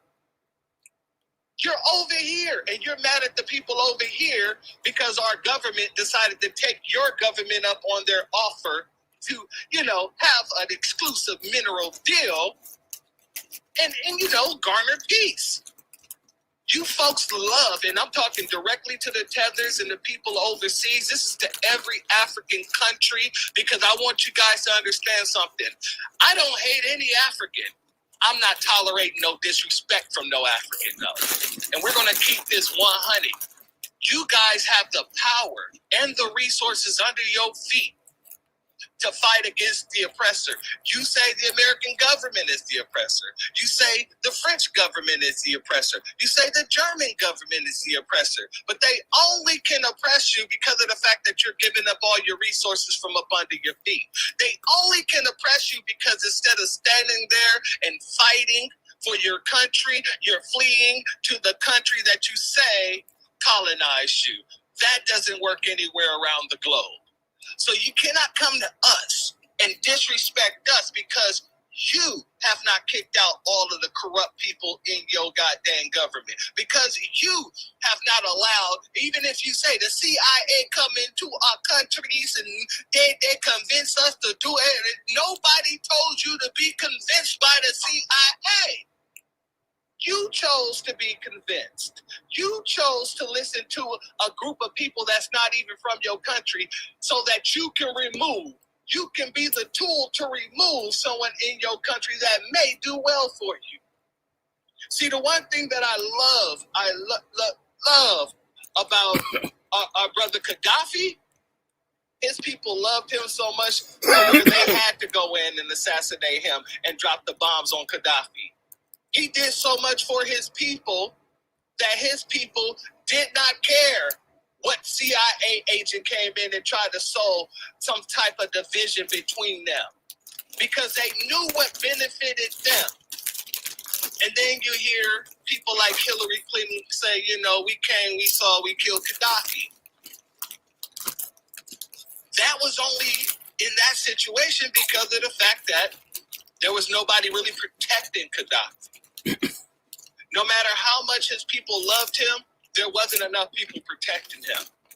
So to all my African family and friends who wants to be family and friends, you guys need to deal with your problems at home without calling in other people to deal with it for you. That's how you keep your minerals. That's how you keep your resources. That's how you be able to build your own goddamn airport. So as my brother Black Alpha just elegantly put it, you guys will be able to land a plane or two.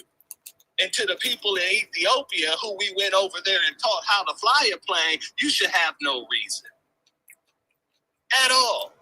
But like I said, family, I just wanted to just put the sugar on top of that Sunday that our brother Black Alpha just dropped. That's a bit of knowledge that a lot of people do not understand.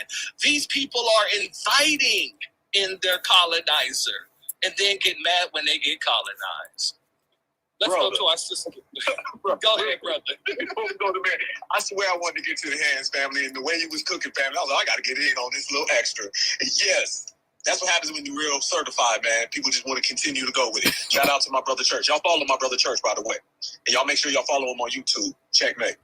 Yes, my brother, you just made a great point about how these people are out here and they're dealing with them. I want everybody to truly examine the relationship between Africans and Europeans, okay? See, this is what people didn't do back in the old days. They didn't really examine these folks' relationship. When you look at their relationship, it's no different than it is now. It's always been brown-nosing the Europeaner every time they see them or encountered them, okay? Let's make this clear. We know that they sold slaves to the Europeaner, right? We all understand that. But one thing that has not been talked about and examined enough is that when they sold the slaves to the Europeaner, family, that was hundreds of years before the scramble of Africa. So when they tell you that the scramble of Africa was something of the Europeaners invading them, well, how they invade you when you had already had hundreds of years of making deals with them? Hell, you sold your mama to him.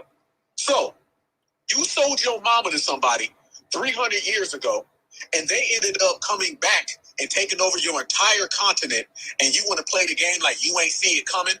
Or were you a willing participant in everything that they ever done to you? The same exact way you're a willing participant in being a puppet and a minion for white supremacy in the year 2025. You've always been up underneath them. I always say this, one of my mottos, and I want everybody to remember this. The African wants to be around the white Europeaner any way he can because he loves them. That is his affection. That is his fetish. He is obsessed and he desires being around the white Europeaner. How do you know this? Is because the white man is either going to be the colonizer in Africa or the African is going to be the immigrant in America, or France, or Italy, or Germany. It seems like everywhere I turn around, you are around the white man. And when you're around him, you're underneath his armpits. So either you invite him into your house, or you want to break into his house. Sounds like you just want to be next to him. That's what it sounds like. And when you really examine it and call it for what it is, then you understand these things. See, what they don't like, fam, is that in this generation, we're breaking it down and we're analyzing and we're observing and we're really seeing what it was. See, they used to talk about Pan-Africanism in the day and they'd be real quiet. And that's all they said.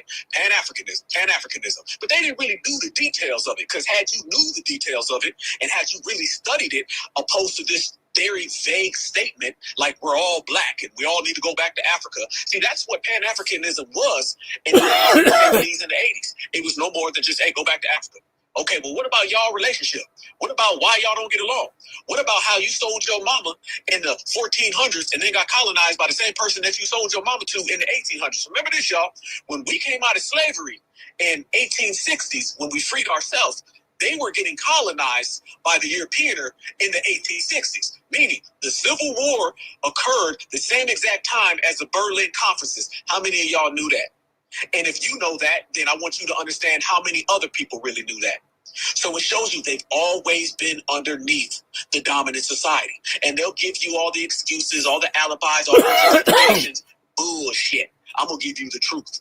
You always want to be next to Karen, Chad, Brad, or Ken. And one of the reasons why they don't like foundational Black Americans is because they're upset that we have proximity to the dominant society and we don't give a damn. They're upset that we live next to the dominant society and we don't invite them to our cookouts, to our gatherings. Do you know how much that makes an African upset? Basically, if you see somebody with a Lamborghini or a Ferrari in their driveway and they never drove it, or somebody who had $1 million in their bank account and they never spent it, that's how Africans view us living next to white people. They view it as, how can you have that Ferrari, white people? How can you have that Lamborghini, white people? How can you have that $1 billion in the bank, white people, and you don't want nothing to do with it? They don't like the fact that foundational Black Americans don't want anything to do with white people, because they feel that if they were here, they would have everything to do with white people. That's why as soon as they step off the plane, the first thing they want to do is go find them a white person to date. It's all about proximity, family. It's not about finding a better home or running away from persecution. It's about running next to Brad. That's what it really is. Damn persecution. You want to be next to Karen. You want to be next to Becky. This is why Nigerians are on the internet right now and they're trying to scam 350-pound white women named Beth from Massachusetts. So even in the technology world, you want to be next to white folks. God damn, in your village you want to be next to them. In your homeland you want to be next to them. Your continent, over here on my continent, and even on the internet you want to be next to white people. You need to get your white people obsession in check. They need to go see a tether therapist. They need to sit on that couch and tell the world why they're so obsessed with white individuals. And once you truly understand that, then you will truly understand why we ain't the same and why we ain't African, and why they ain't like us. And now we can move forward. And that's exactly what we've done in this generation. We move forward now because we have clinically broke down the way these people feel about the dominant society. And remember this, y'all. They view our resistance to white supremacy as a crime because they love white supremacy. Anybody who loves white supremacy, they hate foundational Black Americans because we resist white supremacy. So whenever we had the civil rights era, whenever we stood on business, the reparations era, Reconstruction, you name all the eras that we've had when we were resisting supremacy, anytime you see that, we see that as empowerment. They see that as a crime, because the one thing that Africans hate, as well as Haitians and Jamaicans and Mexicans and Puerto Ricans and pretty much everybody on the earth, one thing they hate is the fact that foundational Black Americans stand up against the people that they love so much. That is Brad, that is Chad, that is Karen, that is Ken, that is Jimbo, that's Billy Bob, and that's Jethro. Because they would want to be a human shield for them. And foundational Black Americans, we like David Wayne's, homie, don't play that. So there's the difference between us, there's the difference between the whole planet Earth, and there's the difference why foundational Black Americans are number one, and it's all about this lineage. And speaking of this lineage, I got to send it to the east side to my sister Miriam, because I know you about to cook, my sister. And then we will spin the hands and let everybody chop it up. But FBA all day, and when you certified all the time. Word to the wise from the #1 activist, Black Alpha. Go ahead, my sister. #1 activist, you better believe it. Shout out to you. 3 times general salute. Love you, brother. Love our beautiful sister, Black Alpha. Love you, Queen. Love my sister, Nikki, the goddess. I meant God. I know it's God, but I call her goddess. And shout out to Brother Eastsiders, Brother Eric Johnson. You know, this family coming home, and we could do roll call all day, starting from the east to the west to the north to the south. You know how we get it in. It's FPA all day. It's never about region. It's about lineage. And our delineation is sacred. And it's not something that should be done in 5 and 10 years. It should be a staple and part of our life, because you must stay delineated. You must overstand. And it doesn't mean because you're delineating, doesn't mean that you don't do business and conduct yourself otherwise when you're socializing with others if they have something that we want to gain. For exchange, no robbery, as they say.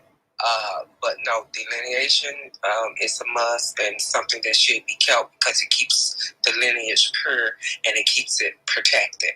So having answered that, so no limitation to that. That just be part of who we are. That becomes our identity. Is something that we do in our culture to protect our culture. Because why? It is an unspoken word in all cultures that is there. Period. It's something that protects, like I stated before. But reaching back on something that both Sister Nikki and Dr. Brother Short was talking about, we're having a quiet also invasion too. People don't understand the Asian persuasion, and that these people have over like 64,000 different restaurants that they don't even advertise, that are all over this country, mainly in our areas and our communities. And how shrewd these people are. They hire little to none of our lineage, only their own, and you may see a pink face every now and then. But yeah, these Asians, and they are really very aggressive in this lending, this real estate thing that's going on. That they're buying up the properties and buying land and the properties, and when they acquire the properties, they're raising the rent so outrageously that they're pushing people out of their homes. A form of Costafoism, if you will. And then, we've had quite a few different attacks about these people being on our soil, be it the bio attack that they call C1 Lee, whatever her name is, with the fungi stuff that she was going to do, attack on our food supply and other things, I'm assuming. And, they caught a couple of the male nationalists doing stuff, quite a few spies. I mean, my word, the model society quietly sitting there, and is one of our biggest open surprises, I would say, that we need to keep an eye on. As well as, large populations and pockets of these Europeans that they shipped over here. We can never forget that. And not only do we want the tethers of color to be deported, we have to demand that, we wanted to keep at the pace it's going, especially how it's going, but we also don't want them to forget. We want that all around the board. Start knocking them out, because that does protect us. This is why other countries do not have these open border policies and these, if you will, the jargon written in so that they could be invaded because that's what it is. It's a type of invasion. These people are here to consume and engulf not only your resources, your identities, like you said, replacements and things of that nature. And would it be enough of them that could overthrow your country? That is the dangers of unchecked, illegal, and legal immigration. That's why it should be very strict and enforced. And then also working on reaching within the enemies within. It definitely starts on the front line in your own lineage when you are fighting your open enemy. You must get all the turncoats, agents, ops, sympathizers. They are the first to go because other than that, it'll keep eroding on itself. You'll keep being penetrated. You'll keep being destroyed from within. And you have to start at your own home front and work your way outward. Anyone who overstands the art of war, anyone who overstands just laws the principle of self-preservation and protection and survival should know what that entails. We're not children. We're thinking people. Maybe not all of us are so critically thinkers, but we are thinking people.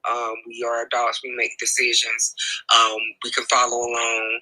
Many of us are highly intelligent. We read and do things and research. Maybe not enough of us, but certainly enough of us do in this Black grassroots movement.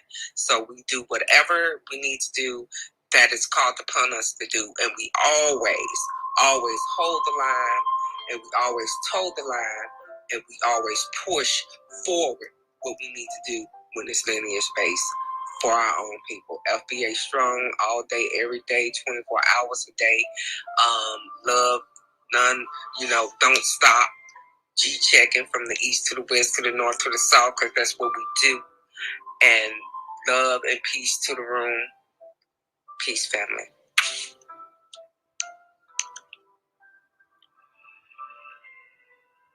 Shout out to my sister Miriam. I appreciate you, honeyfold. Like I said, there is nobody doing it like our sisters. Well, if I didn't say it, Alpha said it. And if Alpha didn't say it, then, Randy Short said it. And we all didn't said it, So much love to our sisters. Much love to our queens, because they deserve each and every bit of it, from Nikki to God, to our sister Miriam, our sister Brooke, all of y'all putting in your work. You have my love, you have my admiration, because you deserve it, and that's on life. Let's get over to Cash G. Yo, peace to the room. Let's get Dr. Short. Let's get Black Alpha. Both y'all I met in person at Tariq's reparations rally in D.C. the freedom of the sector. But that is what it is. I wanted to say to the title, to the conversation we're having, and obviously to be clear, I'm Black American on both sides of my family, just for context of the conversation, and I'm not African. In my research, it looks like the Japanese who were interned during World War II were interned not just because Japan attacked America, but also because white folks wanted to confiscate Japanese farmland as well as housing in general. I only bring that up because I've heard of the model minority myth. It was actually weaponized against Japanese Americans who were interned, because to hide the economic deprivation that had happened to those who were interned, white folks purposely imported Japanese people of a higher education and a higher wealth status to America. It convoluted the numbers, and it hid the economic depravity that had been levied against those who were interned. I bring that up in this conversation because I believe the same thing is happening to us, not just at the lowest level of the labor market, but also at the higher level when we're talking about H-1Bs. And someone mentioned Asians earlier. We can mention Asians talking about remittances and about the education system. I mean, Mom Donnie, a lot of people, the Indian dude who wrote the book about claiming to be Black and taking affirmative action. And again, remittances being one of the biggest numbers we can talk about when we're talking about the Asian community. But back to the title and to the topic. Ronald Reagan, Republican President Ronald Reagan, is who paid those cash payouts. That's not lost on me that we have a Republican-controlled, let's just say government right now. And I think it's something we should keep in mind for those who think that reparations can't be a reality in modern day, because I do believe it's a possibility. In fact, I've heard that Trump is the only president we've had in American history who's not a descendant of a slaveholding family. That includes Obama, because on his white side, they had slaveholders in his ancestry. Maybe that's important for the conversation of divide and conquer, or understanding white folks' major culture is a lack of accountability. But they'll be willing to turn on each other and hold the Democrats accountable for their role in trying to maintain slavery, and the Republicans, quote unquote, being the ones that sought to eradicate it. I wanted to mention the compilation that I pinned up above of multiple different melanated-looking immigrants who've been brought to this country to speak against our reparations. In the same conversation as those Japanese who were brought to America, but I can't really name no Japanese that spoke against reparations. But I got a whole compilation up above. That's an issue. My brother, can I help you? Yes, sir, and I have 3 more notes. Well, let me just say this. Many Japanese got their property back after World War II because blacks interceded and took the property of the Japanese and held it until they were released. So to this day, at least among the older Japanese, there's a lot of respect for blacks in Southern California because they were the only people that didn't steal the Japanese people's property, which is something that no one talks about. Everybody else fucked the Japanese except for the Black American community. And then number 2, Japanese learned about getting reparations from the Black Studies programs at San Francisco State University in Berkeley. Our people taught them how to get it, but will not teach our own how to fight for it. This is the kind of stuff that the Boule and other people and Scam Africanists and others do, is give stuff to other people but won't implement and practice it amongst us. That's why the Japanese know how they got their reparations.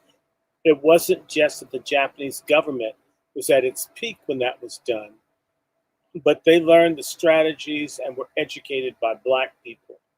Everybody learns from us but us.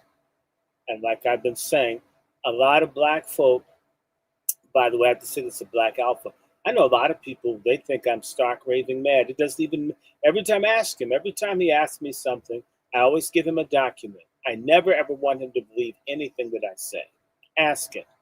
I never say believe in me. Believe in God. Scrutinize and vet me. But in our culture, we have a culture that hates thought. We have a culture that hates true intellectualism. This is the opposite of what our people used to be. It used to be 150, 160 years ago, because Blacks were locked out of a lot of stuff.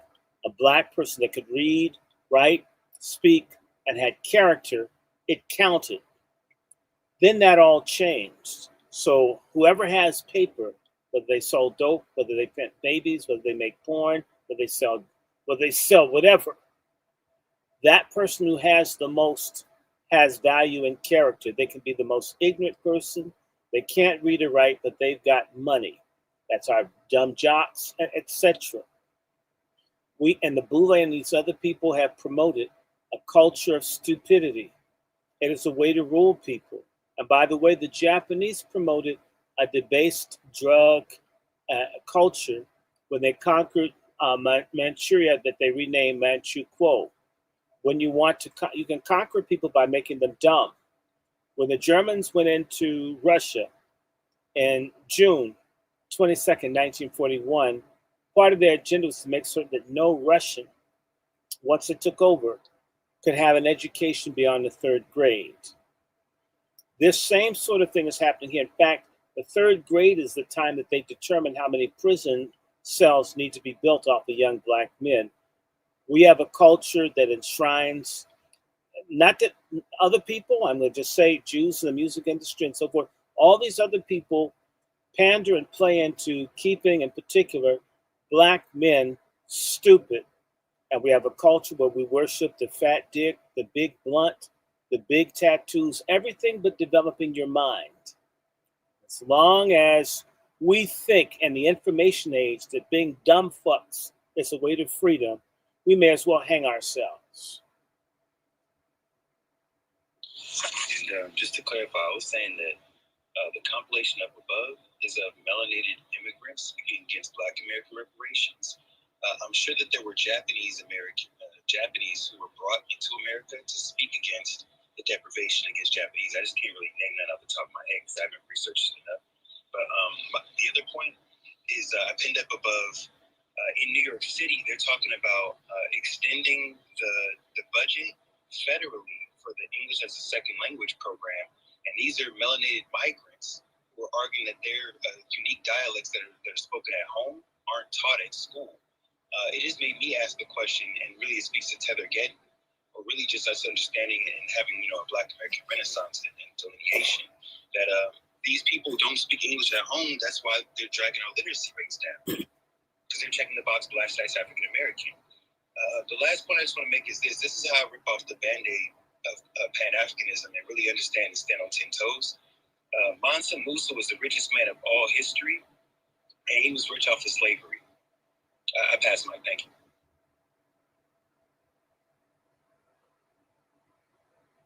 He was rich off of gold too. Yeah, I was going to say that I know the story of Mansa Musa, and the fact that Mansa Musa was rich, it was because of the fact that his uncle, Abu Bakr, he sailed over and did a pilgrimage over here to America, and he loved the native women so much in America that he gave away his throne to Mansa Musa. And because he gave away his throne, he gave away his gold depositories as well. So Mansa Musa inherited most of the gold that he had. Now, I don't know, I can't tell you definitively if he was included in the slave trade or if he had slaves. He was. All those. Okay. Look, I'm just going to be honest. We need to be real. This is something else, because there's another dimension of Pan-Africanism that we don't deal with, and that is the Islamic Pan-Africanism. Muhammad Ali Dusi, which look him up. Dusi spelled D-U-S-E. Muhammad Ali Dusi. So there's a Pan-Africanism that is Islamic.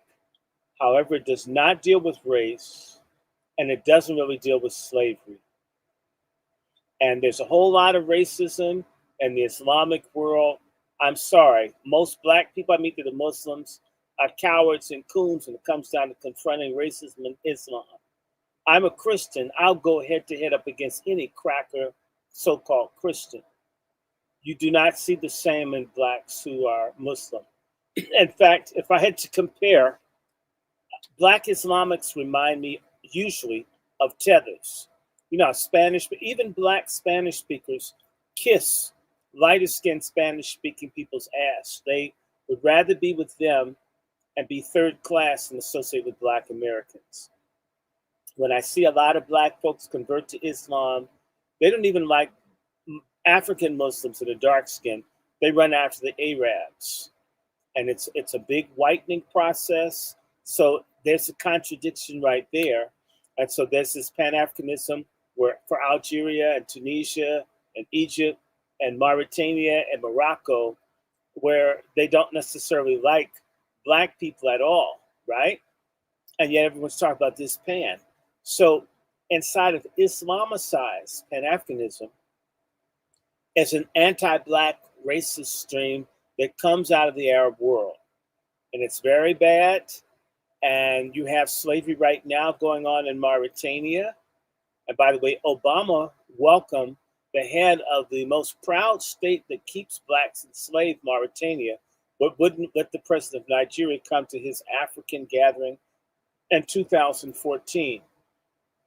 You had, and I want to just say this, Malcolm X and them exaggerated for whatever reason this Islamic decency around race. It is not true. It's never been true. And the biggest liars, I mean, they're worse than the Black TD Jakes, are Black folks that convert to Islam that are not honest about the racism in Egypt, in Syria, in Jordan, in Saudi Arabia. So what the people are dark skinned, they're not the ones that get the stuff. In Yemen, that you've got it all over. You have it in Iran. When Malcolm X was alive, he was alive when the Blacks who were Muslims rose up and killed the Asian Muslims right there in Zanzibar. Malcolm X went to Mecca 2 years after Saudi Arabia ended black slavery. Anybody born before 1962 was alive when Saudi Arabia had black slavery. And to this day, Saudis and others treat, in particular, black people as slaves more harshly than any people that come into Saudi Arabia. And as recently as within the last few years, the Saudis were massacring Ethiopians trying to get away from Yemen, where it was being, and they were just murdering the people because they were black. There was no outcry, nothing. You'll never hear anything, even the mass killing going on right now in Sudan, over color. No outcry from the Arab world. You'll hear about the Palestinians, but you won't hear about people in Sudan being butchered over skin color. So when people start talking about this Pan-Africanism, that Islamic thing, basically part of how you make that work is to pretend that there's universal brotherhood in Islam, which does not exist when you're black. They'll put up a mosque, but they invest their money in Europe. They invest their money in America. They don't really invest in Africa. No, they don't. And Dr. Short, in the story of Islam, there's the disciple Bilal. He was an African slave that sang the call to prayer that all Muslims use to come to the mosque today. So, Okay. so look at the hold it. Musa took El Hajj, the pilgrimage to Mecca, across the Sahara Desert with a train of people carrying as much gold as they could carry, which were all enslaved, and he freed one every Friday at a mosque, just one at a time. Let me say this. If Bilal really mattered, how come Bilal isn't somewhere more popular as the first name in the Islamic world? Bilal is rarely the first name. Muhammad, yes. Bilal, no. It's almost, I don't even meet people named Bilal typically that are Muslim. And there's something else. It's in the Islamic tradition that Muhammad wanted Bilal to replace him, and it said Bilal refused to be Muhammad's replacement because the people wouldn't want him because he was black. That's scary, which means the first person to join the Islamic religion under Muhammad wasn't good enough to lead because of his skin color. And they'll record that. There's a whole lot of racism written in this Islamic hadith. It's awful, it's mean, and there's also the slave that was black that was supposed to kill Muhammad with the spear. It goes on and on and on. And there are also hadith where Muhammad gave up 2 black slaves to get a white slave. I'm not saying I know this stuff well, but there's just plenty. If you look at how blacks are treated in Morocco, treated in Tunisia, treated in all of those places, how they would castrate all the black men, they barely survive. Proof of how brutal the Islamic world is that there's really no evidence, not a lot of evidence of an African presence in the Middle East. It's fucked up as white supremacy and this bogus ass Christianity that they were peddling. There's some trace that there were people from Africa brought here, which means as brutal as this thing is, there's something that you can find. Over there, they completely wiped it out, and most of those slaves were women and young boys that were castrated, and 90% of them died. So it's a culture that's about castrating black men. And this shit went on it's still going on, but it went on for way longer than the European thing, and no one ever talks about it. And to this day, there are people who are Islamic, and some of them are black Africans that are still practicing slavery of people based on skin color. And Nigeria and Mali, these Tuaregs, oh yes, they do. And you know what? Where's the abolitionist movement? Because everyone says, well, Muhammad said it's an honor to free a slave. Then damn it, why'd you have 24? Be honorable, let them all go. He didn't. So, there's this whole lot of stuff. People try too hard to be cool around this. My thing is, believe what you're going to believe. But that ain't a better move. And in many ways, it's a worse move. And in fact, Mali collapsed and all those Sahelian kingdoms collapsed because these folks made so many kids, all the kings made so many babies, and everybody's killing each other. So those great kings of Africa had so many babies, so many boys.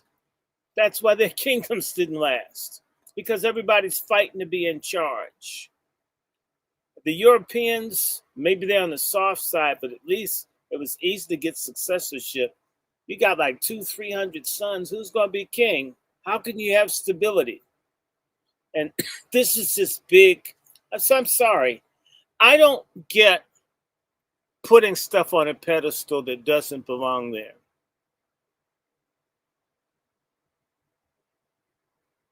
Much love, our great elder, Dr. Short. And see, I have to make sure I got to start calling you elder from now on, because you bringing that elder knowledge. And this is no disrespect to you, my elder. You are somebody that people should be listening to and closing their mouths. Everything that you're mentioning is just historical fact. And for the people who don't understand what historical means, that means it actually happened. And there's a lot of people that's running around here talking about stuff that didn't really actually happen. Like these tethers, like these Nabiscos. We're not even going to get there. But I got to give a certified B1 salute to you, Dr. Randy, because every time I hear you, you bring in more scholarship on top of that scholarship, and then you'll go back and pull out another book and talk about some more scholarship. So I got to give you much love, Dr. Short. We got our brother Mikael in the building. What's up with you, family? How are you doing? Greetings, brother Church. I'm doing excellent, thank you. How are you? First time us greeting each other. You're doing an excellent job as a co-host. How are you? I am wonderful, family. I am breathing, and I am blessed by being able to. So, that is the awesome part for me. But it's also awesome for me to be able to greet you for the first time. I've seen you in many spaces. I've never gotten to talk to you in this capacity. So much love to you and everything that you bring to the table as well, my brother. Thank you, beloved. I'm deeply humbled. Thank you. Really yes, appreciate it. Thank you. Brother Black Alpha, great one. Brother Cash, Marion, Dr. Randy Showed, Marcel, Brother Arthur. Yes, it's beautiful. Kings, queens, gods, goddesses, and oracles. Thank you. Brother Dr. Randy Short, let me deal with you about the Islam thing. Okay. And of course, I'm an African. Let's start with the hadiths. None of them are true, meaning they don't come from the source of what Muslims.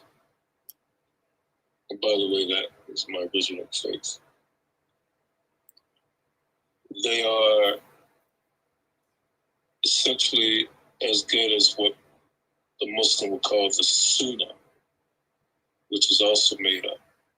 We saw the Prophet do this, the Prophet said that. It's like the gospel. You're a Christian, so you know what the gospel is. Gossip. And the Quran should be the example for the Sunnah. Now, when I learned Islam as a child, I learned from the elders who were with Malcolm or who learned under the Honorable Elijah Muhammad. And you're correct. It was more, don't bow to the Arab or anything that resembles one. Could be a Pakistani, could be a Bangladeshi, could be an Indonesian, didn't matter. And we were taught to use strategy on them at a very young age. In fact, as a child Muslim, I did security at the masjid. And I remember one of the elders calling me to the side when I was late, getting to the masjid, and he pulled me to the side and said, "Mikhail, see them brothers over there?" And I looked at him. I said, "Yes." He said, "They are the police. You are the CIA." They gave me the crown strategy, intelligence. And so the things that many of the Muslims that you would see, I was taught differently at a very young age. And that was to get through the bullshit, meaning no difference between chicken shit and chicken salad. And Arab supremacy was chicken shit. And you're correct. There is a propagation of something that goes beyond this black or white thing, which is really predicated on what we say, quote unquote, Allah or the source favoring them, is prevalent in making so-called Africans eunuchs, etc., and any African accepting it. But it didn't start there. Those so-called Muslims didn't come first. Christians and others came first.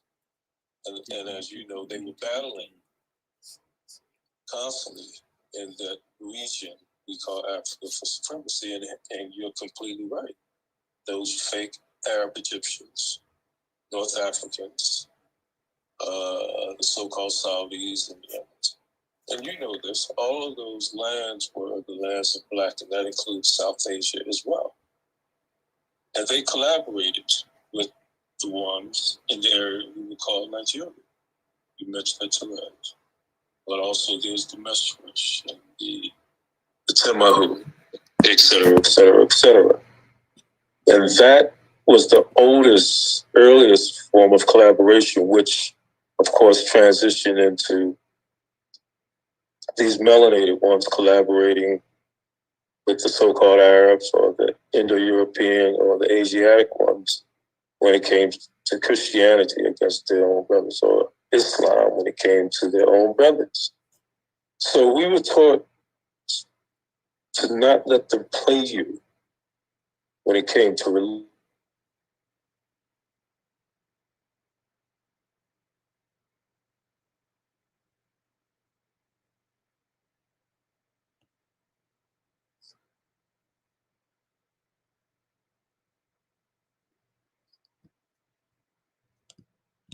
Did you cut out? Can anybody else hear him?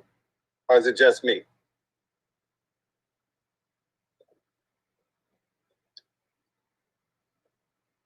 Anyone that looks like that, or just in general disrespects us, they're going to get work. And we go from 0 to 60.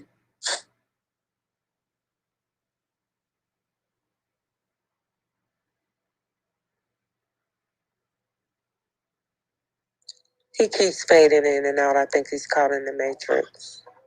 Yeah, Brother Mikhail, if you can hear us, you're jumping in and out. We can only hear you 4 seconds, and then it pulls you back out.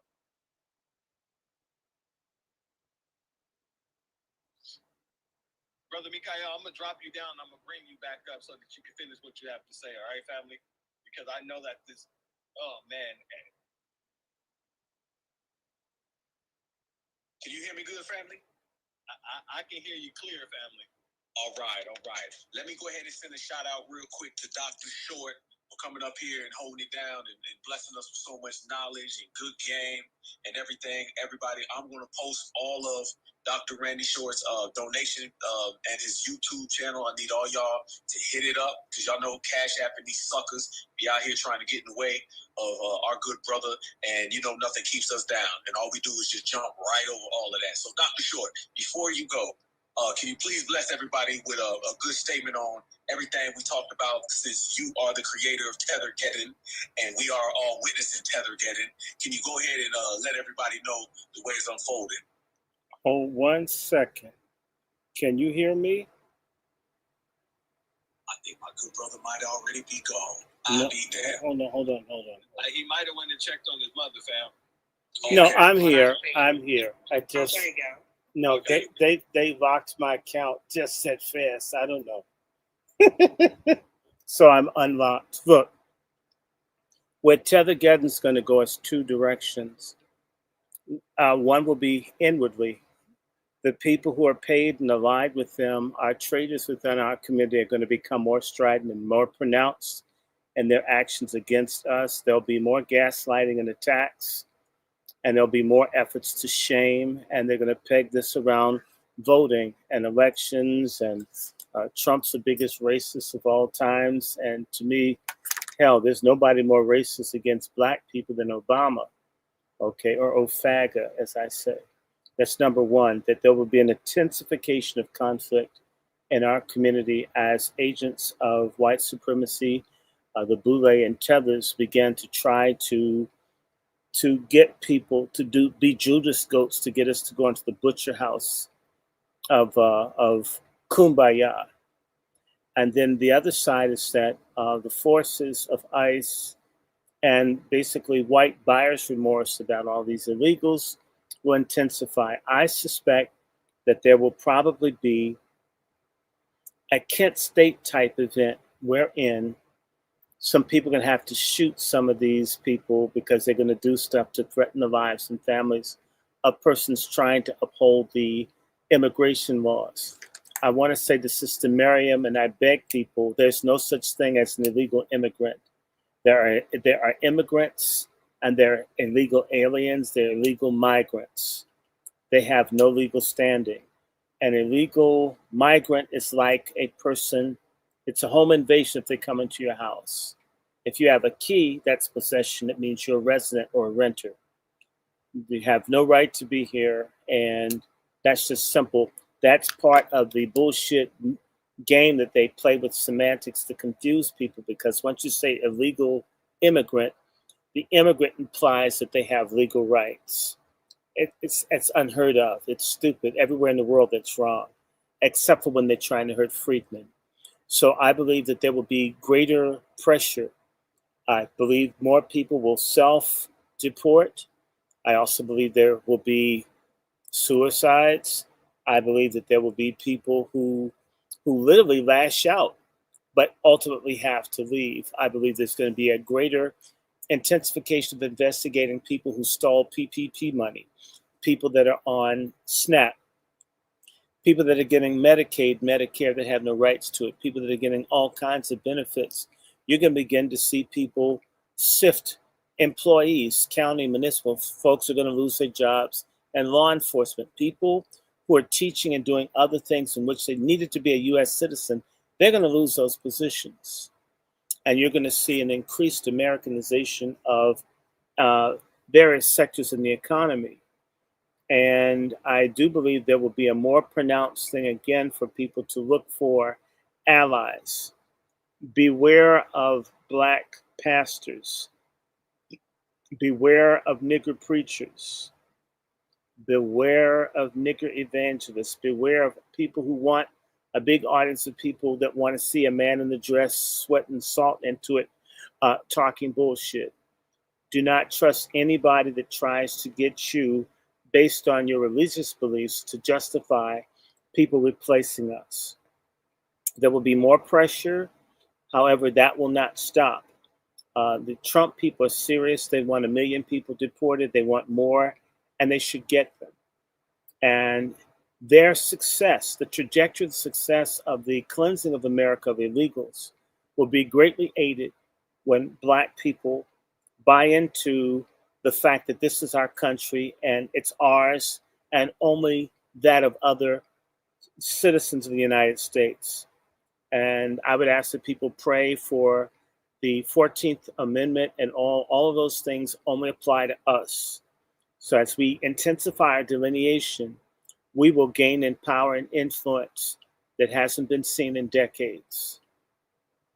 And so on behalf of the Angry Black Men's Book Club and Salt Ministry, when I'm being spiritual, and I believe in God, but Sometimes you have to talk the real people's talk.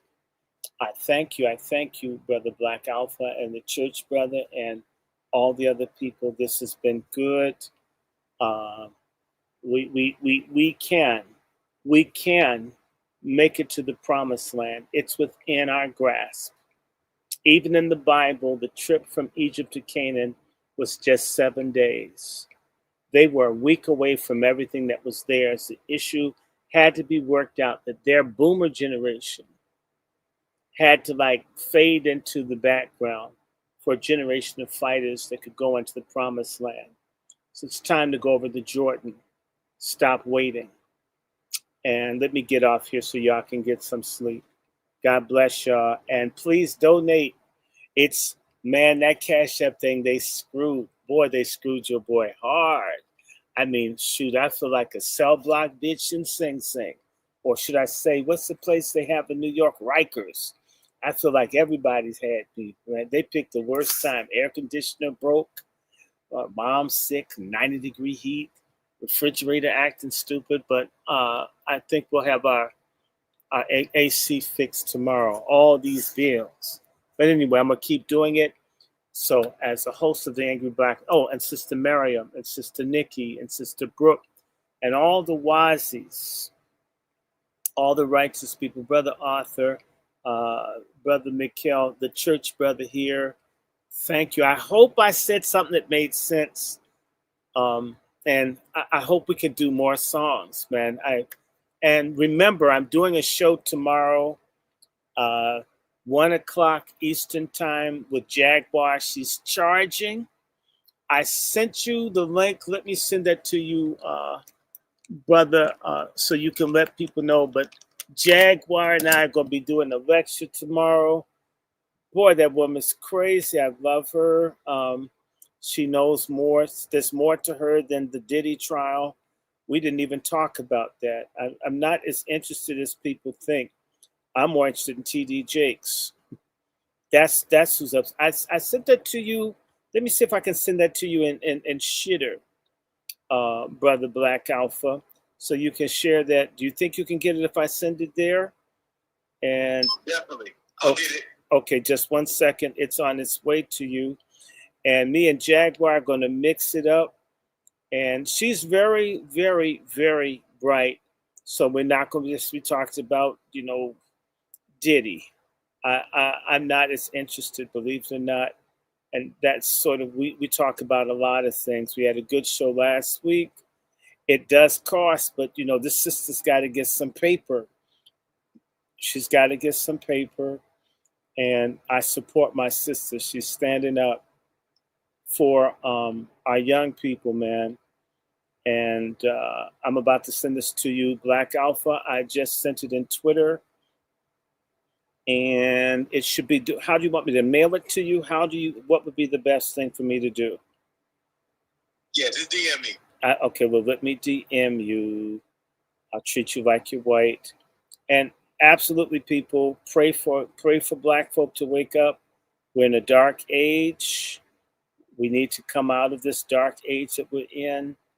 We need to start helping and loving each other, respecting each other. We need brotherhood, not perversion. We need sisterhood and not folks being studs enslaving each other. Our young Black people and our older Black people being abused in assisted living, we could treat each other better. Stop complaining about what white people don't do and think about what we can do for each other, not against anybody else, but for our collective uplift. Generations unborn are counting on us to succeed. Be a freedman, support Brother Arthur. I don't have a group. Find something that is useful, that will help people: farming, gardening, dressmaking, product making, boycotting, networking. Do everything you can to build a collective of serious, positive people, and find something for real that you bet that you can give time and energy to. Brother Arthur needs you. Black Alpha needs you. There are people, I don't have a group yet, but support the freedmen. Find people doing stuff and get behind them. Help them. Give to Brother Arthur and the freedmen. We can, if you're a coward, write checks. That's what white folks who don't want to get involved, they give. Give, tell other people about it. And like this, like brother Black Alpha, I'm going to say this one thing about black folks. I've been doing this for a while on YouTube. When I watch a good, we always have to ask people to like and subscribe. No matter how good our stuff is, we have to ask. We should know how to just do things for each other. You know, I'm glad I grew up with white guys because I didn't learn this from black people. I grew up with white guys, good old country white guys, and they just did stuff for friends. When Black Alpha called me, I just do it. Sure, I don't say, oh, I need $100. We need to stop asking. Everything isn't done for money. Stop acting like prostitutes and start acting like family. Do some things because they matter. Do it because it's right. Don't get used, but don't get tired of being useful to good things. Okay, I'm done.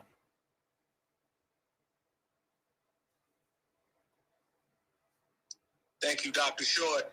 Always much respect. Everybody, and I just retweeted the broadcast tomorrow with Dr. Short Jaguar. Y'all make sure y'all tap in and y'all make sure y'all enjoy every single minute.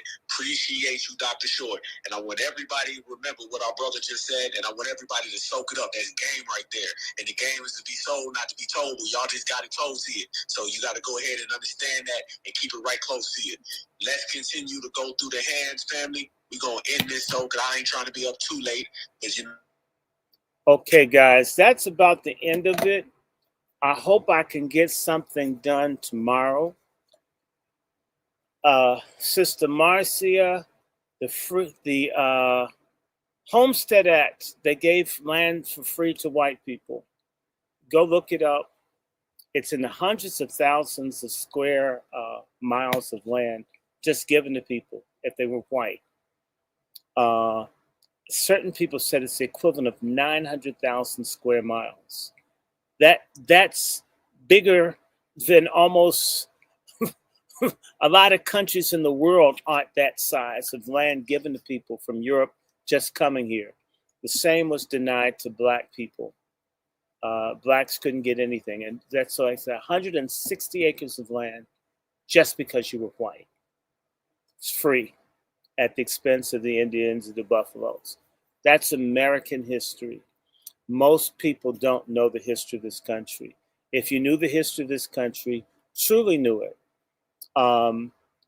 certain things are amazing, how glaringly unfair, how glaringly evil things were to people. And when people bring it up, it isn't an attack on an individual, it's a system.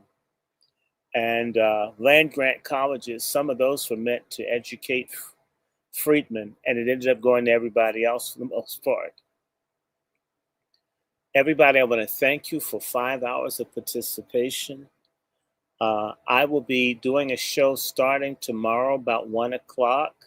Or I would just say 12 noon, I'm going to open back up because Jaguar and I are going to kick it off. So we'll be talking about everything. I hope you join us. There's a Zoom link. Let me see how I can get this to people. Let me see. Anybody that's interested in the Jaguar thing, let me see how I can get this. See how I can get this in here so you can have it. I don't even know how to put pictures up in here, but let me see. Let me see. I'll tell you what I'll do. Hold on 1 second. Hey, Savannah, if I send you this thing, can you put it in the visual thing so people can see it? I'm not that smart with this, but I'm gonna send it to you. I mean, Jaguar is okay. I just sent it to you, Savannah. Let's put that in there. See if this can get to people. And greetings, Camille. Greetings to everybody. Thank you, Reparations Nation. Thank you, FBA Strong. And yes, I enjoyed the support I got in Cash App. Sometimes it's very little. Sometimes it was generous. but it was always encouraging. Imagine finding out that you gambled. I don't gamble. I'm too broke to gamble. Find out that you're an illegal gambler, and they took all my cash apps away, and I don't think they're going to give them back. And so I'll keep doing what I do. I didn't do this for money, but it is nice to get book money. I love that, so I can get books, and that's the one thing. So, but I'm going to wait. Savannah, check and see if you got it in your, let me see, what does media assets mean?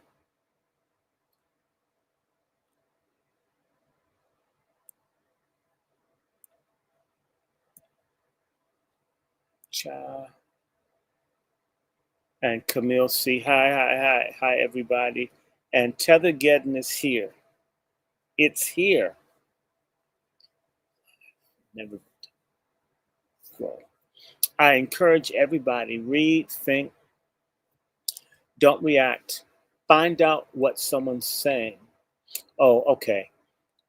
Well, I tell you what I'm going to do. I will be on here tomorrow morning. It's just later this morning, and put up this way so you can see. You can watch through this, but you won't see Jaguar. You won't. Zoom is a better thing, but she's charging. And so, and I got to check on my mother, see what's up with her, and check on my cat that was out killing everything. And I hope everybody learned something. Did anybody learn anything? I hope so. I hope somebody got something. I hope I'm not just running my mouth. I'm trying not to just run my mouth, okay? I want people to get something out of it. Okay. Let me get out of here. I'll talk to y'all. God bless and keep you. MFM. And love, power, knowledge, solidarity, compassion. And yep, pray. You definitely need God these days. And this whole God thing is real. And don't let the cussing fool you. I definitely pray, and pray a lot. I need to. And I'm going to watch a goofy movie with a friend of mine. I'm going to have a movie date, a virtual movie date with a very good friend of mine. And I think I've earned some fun. So yes, I'm going to go off and do something goofy. Really nice friend of mine. One of my buddies. I love movie dates. If y'all like movies, it's the best thing in the world is to go to movies with a lady friend. I've gone to movies with my buddies, but going and listening to how a woman sees a film is very different from when a man sees it. Especially if you go to see a comedy film. What women sometimes find funny, men don't. What men find funny, sometimes women don't. Appreciate the opposite sex. Respect the opposite sex. Women need men. Men need women. Seniors need young people need seniors. We all need God. We all need each other. Pray for this country. Pray for your president, whether you like him or not. Pray for peace. Pray that we don't get people attacking. I have a buddy whose office was a place where the man went in with the gun killing people. It's scary times, people. Wake up. Wake up. Live nonviolently, but be defensive against people that are violent. All right. Good night. God bless.